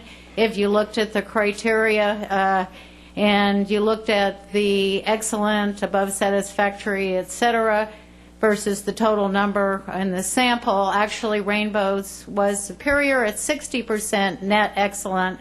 CR&R's was 40%. Enough said about that. I think it's clear there are some questions relative to the nature of the staff's analysis that's been done thus far. So I would encourage the council to take another look and remand to staff to do a like-for-like analysis. My last statement is that we heard from both the providers and also from Mr. Harmon that it is likely that the state is going to move to the AB 341 in 2014. So the future is here. I mean, we're at the end of 2013. So why should we wait for a knee-jerk? Why shouldn't we be committing to a provider by the time this thing is executed, implemented, funded? We're going to need to meet that standard. And as a prior public representative stated, we're not there as a city, no matter how you slice and dice it. And there's no reason why we can't be or we should be. So I would encourage the council to remand to the staff and to look at a like-for-like analysis in terms of what you want, what the people have told you tonight that they want, and I believe that Rainbow as a provider is best qualified to provide that. Thank you. Thank you, Ms. Overman. Yes, sir. My name is Troy McCulca. I've lived in this community for 20 years. I have 2 daughters, and today I was at Veterans Day celebration at Harborview School, and my daughter and a few of her friends asked me to come here to help defend our environment. So I thought about that a little bit, and I thought, that's interesting. So as a veteran, you defend the country, but if you look at what the cost is to do that, even for myself or the people that I served with and people that didn't come back, defending the country is very similar to defending the environment. It's becoming more known that we're polluting our environment, and towns like ours are poisoning the environment. So for me, I always thought Newport Beach was cutting edge with sustainability. And then my daughter a couple years ago told me that we don't recycle all of our trash. And so today she's asking me to go defend our environment against our own town, which I love our town. And so why are we not cutting edge in this? And like Nancy had mentioned, why is that not the objective? And then figuring out how to make these guys fit that objective with lower costs and using a little bit more time and a little bit more sacrifice to make that happen rather than just giving up. Because I think it also takes sacrifice to defend our environment, and that's all of our job to do that for our kids. My daughter wanted me to tell you before I left that if you don't make a good decision to recycle, there's not going to be any earth left for her. So it's not about the people that you're seeing in the survey, it's about our kids, and they're not being surveyed. So it's really important that Newport Beach be cutting edge with this, and we are all smart people and making the service people fit to that mold. Thank you. Thank you. Anyone else? Mr. Schroeder? Yes, thank you, Mayor. I do believe in recycling. I get 2 newspapers a day, and I do separate them out. But I do have to say that over the last 2 or 3 months, this council and staff has met with probably about 20 different homeowner association groups and different people, and everybody's been told same level of service. You'll get exactly what you have now. All I have to say to the people that want to recycle, I think they should. Okay, and I'm impressed that we have a pretty good group of people that are passionate about that.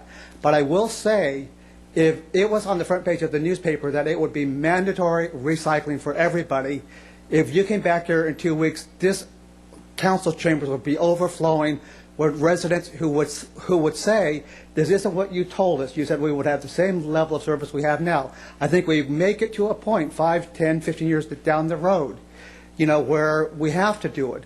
But we've been promised same level of service. Again, I support recycling.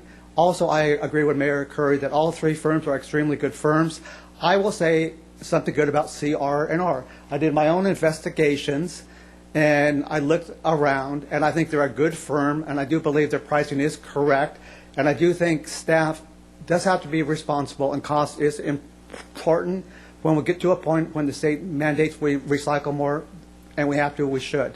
But don't go back on what you told the residents that we're going to have a different requirement than what they've been told. Thank you. Thank you. Yes, sir.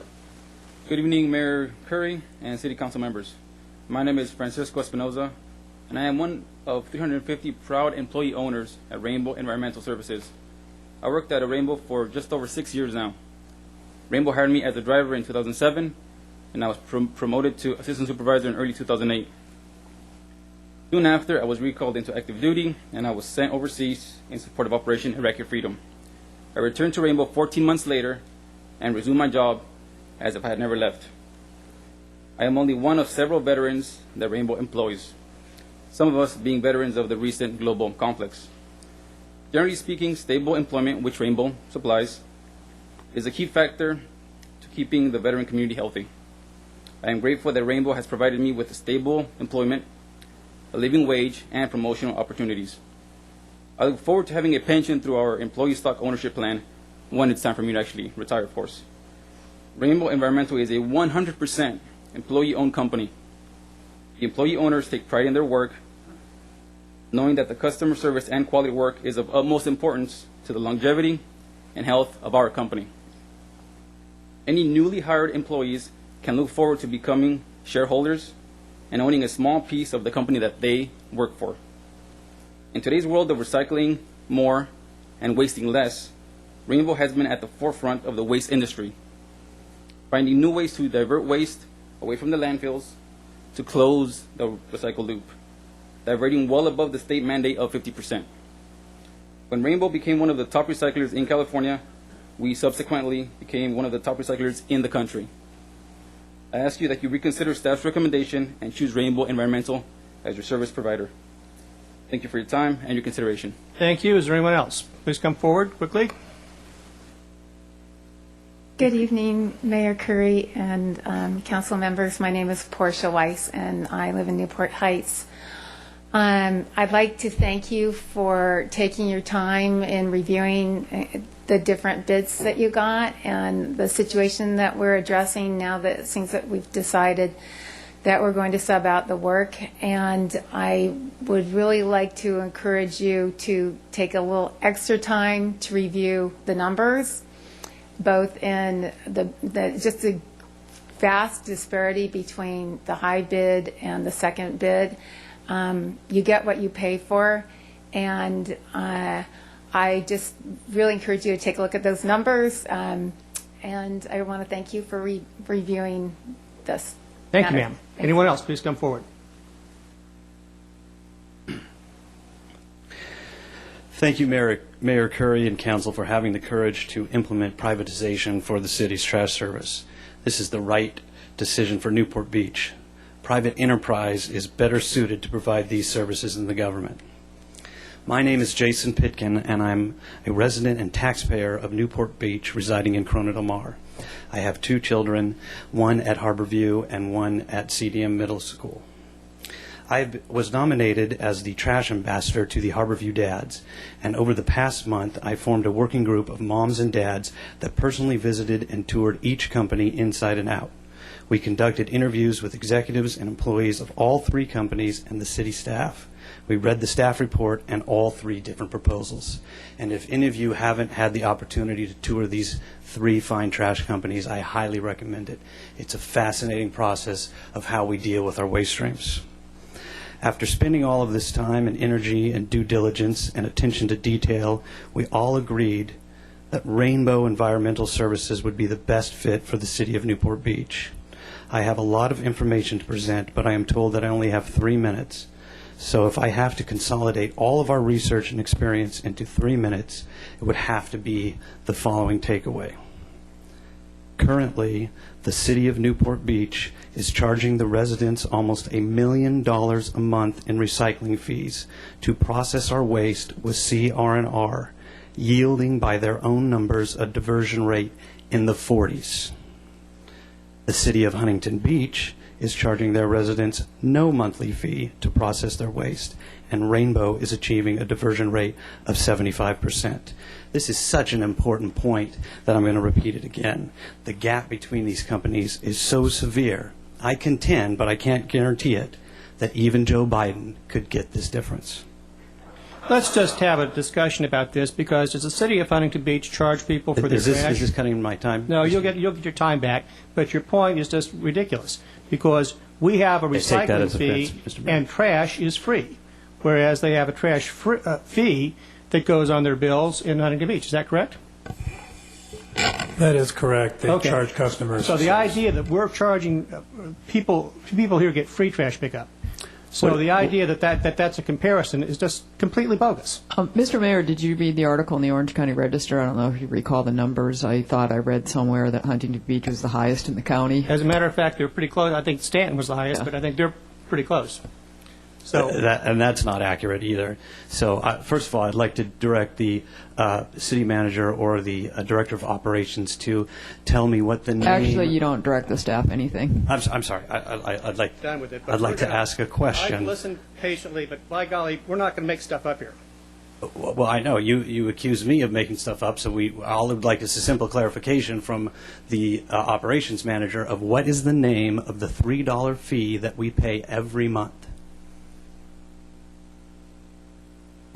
The $3 fee is a recycling fee. Most people in Newport Beach pay nothing else beyond that. I think the confusion that Mayor Curry is pointing out is that if you live in Huntington Beach, you have a private firm that does both. So you just get a lump sum, and it's, what, $19 or something a month. In Newport, you pay 0 plus 3 instead of 19. Thank you for answering the question. It is so rare amongst bureaucrats and politicians to actually get a straight answer. And you are correct. It is a recycling fee. So I'm going to repeat that statistic one more time. The city of Newport Beach is charging the residents almost $1 million a month in recycling fees to process our waste with CR&R, yielding by their own numbers a diversion rate in the 40s. The city of Huntington Beach is charging their residents no monthly fee to process their waste, and Rainbow is achieving a diversion rate of 75%. And again, for those of you watching on television, I will repeat that to you. The city of Newport Beach is charging the residents almost $1 million a month in recycling fees to process our waste with CR&R, yielding by their own numbers a diversion rate of 40s.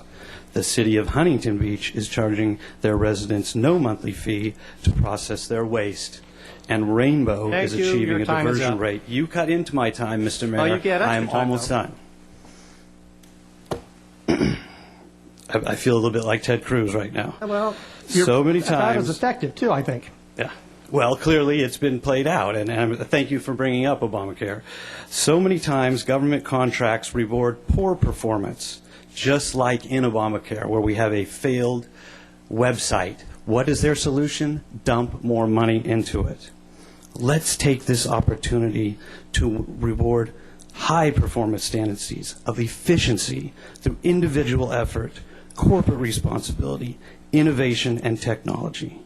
I wholeheartedly support privatization and recommend that the City Council direct staff to enter in contract negotiations with Rainbow Environmental Services. But don't just take it All from right, me. thank you. Your time is I would like up. to introduce Young lady, you're next. Assemblyman Travis Allen to talk more about the incredible success that Rainbow's enjoying in Huntington Beach. He's the Huntington Beach Assemblyman, and he can also attest to the pending Your time legislation. is up. Young lady, it's your time to speak. Dear council members, thank you for your time. My name is Moa Turander, and I'm born and raised in Stockholm, Sweden. I've been living in California for the past 2 years. I have a background in the natural sciences. I have a bachelor's degree from University of Stockholm and also Karolinska Institute, which is the institution that assembles the Nobel Prize Academy. I'm now becoming certified in sustainable resource management, and I do specialize in waste in California. I have committed my career to sustainability, and therefore I am speaking on behalf of Rainbow Environmental Services. So I would like to emphasize how essential it is for any community in California to have a successful organic waste processor. Rainbow has, together with Agromin, been able to close the loop between waste, which I would like to redefine to be resource. From waste to go from our waste bins into our soils and to put the nutrients that our depleted soils need into the system again. And I think that the model that Rainbow Environmental Services has today will be replicated by not only waste haulers in the future, but many organizations to come. Thank you. Thank you. Yes, ma'am. Hello, I'm Sandra Ayers from Newport Heights. I want to emphasize I'm not here as a recruit for any company. I'm here as a concerned citizen, and I think, so many people have turned out, as you've recognized. It is a concern for so many of us. I don't want to feel that I've come here, wasted my time, 3 hours. You're elected, you asked to be here. I'm here because I'm concerned. And I don't want to feel that you've made up your decision behind the room back there before you took the time to hear us. So, I understand you've studied this, you've researched this, and I'm sure you've done your best from a perspective. But I'm just asking you to stay open to your citizens' perspective. And for some reason, enough of us have felt it's important to be here and use time that we could be home with our families and doing other things. I want to say that the last time we were here, Mayor Curry and some others inferred that as citizens we were here because we cared about the employees, or that, someone inferred that it wasn't that we were fiscally prudent or that we were pragmatic about our desires for what we thought was best, but that we were caring. That is a little insulting to me. I care about the employees, but I'm here on a selfish reason. I'm here because I want the best service that I'm going to get in my alley. And I'm here to say to you, please do your best. Don't make it bottom line dollars. Of course, that's where we're at. I came here advocating for keeping the great guys that we have. We've moved on from that. But I'm asking you to please, I can't say what it is. You're all doing the research. Mr. Kiff, I hope he's listening to me too, okay, has done his research. And but I'm saying, we took the time to say, let's go back and look at it. Well, many people have, and you're saying, well, they couldn't come and enhance it. Well, CR&R, as far as what I could see up there, they did enhance what they were offering. So you're saying the other ones can't. They offered extra options with this new enhancement. They did go back and offer that. And you're saying that you don't want the bids changed. Well, they've changed. Why can't we say we're in a competitive environment? We're capitalists here. We want these guys to compete for the best service that we can possibly get. So let's not just say forget it, first bid. No, go back and compete. You get to compete to do what you want to do here and give us the best price and the best service. And all the recycling is important and all those things. I think everyone else said that really terrific. But what I'm saying as council members, I'm asking you to don't just turn off your mind and make your decision up beforehand, but please work hard to assess these things. Thank you, ma'am. Next, please. Thank you, and good evening, Mr. Mayor, City Council members. My name is State Assemblyman Travis Allen, and I'm here to support Rainbow Environmental Services. Rainbow has been a great community partner of ours in Huntington Beach for over 50 years. They offer the highest quality of service with the best environmental package, as you've heard from many other speakers tonight. They have a 75% diversion rate, 100% green truck fleet, and closed-loop recycling of organics. So I really think that they, if environmental concerns are something they're thinking about, they really do address these quite well. As a current state legislature, I can attest that the diversion rates that we're seeing today and the proposals that we have on the table, these will most likely only increase through time, especially given the current makeup of the legislature. Rainbow, of all the companies you've looked at, is probably best suited to be in front of this trend. So I would urge you to support Rainbow. Thank you so much. Thank you, Mr. Allen. While you're there, nobody's really addressed this question yet, but while you're on TV with the taxpayers in Newport Beach, can you explain why they should pay $900,000 a year more to have Rainbow do this job versus CR&R? As I've looked at the proposals, Mr. Mayor, as I understand it, one of the reasons for this entire process is to outsource city employees or outsource this trash service because it can be done more effectively in the private sector as opposed to the public sector. It is my understanding that Rainbow has offered all of the current trash haulers private jobs in the private sector, so they would not be reassigned to other city jobs, maintaining a current level of public benefits. Well, the other two firms also offered them jobs.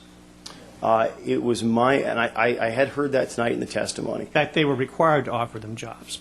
Which is fantastic. It was my understanding that there was a signed letter of intent or memorandum of understanding between right, because the trash despite the fact themselves. that all three of the firms offered them jobs, the employees came and said, we'd rather work for the city, which is the deal that was put together. Okay, could you clarify something for me, please? Sure. Thank you. It was my understanding there was a memorandum of understanding between the trash haulers and Rainbow that they had said, look, if we're not going to work just for the city, our intent would be to work with Rainbow. Had I heard that? Well, it's that if they're not going to work for the city part, they all said they want to work for the city. They may choose not to. Some of them will make a lot more money working for any of the three when they're on retirement. But the fact of it is that one firm is $900,000 a year more than the other one. Mm-hmm.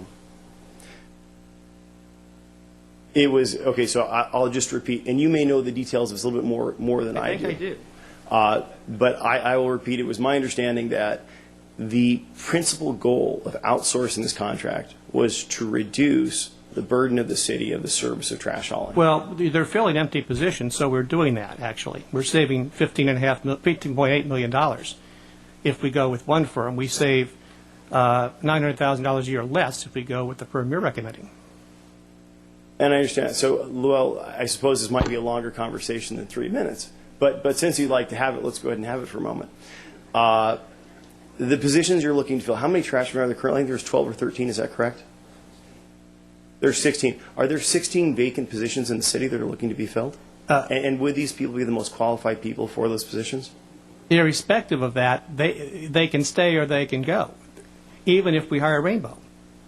There's no guarantee they're going to leave if we hire Rainbow. Understood. Understood. See? So, I'm not really here to come to debate the internal dynamics of your but you contract did. process. And I realize there might be some intricacies of which you might be a little bit more familiar Like with. $900,000 a year in difference in cost. That's quite a large difference. I thought so. If these employees were to leave the city's employ, and those 16 positions were not But the necessarily firm going that to we be pick filled here by- has really makes no difference of that. Because they signed an agreement because they want to stay with the city, and they can go with either of the three firms or they can retire. These employees, but have they not stated that they prefer to go with Rainbow? Well, they may prefer to go to Rainbow. They may prefer to go someplace else. Okay. But what they told us and what they negotiated is they prefer to stay with the city. I understand. Very respectfully, I Yeah. thank you all very much for your time. Thank you for coming. And I would still urge supporting Rainbow. And but I hope do you respect- picked up, by the way, that the policies that you all are enacting in Sacramento are going to cost our city about $1 million a year if they're enacted as people portrayed that they're going to be. That's for another and with that, another I would discussion. absolutely agree. And I would certainly look to change the makeup of Sacramento so we can start enacting some policies that might not only save Newport Beach, but Huntington Beach, the rest of Orange County, the rest of California, that. as much money as possible. Thank you for coming. Thank you all Chairman so Allen. much. Have a great night. All right, Mr. Mosier, you're on. Are you betting clean-up tonight, I hope? We will see. Mayor Curry and members of the council, my name is Jim Mosier. You've been here since 4 o'clock this afternoon, so I realize it's getting late for you. I have 3 comments that are somewhat different from most of what you've heard, I think. First comment, much earlier this evening, you heard that if you decide, as it appears you are going to transition to outsourced automated trash pickup, the city staff anticipates a further community relations effort is going to be required. And I think you were told that existing city staff and the contractor, that would be within their capabilities. I would certainly hope it would be, but I wanted to point out that those who look carefully at what happens on the city website, looks at the new contracts page, will see that a week ago on November 4th, the assistant city manager signed a contract C-5644. This is a small amount of money in the grand scheme of things for $19,500 for yet another separate contract for an outside consultant to help us with that community relations effort.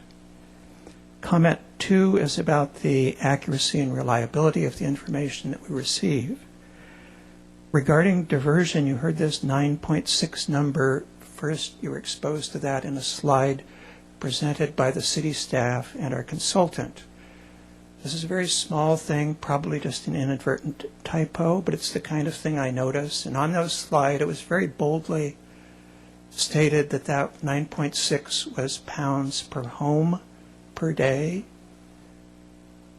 Mr. Snow, when he showed his slides, correctly pointed out that that is pounds per person per day. You multiply that by the population, official population of Newport Beach. That tells us how many pounds per day we can send to the landfill, and as Mr. Ruffridge of CR&R correctly pointed out, that's total trash going to the landfill or solid waste, commercial and residential put together. So I don't know the source of that inadvertent error, but I do notice that we rely a great deal on a single consultant to interpret these proposals, as Mr. Boyd pointed out, a process that's not been totally transparent because the public has never actually seen the proposals, but only the consequences as filtered through the staff and the consultant. And in that respect, another of the sort of things I noticed at your September 10th meeting, there was a gentleman in the public called Mr. Joe Sloan of Sloan Vasquez. He does something similar to Mr. Ezat and was offering to make an independent analysis of the proposals, and your motion actually called for a consideration of his opinion, and I can find nothing about what his opinion was or how that's been communicated to you. So I think that independent voice would have been useful, and I don't know if you've heard it or not. Thank you. Well, I will follow up here just to answer that question. I believe Mr. Sloan was contacted because he was here on behalf of one of the proposers and took the position that if he wasn't going to be paid to do the analysis, he wasn't going to do it. Is that sort of right?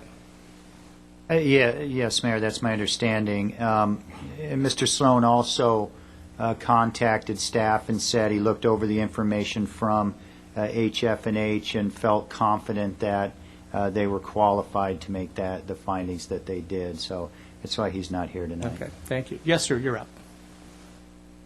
Good evening, Mr. Mayor and council members. My name is Tom Baker. I live in Newport Heights. I've been a resident of Newport Beach for 41 years. I'd like to thank the council for the city hall that we presently have. I know there's been a lot of work that the current city council and past councils have put a lot of effort into it. It is a structure that all of the residents of the city can be proud of. Mr. Mayor, I have a question. My understanding is that the current contract in the Newport Coast area, that the cost is, when you calculate the cost per house per month and you compare it to what is the cost per house per month in the proposed contract, there's a significant delta of like $8. And I'm trying to understand, why is it that it can be done cheaper under this proposed contract? And I would appreciate, Mr. Mayor, if you could have the council, have the staff explain that. Maybe there isn't a delta, but my understanding there is a significant delta or difference between the two. Thank you, sir. Pardon? Okay. I'm sorry? Okay. Have you completed your remarks? Pardon? Have you completed your remarks? Yeah, that's Thank you, sir. Will you have council, We'll talk your about. staff? We'll go back and forth as we finish. We're going through the rest of the speakers. Okay. Thank you, and sir. then I'll have a chance to talk, to hear what they say and respond to it. If you're in this room, you will. You won't. Wait. You will not be able to respond. So anything you want to say, you need to say now. Okay. Well, Okay. I'd like them to determine what that difference is, and then how can the proposed contract, how will they be able to do it for cheap, less? Right. Okay, thank you. Thank you very much. Are there any other speakers? All right. Seeing none, I'm going to close public comment. Thank you all. It's been an exciting evening. Mr. Hen? Yeah, let's just straighten something out. How many residential households do we charge the $3 fee to? Approximately 30,000. I'm going to answer the question myself. Yeah, I was going to look at Mike, but that's close. That's close. Yeah. 30,000 times $3 is 90,000, last time I checked. Yeah, we take in about 950,000 per year, not Exactly. not per month. Per year, Yeah. not per month. Yeah, that'd be pretty steep. And that's all the city takes in is $1 million per year that is charged to the residents of this city. There is no other charge that compares to, I don't know, $19 times 300,000 in Huntington Beach. I don't know. But it's in any event, $19.39 in Huntington. Yeah. According to the register. Yeah, it's very, very clear here that it's $1 million. That's it, per year. That's it, everything. So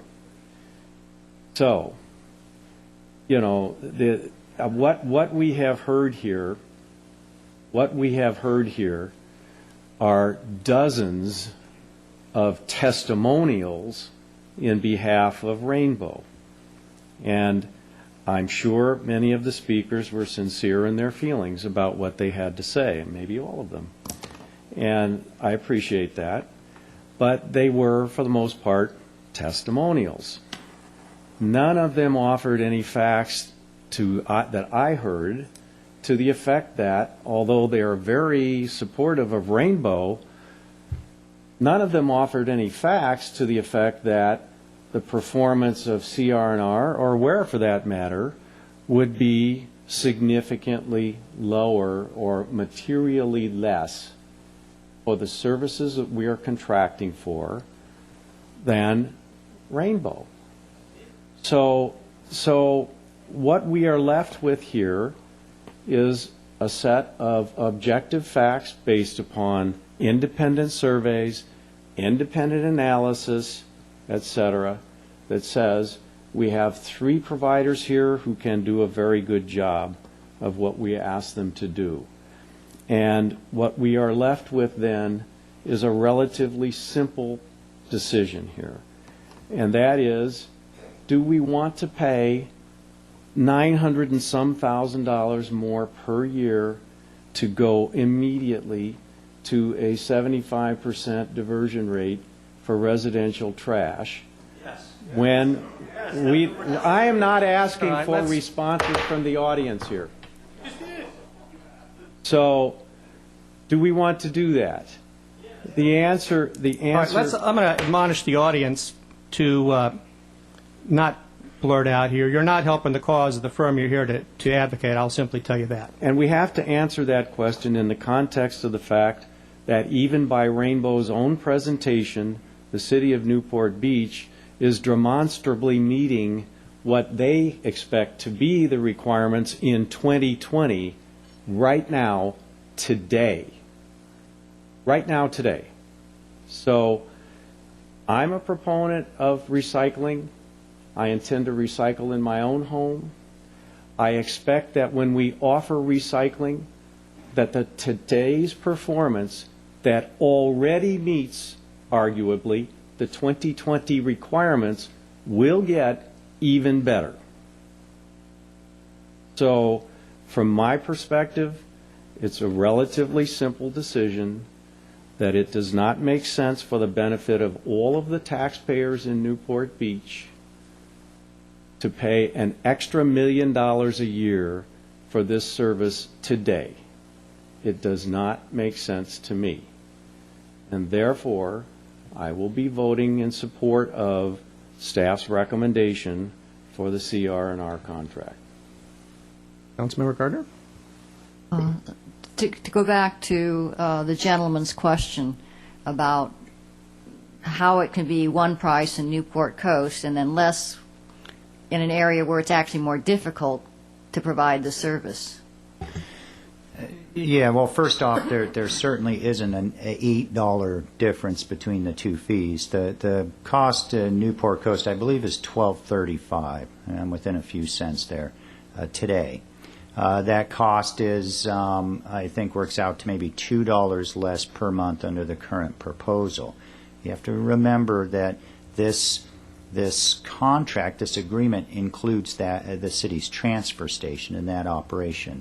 There is revenue involved in that. So that will, I can't speak for the company, but that will offset any extra cost, or is the difference of that $2. I don't know that there's certainly parts of this area that are tougher, but Newport Coast is not an easy collection area as well.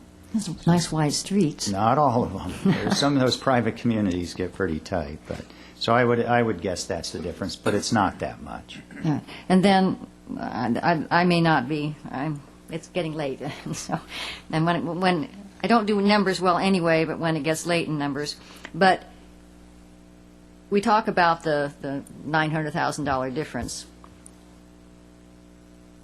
Rainbow gets us there,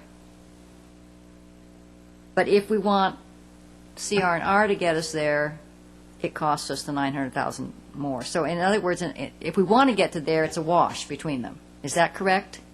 Do we want to get to that higher number? No, it's a little bit different than a wash. The Rainbow proposal is $7.5 million more over the 7-year term.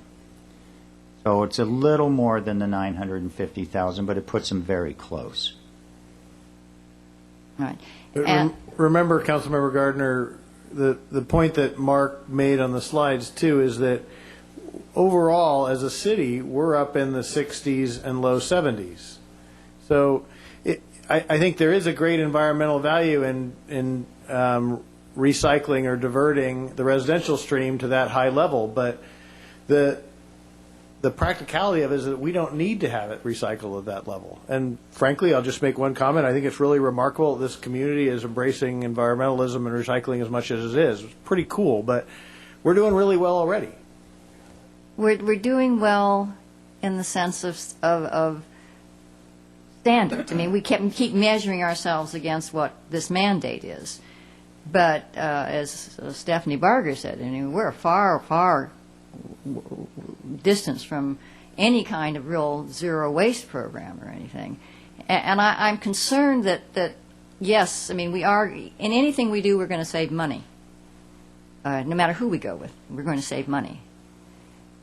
But I think that we want to be, I'd like to see us get our terrestrial practices up there with our water quality practices, and we really, I mean, we have always been the leader there, and over the last couple of decades, we have not been as prompt to do things. So I don't know that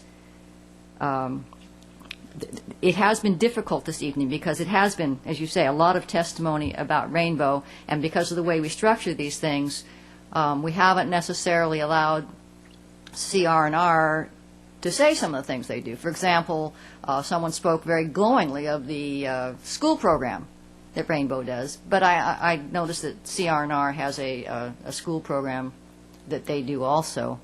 I would like more information on the benefit of not having a landfill. I mean, I would like to know from Rainbow, you got to have something left over, don't you? What do you do with it? So it seems to me there's still some things that we have not gotten the answers to, which we could get more of. So I'm perfectly willing to push this for another 2 weeks, so we have a few more questions answered, so when that decision's made, people do feel that we went that extra mile. Well, let me say this. We have 3 excellent companies. Rainbow is an excellent company. And unfortunately, I'm not sure that all of the presentation reflected well on Rainbow, because when you can't talk about the facts, you talk about other things. We talked about Ronald Reagan, Concordia, veterans, kids, legislators we brought into Sweden. I half expected to see my 90-year-old father wheeled through the door to make the case here. I haven't seen this many upright citizens since the cable TV franchise wars of the 1980s, where everybody had a side that had to be right. And the fact of it is, when you go home tonight, you're not really going to want us to be a city council that makes decisions based on who can feed and bring out as many people, or who can, win a popularity contest. You want us to make a decision on who's going to provide quality service to the city at the best and most effective price. $900,000 is a very significant amount of money. $7 million of savings over the course of this contract is a very significant amount of money. There's been no evidence submitted that, A, anybody's going to pick up trash of the 3 firms any better, frankly, than any one of the other ones going to pick them up. There's been no evidence submitted that we're going to have an appreciably different diversion rate, no matter who we pick, because it's all going to be up to you in terms of whether you want to take and separate your trash at home. It's completely voluntary, and frankly, as George Schroeder pointed out, a significant amount of our people don't want to be forced to do that, and we're not forcing them to do that. It's all going to be voluntary, and people can have the same choices that they have today. So while I appreciate all the efforts to differentiate firms, and that all of these firms have, good employee relations, they have good employees, they do a good job. They're all going to, if our employees want to go to work for them, and some of them do and some of them don't, hire our employees. They're all going to pick up the trash on the same day and clean up after themselves, so it's all in the same contract. And they're all going to achieve significant amounts of diversion and separation. But a lot of that success will be based on what each individual homeowner chooses to do, irrespective of who we pick to do the job. So given that, I think, as Councilman Hennis said, that this choice is clear, and I think it became clearer tonight, frankly, as we listened through all the discussion that went forward. So I will be seconding Mr. Hinn's motion. Becky, you want to offer your motion? I didn't actually make a motion, but I do move that we approve the staff recommended contract with I second CR&R as amended prior to the meeting. Well, I'm a solid vote for contracting out, and I'm certainly going to vote for your motion if mine fails. But I would be comfortable, and we've always had a certain amount of flexibility in the past with our trash contracts, that if we were to get some portion of the business. But I don't know, is there a second for that? Okay. All right. Sorry, Judy. Okay. His motion, any further discussion? Seeing no further discussion? Mr. Mayor. Mr. Hill. This is, in my 3-year short tenure on the council thus far, the toughest decision that I've been called upon to make. And I guess I would like to thank staff for what I think has been a significant rollout of this topic. I think that that we've looked under every rock that we could look under, and I think that it has been very transparent. I think there's been a significant amount of information available to all of us, and I think we've all looked into that information.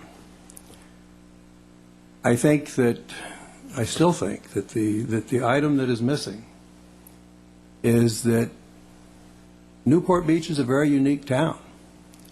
And within that, the quality of life is at the top of the list, and that we treat police, fire, trash, our library system as being some of those elements that differentiate us from other communities. And that can't be measured.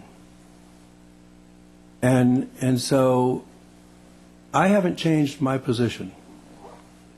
I am not in support of outsourcing, because I think that it's the cultural element that we have not overcome yet at this point in time. Now, I can also count, and I recognize that there's a high probability that we are going to be outsourcing because of the majority vote of the council. And so with that, I think that the majority has the responsibility, we all have the responsibility in everything we do, in balancing the quality of life with administering a cost-effective organization. And if we choose right, the proper decision will be made. And how do we know if we have not chosen correctly? I think the quality of life will be pretty easy to measure. It'll be how many complaints we all receive, staff and council members alike, from those that are dissatisfied with our new method of collecting refuse. I don't think the financial success is nearly as transparent. And so what I would ask, and I'm going to vote against the motion, but what I would ask for the maker of the motion to include in the motion would be that if it passes, that the council would receive a semi-annual accounting from staff that would be a comparison of actual to projection, so that we in fact have a measurement to see if in fact we're meeting the financial goals that we're trying to make. And then I would assume that if we are not, and I have read the contract as well, and I feel there are provisions in the contract that would allow us to make changes if we were not meeting the obligations of the contract. So I would ask the maker of the motion that I will vote against to include the semi-annual reporting of the financial aspects of comparison of actual to a plan. So, given the fact that you are not a constituent of mine by virtue of your no vote, I don't feel quite so compelled. Actually, I do not feel compelled to do a semi-annual accounting of this. We have an annual budget process. We'll be able to make a determination in our annual budget process as to the financial efficacy of this contract. And in the first place, there's going to be an 18-month rollout period. So the first really true view we're going to get of this is more than likely 2 years from now. Well, and more than that, Mr. Hen, the quarterly business report provides a budget variance report on a quarterly basis, actually, and this would certainly be a large enough budget item to stand out where people can say on a quarterly basis whether it's up or down. It sure will. And I will say this, there were some speakers that said, you know, we should study this more. You up there on council should study it more. I'd be willing to stand toe-to-toe with anybody in this room discussing the details of this proposal. I have studied it. dozens of hours worth or more. And I believe I do have a very good command of this decision at this point. So I don't see, and I imagine the rest of the council members up here have too. So I don't think we really need to defer this any further. We did kick it once already for, I don't know, 4 or 5 weeks to allow more time to do the things we asked staff to do, and they did them. And so I think this is ripe for a decision this evening. Mr. Mayor, I wanted to thank the staff for bringing it forward, and I think the city manager's newsletter was so well received because it was factual, and I think people really crave that. And I think people in our community truly recognize the effort and the intent to be responsible about our tax dollars. And the more than $15 million in savings is going to be used for important programs in our community, whether police or library or parks. So it was well received on an issue that we thought was going to be just incredibly controversial, and it wasn't. And I think the effort to communicate with our constituents and our community went a long way to making this really actually a pretty easy decision. So thank you. Thank you. Mayor Curry. Mr. Petros. As one of the original gang of 3, I think I owe my comments on this matter. I, at the last discussion of this, said that with every fiber in my body, I believed that this service should be outsourced, but that because of some concerns about the levels of service and the demonstration of that I wouldn't support that action at that time. I actually found the materials that have been provided in this session quite complete, and I appreciate Mr. Problowski's report and find it very factual and compelling. All 3 of the proposers have very high marks, and in fact marks that exceed our recent consumer survey for the services. There have been other considerations of safety. So from the point of view of the safety of the hauler, the technology included in the vehicles, the safety of the public interfacing with those vehicles, I'm comfortable now. I have, like my colleague, Mr. Henn, gone through this thing dozens of times. I can almost recite this contract, and in fact, as a result of my review, there have been changes to the wording of the contract to reflect a lot of my concerns. No, CR&R did not change any of the terms. We decided to, in their original bid, add some of the materials that they had requested. It's simply that's it. When there is a procurement, you provide your best offer. That's it. You don't get a second bite at the apple. That's what you submit, and that is what you're evaluated on. And I believe that our team, including our third-party reviewer, has done an excellent job to make that perfectly clear and made it very clear for me and transparent to make this decision. So I feel like I've got enough information here with a level of comfort to move forward. I will say that, as Mr. Hill has articulated, if there are going to be any issues with the quality of life, as evidenced by this, it's going to come right back to us on this council. And then it will come right back to CR&R. I can tell you that. So I am looking forward to quality service and no change in any part of the quality of life to the residents that are my neighbors and my constituents. Thank you. Mr. Selleck. I had something. Let me, Mr. Selleck first.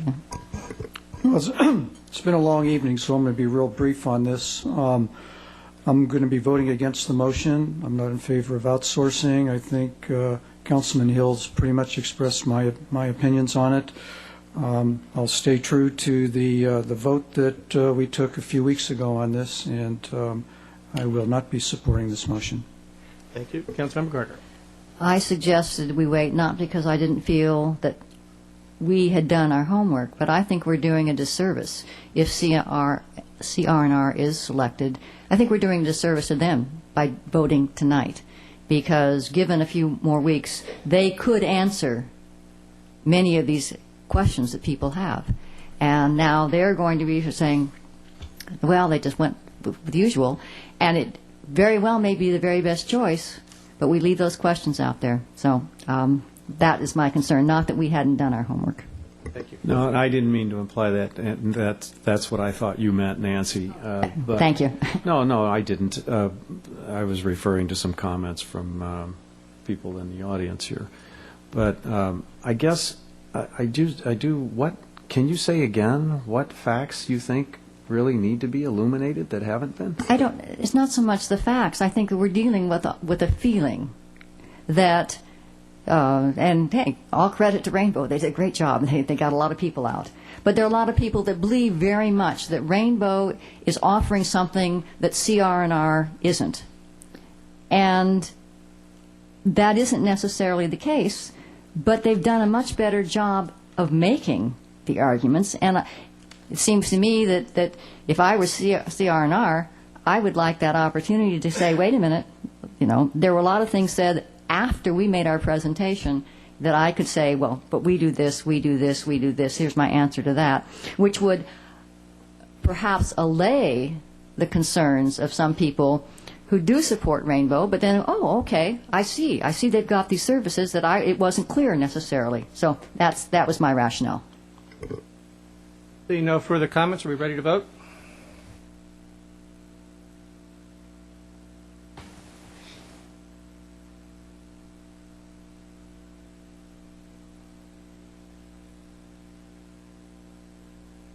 Is yours not showing anything? Okay. With council members Gardner, Hill, and Selich voting no, the motion carries. Leslie's vote was in support.